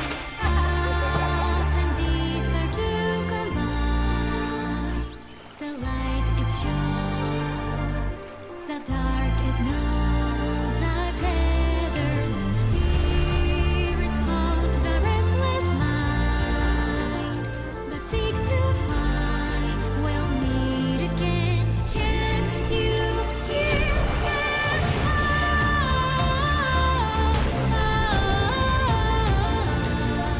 the wind is calling your name, a whisper of the souls who never leave us.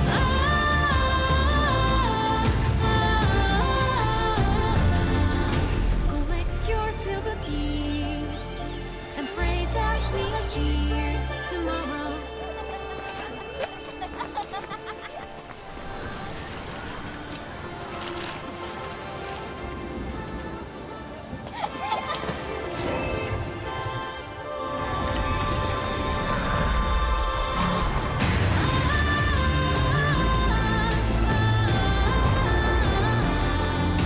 The wind is calling my name, a whisper of the souls who never leave me.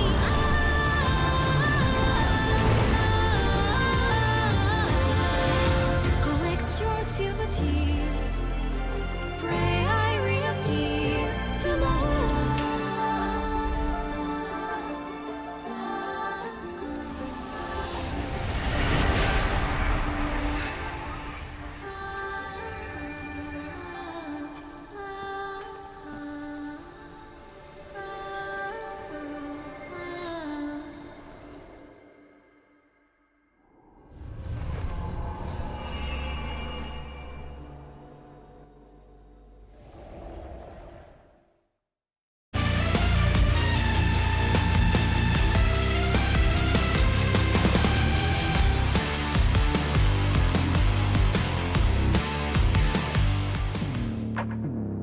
What fuels me when enemy mid gap me.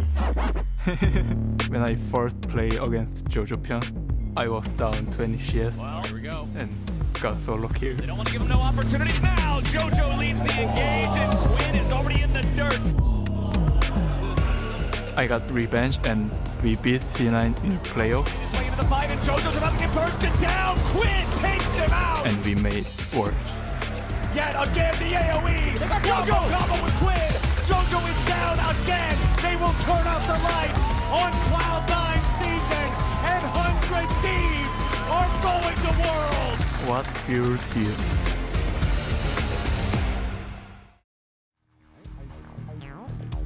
Welcome back to the LTA Lounge. Great to hear from what fuels Quid, and 100 Thieves are basically in control of their own destiny in terms of what group they end up in now, because Disguised pulled off the upset, right? So The if 100 first Thieves, team! yeah, the first bottom team to take a game off the top tier team.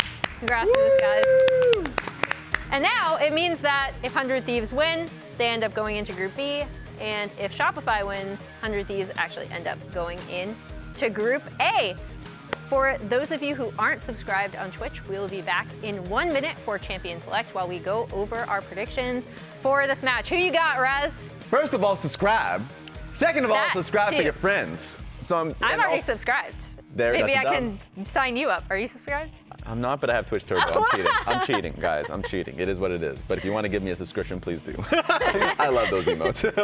my predictions is pretty much the same as yours. I think it's going to be 100 Thieves. I think they're going to be locked in Group B. The funniest thing, by the way, is do they want to be locked in group Yeah, B? All right, we don't want to evoke Oscar night here, We don't. okay? We definitely don't. We're not at that point yet. And I think 100 Thieves is a confident enough team. Look, even Grayson is trying to instill confidence and ease to Sniper so they can take this win, because going into the group stage on a loss to Shopify Rebellion is something you just do not want. Yeah. Especially if you're trying to get any level of momentum. So we need to see that coming out of 100 Thieves camp. Yeah, and we will see if we'll see that out of 100 Thieves, or if Shopify can pull off the upset. We'll go back to you, Kangas.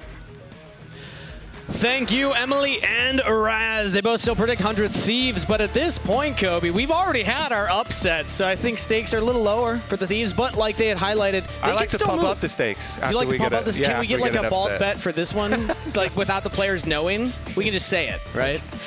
So you're going to choose a player. And, Yep, it's FBI because he's on screen, and let me turn around. Fudge, there we go, he's closest to me. Okay. All right. We'll build up that lore at some point here. But again, they highlighted 100 Thieves with Coach Golden Glue can still move around. We do see the spot locked pretty much for Shopify Rebellion, but 100 Thieves can either go in Group A or Group B in that group stage. So depending on which one that they want, there is a lot on the line here for them. But obviously, you're going to want just to get wins on the board. Figure out what works for your team before that group stage, before we get into that fearless drafting best of threes. Yeah, definitely do. We're basically at the end of some of these testing runs here with some of these best of ones. This is our last one to see every team will have played each other at least once after this game. That's the whole purpose of the positioning phase leading into the group phase. So let's see if Shopify Rebellion can get it back online, because again, similar to Disguised, they have a couple more wins, but they've been close a lot of times. Even against the top teams, they're maintaining gold leads up until around like 25, 30-minute marks. But then there's always these late game moments where they start to fall apart. 100 Thieves, it's actually a little earlier on the 20-minute mark, where typically they start to struggle. So let's see if they can clean that up. But it's Azir locked in early for the Thieves. All right. Are we going to get the Ezreal on their other side? Hovering to Lee as the answer into Azir right now. Could be a mid plus 80 carry lock-in or jungle. We won't have the Vi combo. We see a lot of Vi Talia so far, but since Shopify Rebellion banned away the Vi, maybe it's Nefiri. I don't see Nefiri with the Talia as much. Don't set each other up quite as well, but the Xin Zhao, there we go. Yeah, very confident on his team fighting on this champion, and it has a lot of good early scrapping, so Contract's definitely a big fan of it. Also, being so popular right now. Let's take a look at the response, though, from River. River had just had an exceptional Nefiri game. Speaking of Nefiri, in their last game versus Lyon, and it looks like he wants back on that dog. Why not? The question is, will he have the hot dog skin? Yeah, he used it last time. So All I there would we go. bet yes. And since we're like doing so many bets We today, really are. That is like the theme of the day, at least second half here. What do they pair with the Nefiri, though? They got the Azir already. They could go for a high prio top lane, probably something like an 80 carry. They're hovering a lot of them right now. So what does I FBI personally wanna play? like the utility of Ashe, but Ezreal and Varus have just been perma-spammed, perma-picked every time. And they go with the Misfortune instead here. Misfortune? Okay, so it does give you, of course, that ability to rotate into mid lane, on one item, control mid lane, use your strut to roam around to the other parts. The ultimate, though, does require some help to use. Yeah, and right now they don't necessarily have that set up. I think it would come down to a support pick, because Azir, the shuffle kind of. Nefiri doesn't have a big engage tool. And even Xin Zhao has the ability to dodge all that. Ezreal can play out of range. So let's see if FBI can pull off the Misfortune to great effect here, because Shopify Rebellion can now try and draft around it, and importantly also ban around it. I also think that by not taking Ezreal for yourselves as 100 Thieves, then you give Shopify something that they have really highly prioritized, which is a safe AD carry to let Seos go roam with contracts. This has been one of their biggest weapons that they've used since Seos has joined this team, is slap Seos on Leona or Rel or something like that, and have him go pair with contracts for a lot of those early skirmishes. And I think that they're set up to do just that. If they ban Nautilus, maybe ban away something like the Alistair themselves here, they can make sure that they get a premier engaged support. To take it away, they still get their top lane counter pick. I'm liking so far what Shopify Rebellion are showing in their draft. It's interesting to see 100 Thieves even banning away some of those support picks. Well, I mean, the Poppy is a really good denial ban because Nefiri does not like playing into the Poppy, and so that would cause some problems. Azir sometimes has some problems getting a good sweep off. If the Poppy positioning is good, you can block those big plays as well. And we'll see if they throw the Leona in there as well, because the Leona is still standing. Leona and Alistar are both up. 100 Thieves don't need to ban one of them because they could opt for the other one. Again, I'm looking for a big setup tool for the Misfortune. If you don't get one of those, you could even look at things like Rakan as well as that Engage, but he's a squishier primary Engage tool as opposed to something like that Leona. So they ban away the Alistar. Let's see if Shopify want it. Ding, ding, ding. There it is. Okay. Predictions, Kobe. Well done. You got them all locked in. I mean, he's been spamming Leona, so this one I'll say, yeah, it's pretty easy. He definitely loves this champ, as we can see, and it gives you some long-range engage. The ultimate is always so good into Misfortune, as opposed to some of the other options, just because you can point-click. Yeah. And whenever she starts firing off the bullets, it's an easy answer. And there we go. One in the bucket for me as well. There's the Rakan locked in. They were having other things like the Nico, like the Renata Glass, but instead they do want that more dedicated engage, and they have the blind pick Gnar going into the top lane. Yep. There's no way you blind pick Riven, even though I would love to see it. Could you imagine? What would Fudge play into? I could imagine it. Wait, we got Malphite, baby. All right, we got the big rock in the top side for Fudge. Actually, this is a great Malphite game. I love it. I mean, you're slowing the attack speed of the Azir, the Gnar, the Nefiri. Whew. Yep, so much attack damage on the enemy team as well, and really good engage tools. You know, lots of stuff here to set up for Talia picks. Leona and Malphite, very long range, good options for themselves. And Misfortune, how many successful ultimates will there be in this game with the Malphite ult and a Leona ult that you're playing against? It. Yeah, you're putting a target on your own back. Even before you press it, sometimes it's just going to flash on you and use it, so let's see. I'm imagining the cleanse game from FPI. Yeah, I'm going to check when the last time we had a Malphite, actually. Last time I had a Malphite, I would imagine not that long ago, but last time Fudge played Malphite, I don't even know if I can remember a Fudge Malphite game. Notorious in my memory is bad, though, so Kobe's looking it up here. Hopefully we'll have the stats soon as the coaches go give each other the honorary fist bumps and a nice chest bump between Golden Glue and DeMonte. We got to gift that one. That was good. I think that Golden Glue severely won that, by the way. I saw Tanner get knocked back a couple of feet, but here we go. We're getting into it. 100 Thieves for Shopify Rebellion. The last time we had the Malphite was 2023. It was solo. Do you remember Colin? I do. The first 30-year-old in LCS. Goes hand in hand. Malphite player. How old's Fudge? I don't think he's close to 30. Not even close. He's like 22 or something. He said in the Ludwig interview, I believe. Well, we'll see if his Malphite is any better then. I still, again, love it in the draft. Let's see if it gets a win for Shopify Rebellion. The last game of the positioning phase before groups are locked going into next weekend's best of threes. And a reminder that we have had the upset Kobe. Last game disguised the first of the bottom four to strike the top four teams down. That's them right there. You can see the one. That's the one. That's the one. That's right them. There. I was here. I witnessed it live. A lot of us were, yeah. Yeah, a lot of us were. All the folks in the audience, all the folks at home. Incredible stuff right there. Now, can Shopify Rebellion do it as well is the question. Will that one go to a 2? Double down. Double or nothing. Double or, how about that? Well, I don't think that they would take the one away. Yeah, you got to lose. make an agreement with Disguise. Say, hey, you want a double or nothing with us? Positioning doesn't change if we change that back to a 0. So, but they've got the Chad Malphite with Comet here. So comment on your Qs on the Gnar for the harassment here for Fudge. There we go. Start out early. You get an instant view, Q, instant comment. That's an amazing tweet, by the way. Thank you, Brikachu, for that one. Bottom 4 Rebellion. They're going to keep it going. Double or nothing. Double. Okay, again, I don't think we have the authority to say that, but for now, I'm going to back you up. We can say it. Yeah, true. You know, actually, that's a very accurate statement. We can say a lot of things. Yep. Yeah.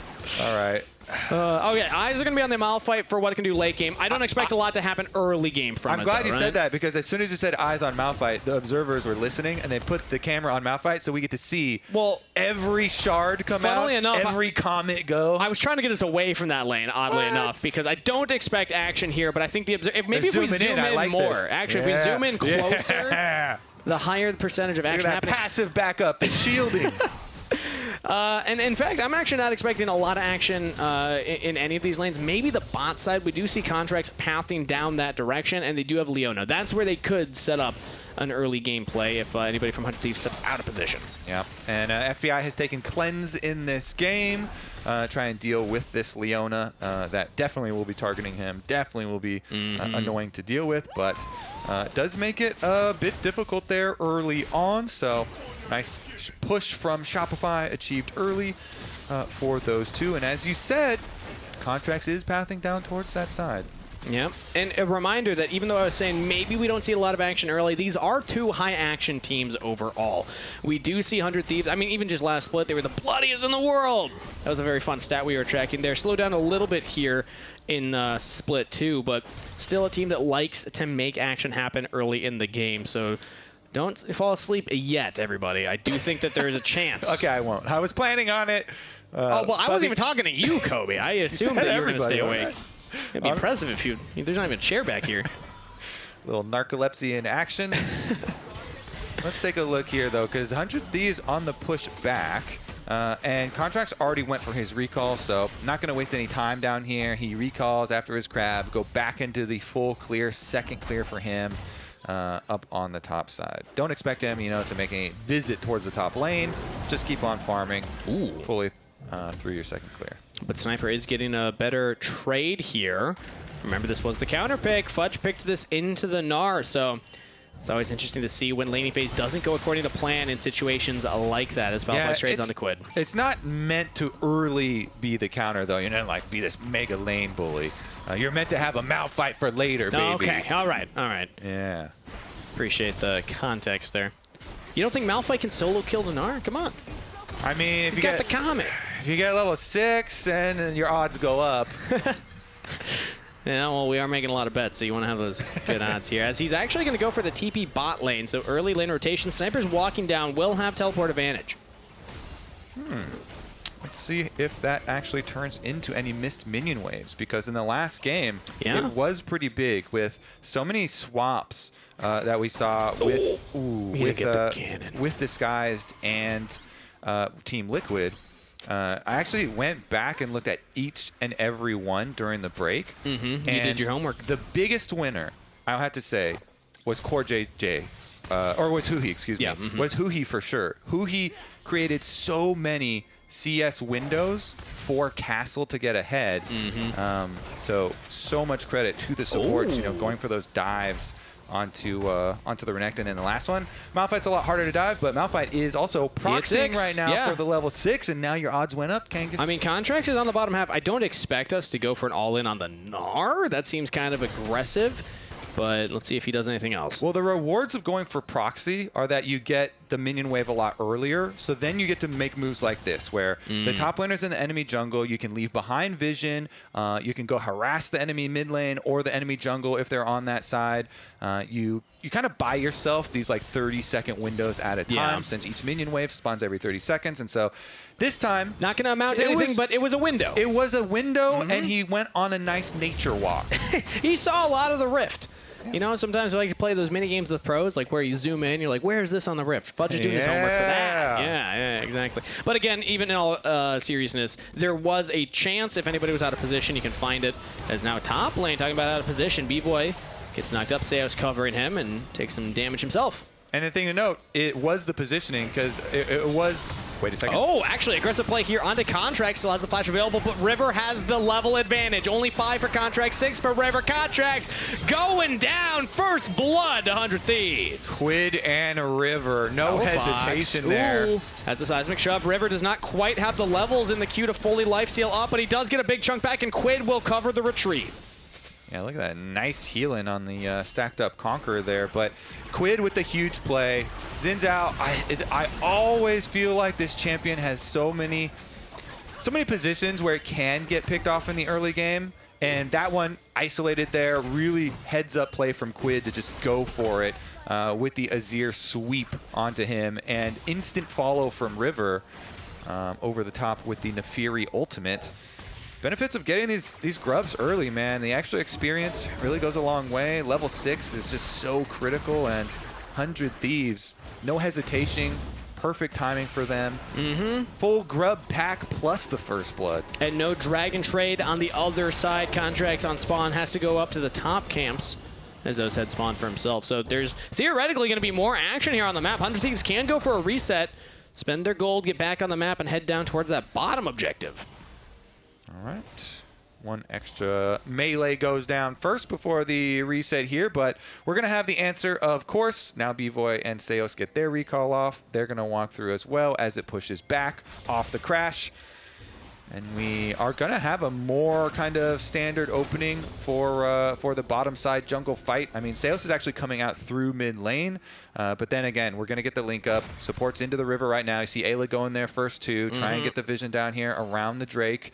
The surprise factor is huge. There's no one behind 100 Thieves, though, so Ayla was alone there. We see Shopify Rebellion kind of grouped up. They have their support hovering mid to help get prio there, as Contracts will clear these final camps on the bottom side.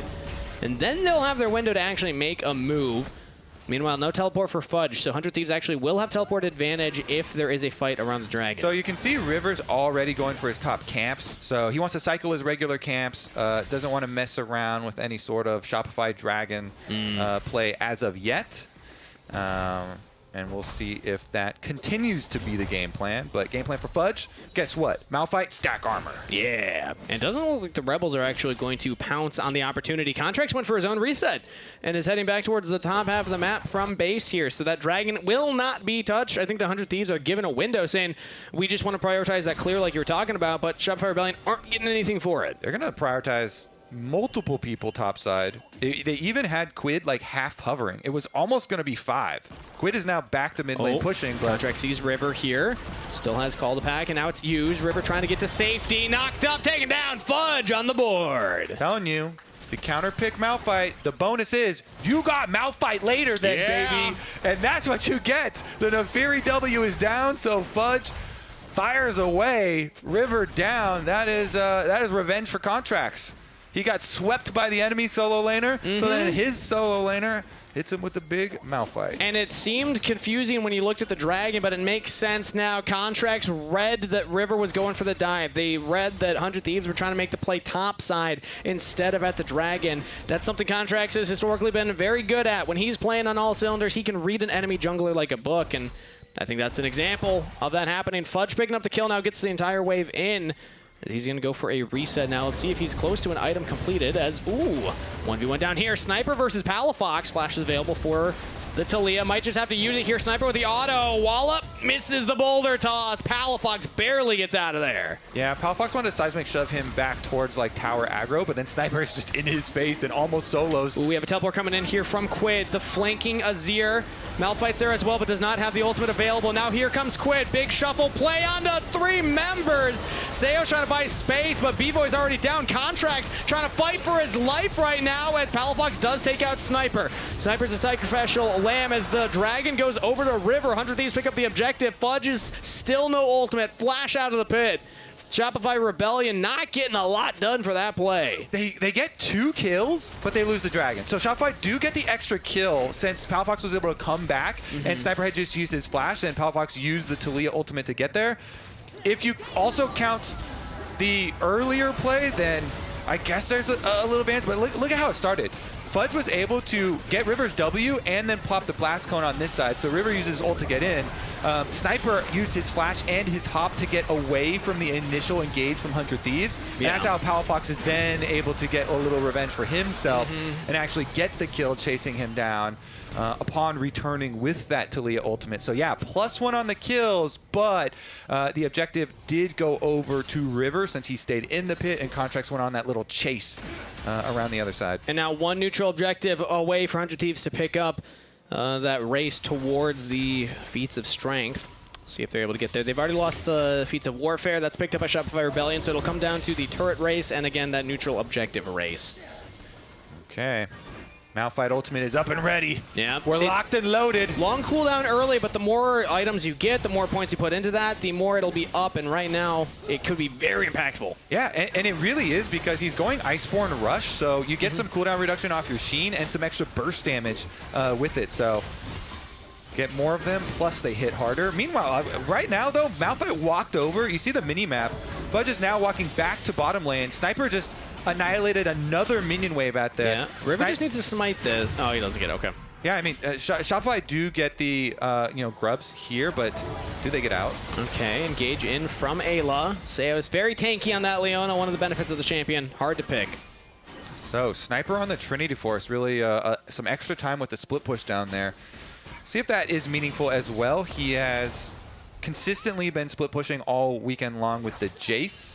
And found some success, and now that he does have Trinity Force on Gnar, nice little spike for himself, little advantage there. But Malphite doesn't really care that much, even without the Iceborne completed.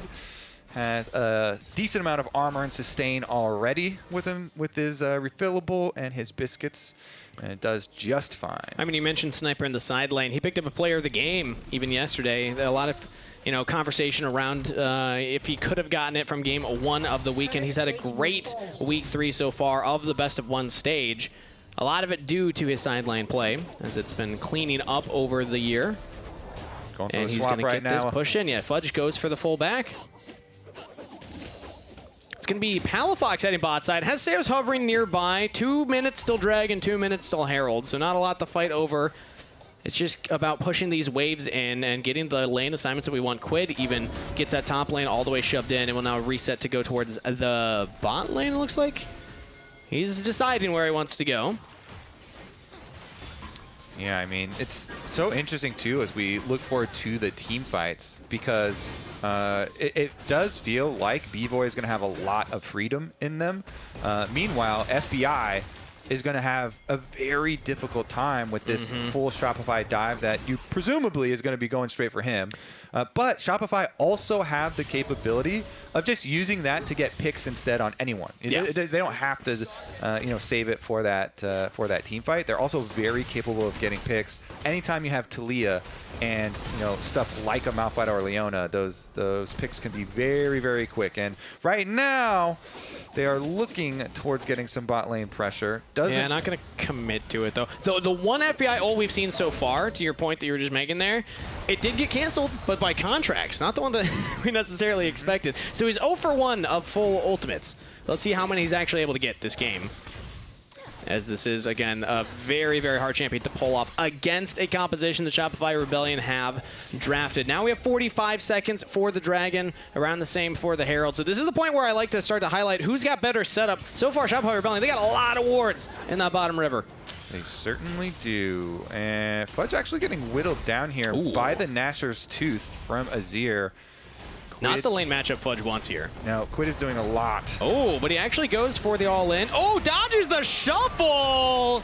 Fudge with the dancing shoes, but he's got his jungler nearby. He gets pounced on instead. Contract's in some trouble. Quid shuffled back. Palafox has joined and misses the volley, but lands the last one. Shut down to Palafox. Shopify Rebellion pounce on the play. Yeah, they make a little trap there around Fudge, who starts it all up with the Malphite. 100 Thieves are the ones still getting an extra lane of play, though, with Sniper down here and him having teleport, but they do get their kill onto Quid, and they get the flash from the Azir, too, which was like, they continue to reduce the possible threat on B-Boy. B-Boy really looks like he's going to be able to play this game freely. 100 Thieves, though, they're starting up this Rift Herald, and they've got their teleport on Sniper. Surprising that they're able to do this when Quid had just gotten down. I mean, there's no Malphite ultimate, so, like, even if he also matched teleports, it would be a big advantage for 100 Thieves, because Sniper has everything, flash, teleport, Gnar ready, so that's why, they're kind of seeding this one over at the moment, and just go for the cross-map play, because you just used a lot of your resources in the fight trying to get Quid, so just go for the trade instead. Grab the dragon yourself. That's feats of strength picked up because that's 3 neutral objectives plus the first turret. Quid's going to get another turret now. So even though it looked nice from Shopify Rebellion to start things off there, in the extended play, I think 100 Thieves are feeling very happy here, Kobe. I mean, Quid's still getting gold in him. Yes, he doesn't have the flash, so we're going to have to watch out for that later. But as we had a replay, Shopify Rebellion overall only get the kill. Let's take a look here. Goes for the ult on the Azir plus the minion wave. Back steps as soon as he knows he's going to get out of CC. Then Contrast was running straight from the river. This is where it got messy, right? You know, he's running straight for Quid, has to use his ultimate early on, flash over the wall, and Palfox didn't quite have the angle on the initial threaded volley, but does get the kill there at the end. So they find their secure. The whole time, though, you saw the mini-map. Was Sniper wailing on that bottom side tower. Trinity Force Gnar. It's definitely a point that is brought up a lot with Shopify, is that they do commit to side lane plays a lot. And actually, in this case, it was 100 Thieves that, you know, play the extra lane. They didn't call in, you know, the extra players, and Sniper was able to get bot side. Plus, eventually, top side, as you said, when Quid does return. But really, I want to see if the flashless Azir is going to be meaningful. I want to see if anybody actually commits to this play right now. Not a lot to fight over other than mid turrets, as we're actually teleporting Fudge in, maybe thinking the 100 Thieves were hard committing to the engage. So Shopify Rebellion, we got a bit of an ARAM going on here, the El Clasico. And immediately you see the response. It's very good from 100 Thieves. They disengage the fight and they send Sniper bottom. Yeah. He has teleport advantage now. He can freely split push, and they break out into 1-3-1. This is exactly what you do versus a team that you know wants to group, a team that wants to use a Malphite ultimate, a Leona ultimate on you, and force these fights. You spread into your 1-3-1, use your teleport advantage, and gain some resources that way. Front to back is much harder to pull off. Hard engaging, much harder to pull off if you're not engaging into the actual team fights. Quid doesn't have the flash, but is able to shuffle out of there. He is just fine. Contracts actually might chase him down. One becomes lightning lands, but not going to commit. Now the Herald in the mid lane. This could break open the map for 100 Thieves, as again, they've just done a great job of rotating around the map. And the Weaver's wall is going to land in time. Oh, it does not, but now the engage comes in from Seos. Re-engage from Ayla, and that's the bullet time. Again, canceled this time by FBI. He saw Fudge there, said nope. Not going to give that opportunity. 100 Thieves patiently back off. Ooh, yeah. Palfox got locked up there as the Rift Herald crashed and rode the wall through. So Palfox had to flash out of that engage from Ayla. Of course, it was a Recon flash as well to kind of force it there. So some resources expended on both sides. And Palfox keeps his bounty alive. Happy about that one. 2-0 and 0. Not in the death count. And has 2 items completed as well. That's the Ceres plus the Leandri, so this Talia bit of a spike here. Quid from that earlier death and missing some of the waves. Slightly more behind on the build, but also going for a slightly pricier one, I suppose. Darkseal picked up too, so we'll see if anything comes of that one, but Otacon has now spawned. It is voracious, no surprise. Only 6 kills and a slower game than may be expected here, Kobe. When I was looking at these two rosters, these two teams, how they play, both of them had a couple of pretty fast games earlier in the split, but we got a bit of a... What's the opposite of a barn burner? A barn builder? Yeah, I mean, they at least they still have been going for plays, just not quite as scrappy, I guess. Sure. As you're looking for. Maybe that's results-based analysis on my end. Well, there's not a lot of kills. The opposite of the barn burner is the barn builder. Yep, there we go. So we've got Bob the Builder game. We're building some barns here. Regardless, Shopify still are able to get a little bit of a victory there because the top side needed an extra wave pushed in. So they were able to send all the extra resources to finish off the objective of the bottom side turret and get their first turret kill of the game to get that gold swing back a little bit in their favor. And then Palfox still goes up top, catches that wave. That's pushed all the way into secondary. It's pretty much dead even, but once this mid turret falls for 100 Thieves, it's a matter of if, basically. I mean, it's so low, just 1 or 2 autos from FBI or Quid should take it out, especially Sniper with that Trinity Force. Any member could claim that one. That opens up the map for more potential rotational plays from 100 Thieves. And right now that play is going to be around the Dragon. 30 seconds till it spawns here. Yet again, Shopify, they keep doing this, Kobe. They keep getting the wards down early, getting the setup early, but then we don't see that many like proper fights. We've had the one so far, but some of the other times it feels like Dragon is just kind of a distraction for plays elsewhere on the map. I mean, this one looks pretty good for them since they've got Palfox teleport on top side, as long as Fudge gets here in time, because Fudge just reset. They have to be careful. Fudge went to go get his Sunfire completed. Yeah, Sniper also just reset. Has the Black Cleaver completed now, so FBI is going to be doing a little more shred. Same with River, too. Nice for both of those champions as they're pushing the wave in yet again. 100 Thieves currently control the access point, but again, the engage from Shopify Rebellion cannot be understated. Watch for Fudge, watch for Seos. If either of these get onto Quid, get onto even River, you can look to blow up the enemy champions very quickly. So FBI just went for a recall. He was on a control ward, so Shopify didn't see, but they're going to force the issue anyway. Yeah. And Misfortune is running here. River might have to look for the 50-50 steal. FBI now makes it in. The strut passive, very fast movement speed, and now Sniper on a flank. Turret goes down. Shopify Rebellion do get the dragon. Can they get out now? Ayla could look for his own engage, and not much going to happen here. Contracts actually goes in instead onto River. Dodges with Call of the Pack. A Sniper still on the flank, getting that rage bar up. Knocked away by the blast cone. Fudge has the ultimate, has the flash. They're out of there. Shopify Rebellion, they hit the dragon, and they get out.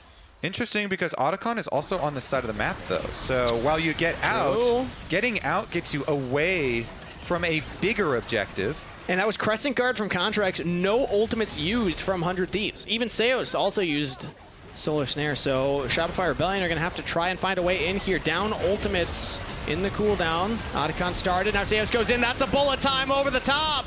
It's Ayla out of there. Now Fudge with a re-engage. FBI did not get a lot done with that one. The bot lane dies for 100 Thieves. Shopify Rebellion can now fight their way through Quid, but he is holding the line.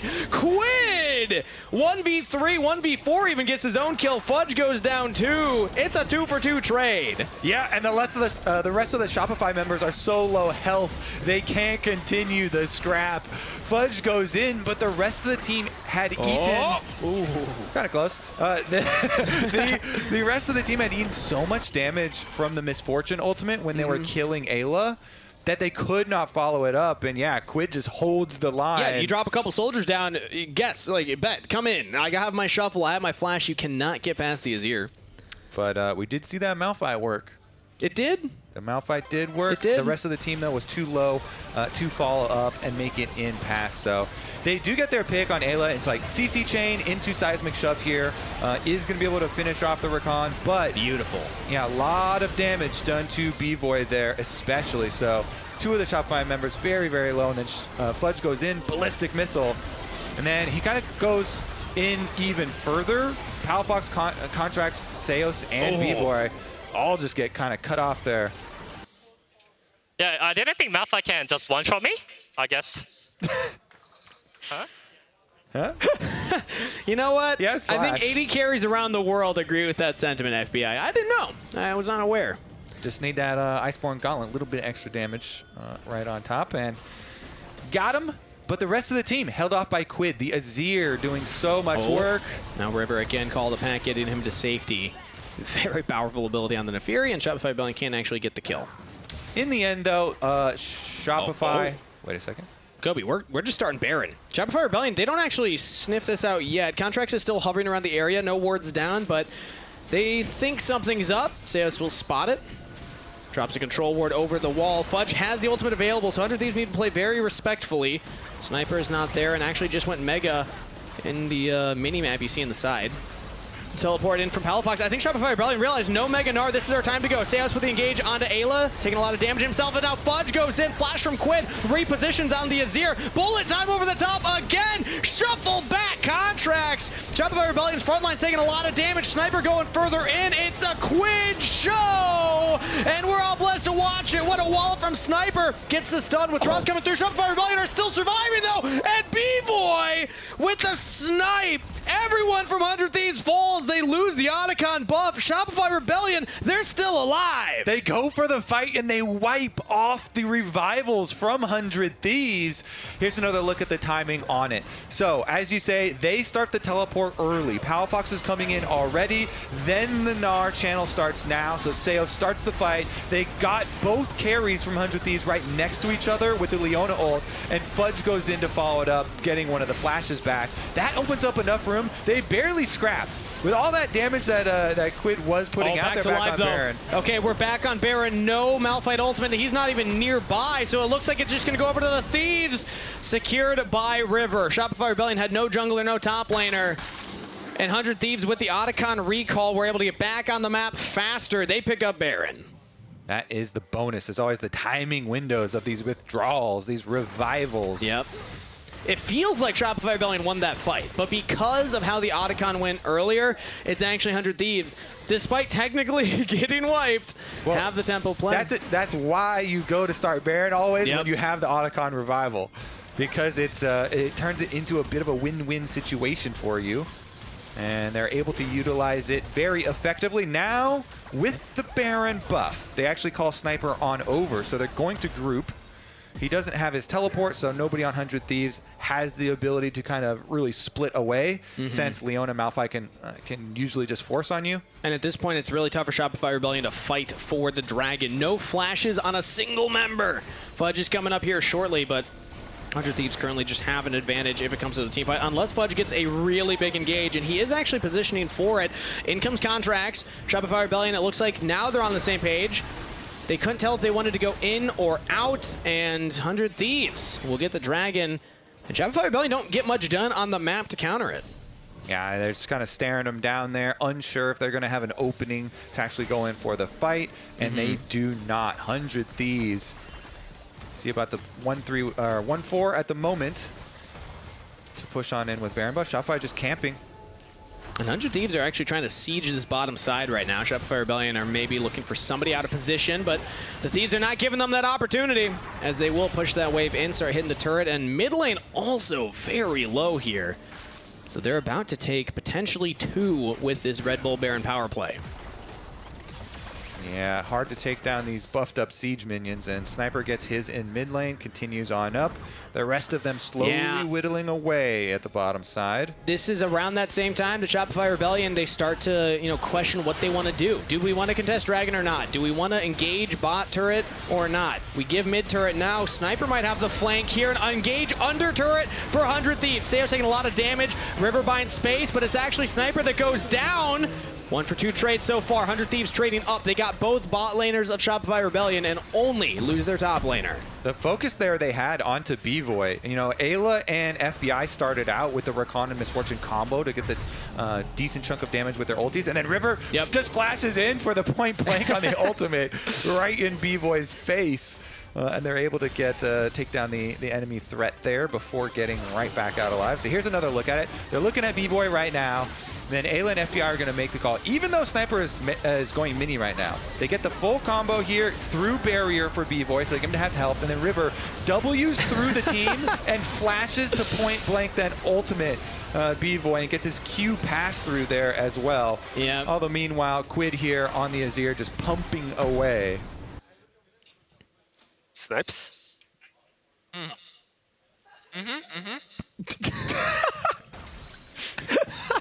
I was looking at their play onto Ezreal, but Sniper.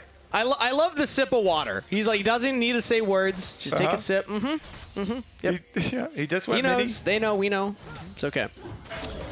Yeah, that was an unfortunate timing. If he's Mega right there, much different play. Maybe 100 Thieves can even take that inhibitor down. But as it is, it's still a lead for the Thieves. 5,000 up as we're starting to set up control over this top river for Shopify Rebellion. They got to fight up a hill here to come back in this one.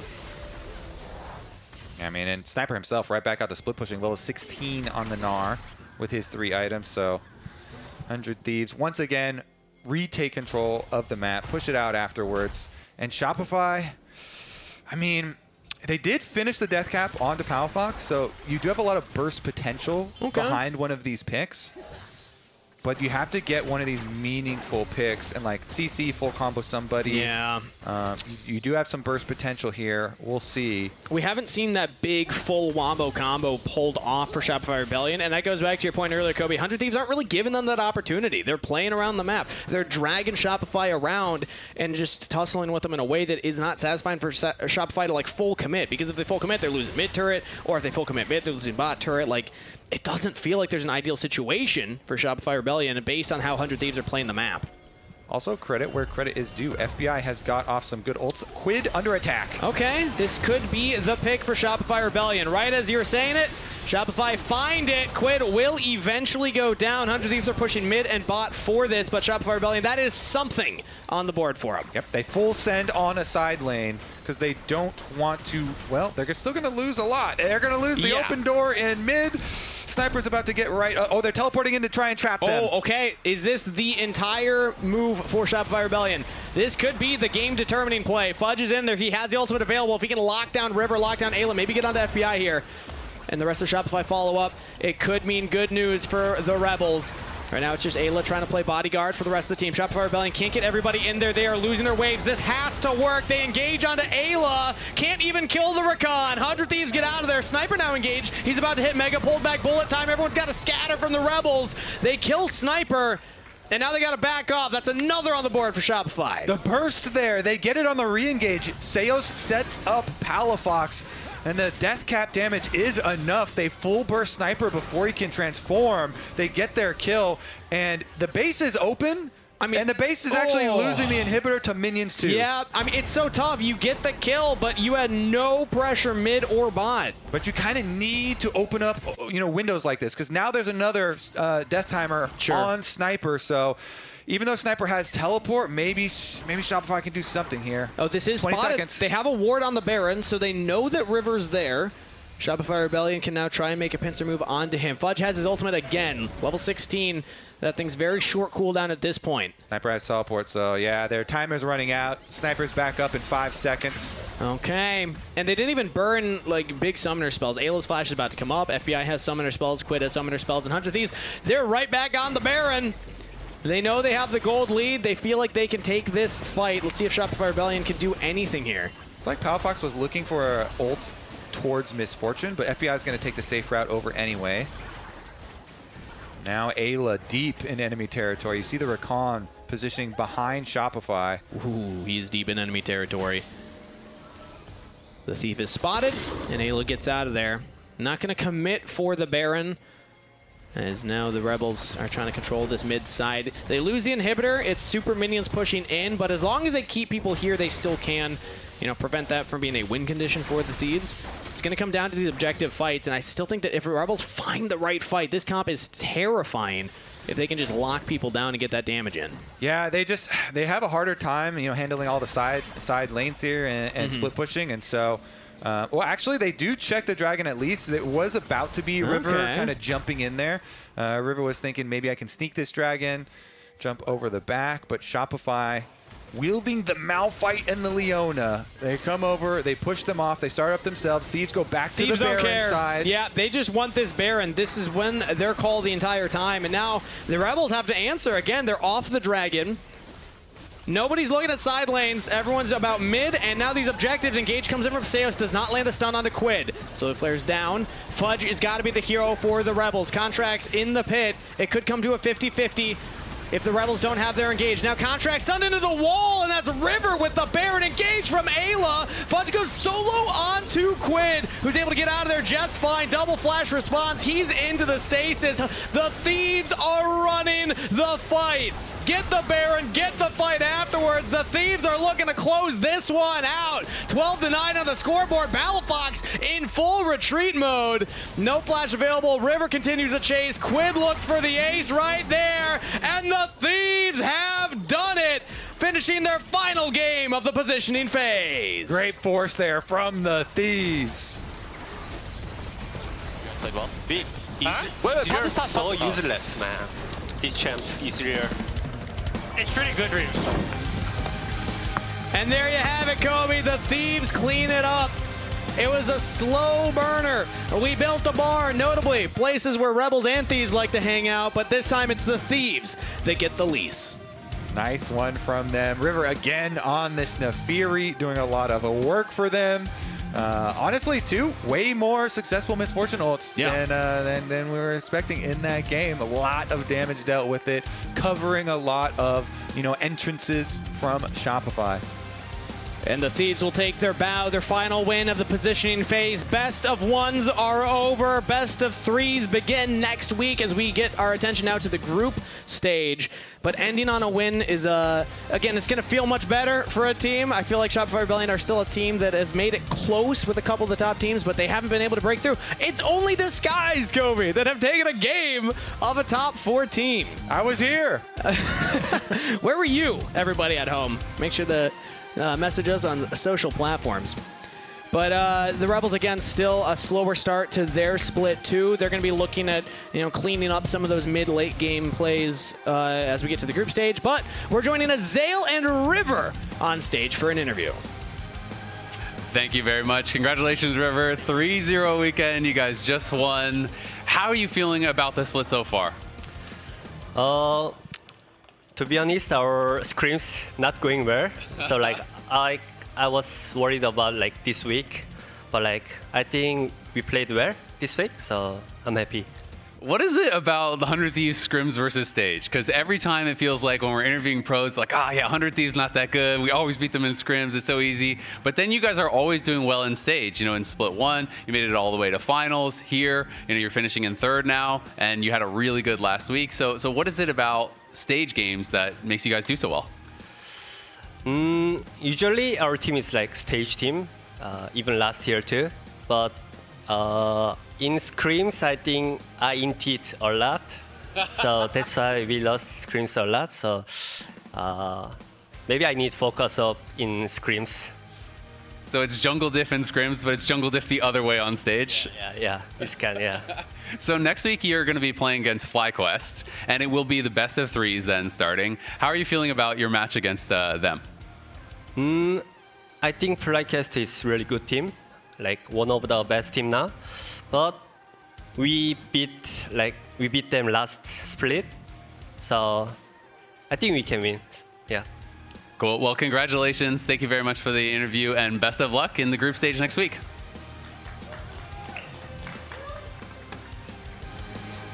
Welcome back to the LTA Lounge. That was great. I always love hearing from River because he is so if you guys don't know, he's quiet, but he has a really funny, trolly kind of personality that I'm glad we got to see some of on stage in that Zilla interview. I got that from the Shaco game, I think. Yeah. Or the time he and Quid walked up and did a meet and greet with us. Oh, yeah. They had us sign a bunch of stuff, and then they walked away, and they were giggling the entire time. What are they laughing at? Yeah, still don't know what that was about. Yep. Let's take a look at today's players of the game. There are multiples. There's a bunch of them. Anything that's catching your eye? I'm not gonna do the thing that You're not gonna do You're it? like, yeah, sure, a lot of junglers, nothing here. like that. But shout out to Huhi. I'm gonna say that disguised win was so crucial for them, and I thought his Nico engages especially made such a huge difference in their team fights. It really did. I mean, they all came together for that one. For me, I voted Abadaga because his Yone was actually insane that game. But Huhi's, Nico's engages were sick. I think it was basically everybody on that team really coming together to take down Team Liquid. So positioning phase is one aspect of it. Group stage is a completely new ball game, so it's going to be great to see Disguise, I think, going on showing a new face. Yeah. Blabber just dominated. River had a really sick one, but we all know a lot about that. Bwipo's always fun. Bwipo's always fun because you don't know what he's gonna pick, but you know he's gonna dominate lane. Yeah. So that's always a treat. I would also want to shout out Blabber. I thought he had just an absolutely insane early game against Lyon. Really kept them on the back foot, and they took over. Let's take a look at who is winning in the POG. Yesterday it was Inspired. They're still Inspired. Bwipo's catching up to him. There's competition within the team. And then River's there too. Yes, you're right. Actually, it's a 3-way tie for first place. So basically, he can see turmoil within FlyQuest, Inspired, and Bwipo beating each other up, while he's just all right, guys, I'm just gonna take the next POG. I'm just vibing here. Yeah. Maybe they'll battle it out. Who knows? True. I just love how River is just creeping up in there. It's FlyQuest and then River. Especially since you got into a little fight on Twitter the other day about that with Sniper, and then Spooks jumped in. That was a fun one. Yeah, I have another joke I can make about that look, but it's all good. Let's take a look at the schedule and the standings, because guess what, Raz? What? We're finally out of best of ones. Woo! We're going to best of 3s next week. We finally have our groups, so let's take a look at them. If you guys didn't see us going over who ended up in these groups, Group A is Cloud9 Kia, Team Liquid Honda, Lyon, and Disguise. Meanwhile, Group B will be FlyQuest, 100 Thieves, Shopify, and Dignitas. I definitely think the competition within Group B is a lot more, it's there. Dignitas looked like they were definitely getting it together this week for sure. And I want to see that rematch between them and 100 Thieves with how close that series was or a game was. So which one do you think is more competitive or a stronger group in general? Yeah, I still think Group B is the tougher group because I do think, again, like I really loved Shopify's comp today, actually. I think they make a few different decisions and that game could have gone very differently for 100 Thieves and Shopify, so I don't think their team you can count out as well. And to your point, Dignitas looked good. C9 versus TL is our first series. Yep. That's going to be great. Because I know TL are going to regroup. The order might change, production is telling me, but here are the series we will be seeing next week. C9 versus TL, Shopify versus Dig, FlyQuest versus 100 Thieves. That one's a banger. Also going to be a really good one. And then Lyon versus Disguise. Semifinals rematch in both cases. So that is going to be very fun to see, kind of like, well, you lost to them in the semis in split one. You're going to get your rematch, so you're going to get your chance to get a get back. Both of them were both best of threes, so like, let's get it. That's what I'm looking forward to. And now let's pull up our Samsung SSD Fast 5 for the week. I'm always curious to see if there's any like massive surprises on here. River, fastest to level 6. Also, okay, shout out Shaden in their win. I thought he did really well as well. Jan, fastest kill, 2 minutes, 47 seconds. Was that today's game? Because like that was a very fast 2v2. Remember like the Q flash from Core JJ, and then they ran him down. So it's like even if it was a loss, it was still probably the fastest one. So I'm gonna bet that was the fastest for him. But yeah, I mean, I think the only surprise for me here is, I mean, Shaden. Shaden was very quick. He had like the Vi game, yes, but it's probably from the Nefiri game where he just was able to get full clear and full clear. Yeah. So a reminder, upgrade your storage and load games fast so you can play more and wait less with Samsung SSDs. You can scan the QR code on screen or head to samsung.com to learn more. And now it is time. You are actually scanning the QR code. I'm trying to get mine. Wait, you haven't got, okay, anyway. We're gonna get you subscribed. Thank you. We're gonna get you some good stuff from our sponsors, Raz. Thank you. And now we're going to have you see who our MasterCard player of the week is. I already know, so I voted. It's Blabber. Yeah. He had I mean, C9 had a phenomenal week. I think Vulcan was also in the mix in terms of looking at really strong performances across the board from all their players. But Blabber, amazing, amazing series. You can see it from his pose, number one, because he made it very clear they wanted to get, and they were aiming for first in the positioning phase. They were able to enable it on not only just his performance, I loved his Vi game in particular, where he was able to start a lot of solid fights for his team. But of course, like this Sejuani game was a masterclass. Even Vulcan was talking about how proud he was of the team, as clean as possible. So like whenever you have very clean games like these, you can give it to almost anybody. You're right, like Vulcan was one call out. Another one you can make is like Loki. It was like his best week too. But I really felt like a lot of the engages that Blabber found, especially this gank right here, like nailed it for me. Yeah, and I think I always love catching up with Blabber at kind of like crucial times in the season, right? Where now they're looking ahead towards best of threes. It was really cool to hear about him and Loki getting on the same page earlier in split one. This C9 team is incredibly fun to watch, and Blabber is always a huge part of it. He is. So bravo to him being able to nail this one. 8 KDA, that's really good. KDA player right there. Yeah. Okay, now you're insulting our player of the week. Do you hear this? No, that's not an insult. That's not an insult, because that means salt on the wound, right? He's already put the damage down. Now you can secure the stats. Blabber, this man is insulting you. No, I'm not. She's seeing it as an insult, so it's absolutely her. So again, congratulations to Blabber. And congratulations to the team as a whole being able to get it done. Yeah, I'm really looking forward to seeing C9 going into the group stage and FlyQuest recovering from today. I'm looking forward to seeing them as well. That is it for us. Thank you for spending Super Week with us, spending your Monday with us. We will be back next Saturday at 4 p.m. Eastern, 1 Pacific for Best of Threes. Now let's send it over to Blabber's stream. Get back his L. Throw anything you can. Yeah. Wow, we're getting attacked. No. I think I just go Karma, no? She's gonna die. Oh. Okay. Yeah, I mean, Ash was too fast. That's flash. Fight. Pistol. We have TP. Look. Renata no flash, right? 80 no flash. Yeah, no flash. Yeah. We can look. Don't flash. He said. Can we do Dragon, guys? Alright, they'll be so. Okay, I guess he got shielded. Yeah. I'll kill him for. That's how you swap when you have tempo. Yeah. Not like yesterday. Today, Nice. really. This one's done. FlyQuest takes the dub. I hit rumble, I hit rumble. Yeah, look lumber. Yeah, let's go. You eat. It's double kick. Nice. Sure, we can play one. Yeah. Good job. Nice. They flash. We can fight. Look, you guys. Scan Nord. We're still fighting, okay? I'm still coming. Yeah. Jace TP, guys. Okay. Slowly, okay? Okay, slowly. We can Jace still win. TP here. Jace TP chicken. Cancel it. We can win. Jace chicken. Measure, please. Please go home. Nice. Nice. They're marching straight for it. C9's going to end the positioning phase in first place. Yo, I just flash. I just flash. I just I don't shot. My ulti 15. Coming to you on. Sejon, you know flash too. Got him. Play together. We can win. With Yone? Yeah. The Fury. Up here. Yep. Yone? Slow. We win. But watch this guy, guys. Yeah, watch on your Just watch TP. this guy. Yeah. Like, what the f is this guy doing? Yeah. Good. Nash is still 7K. Get the Nexus. Come on. Disguise win their first game of LTA North.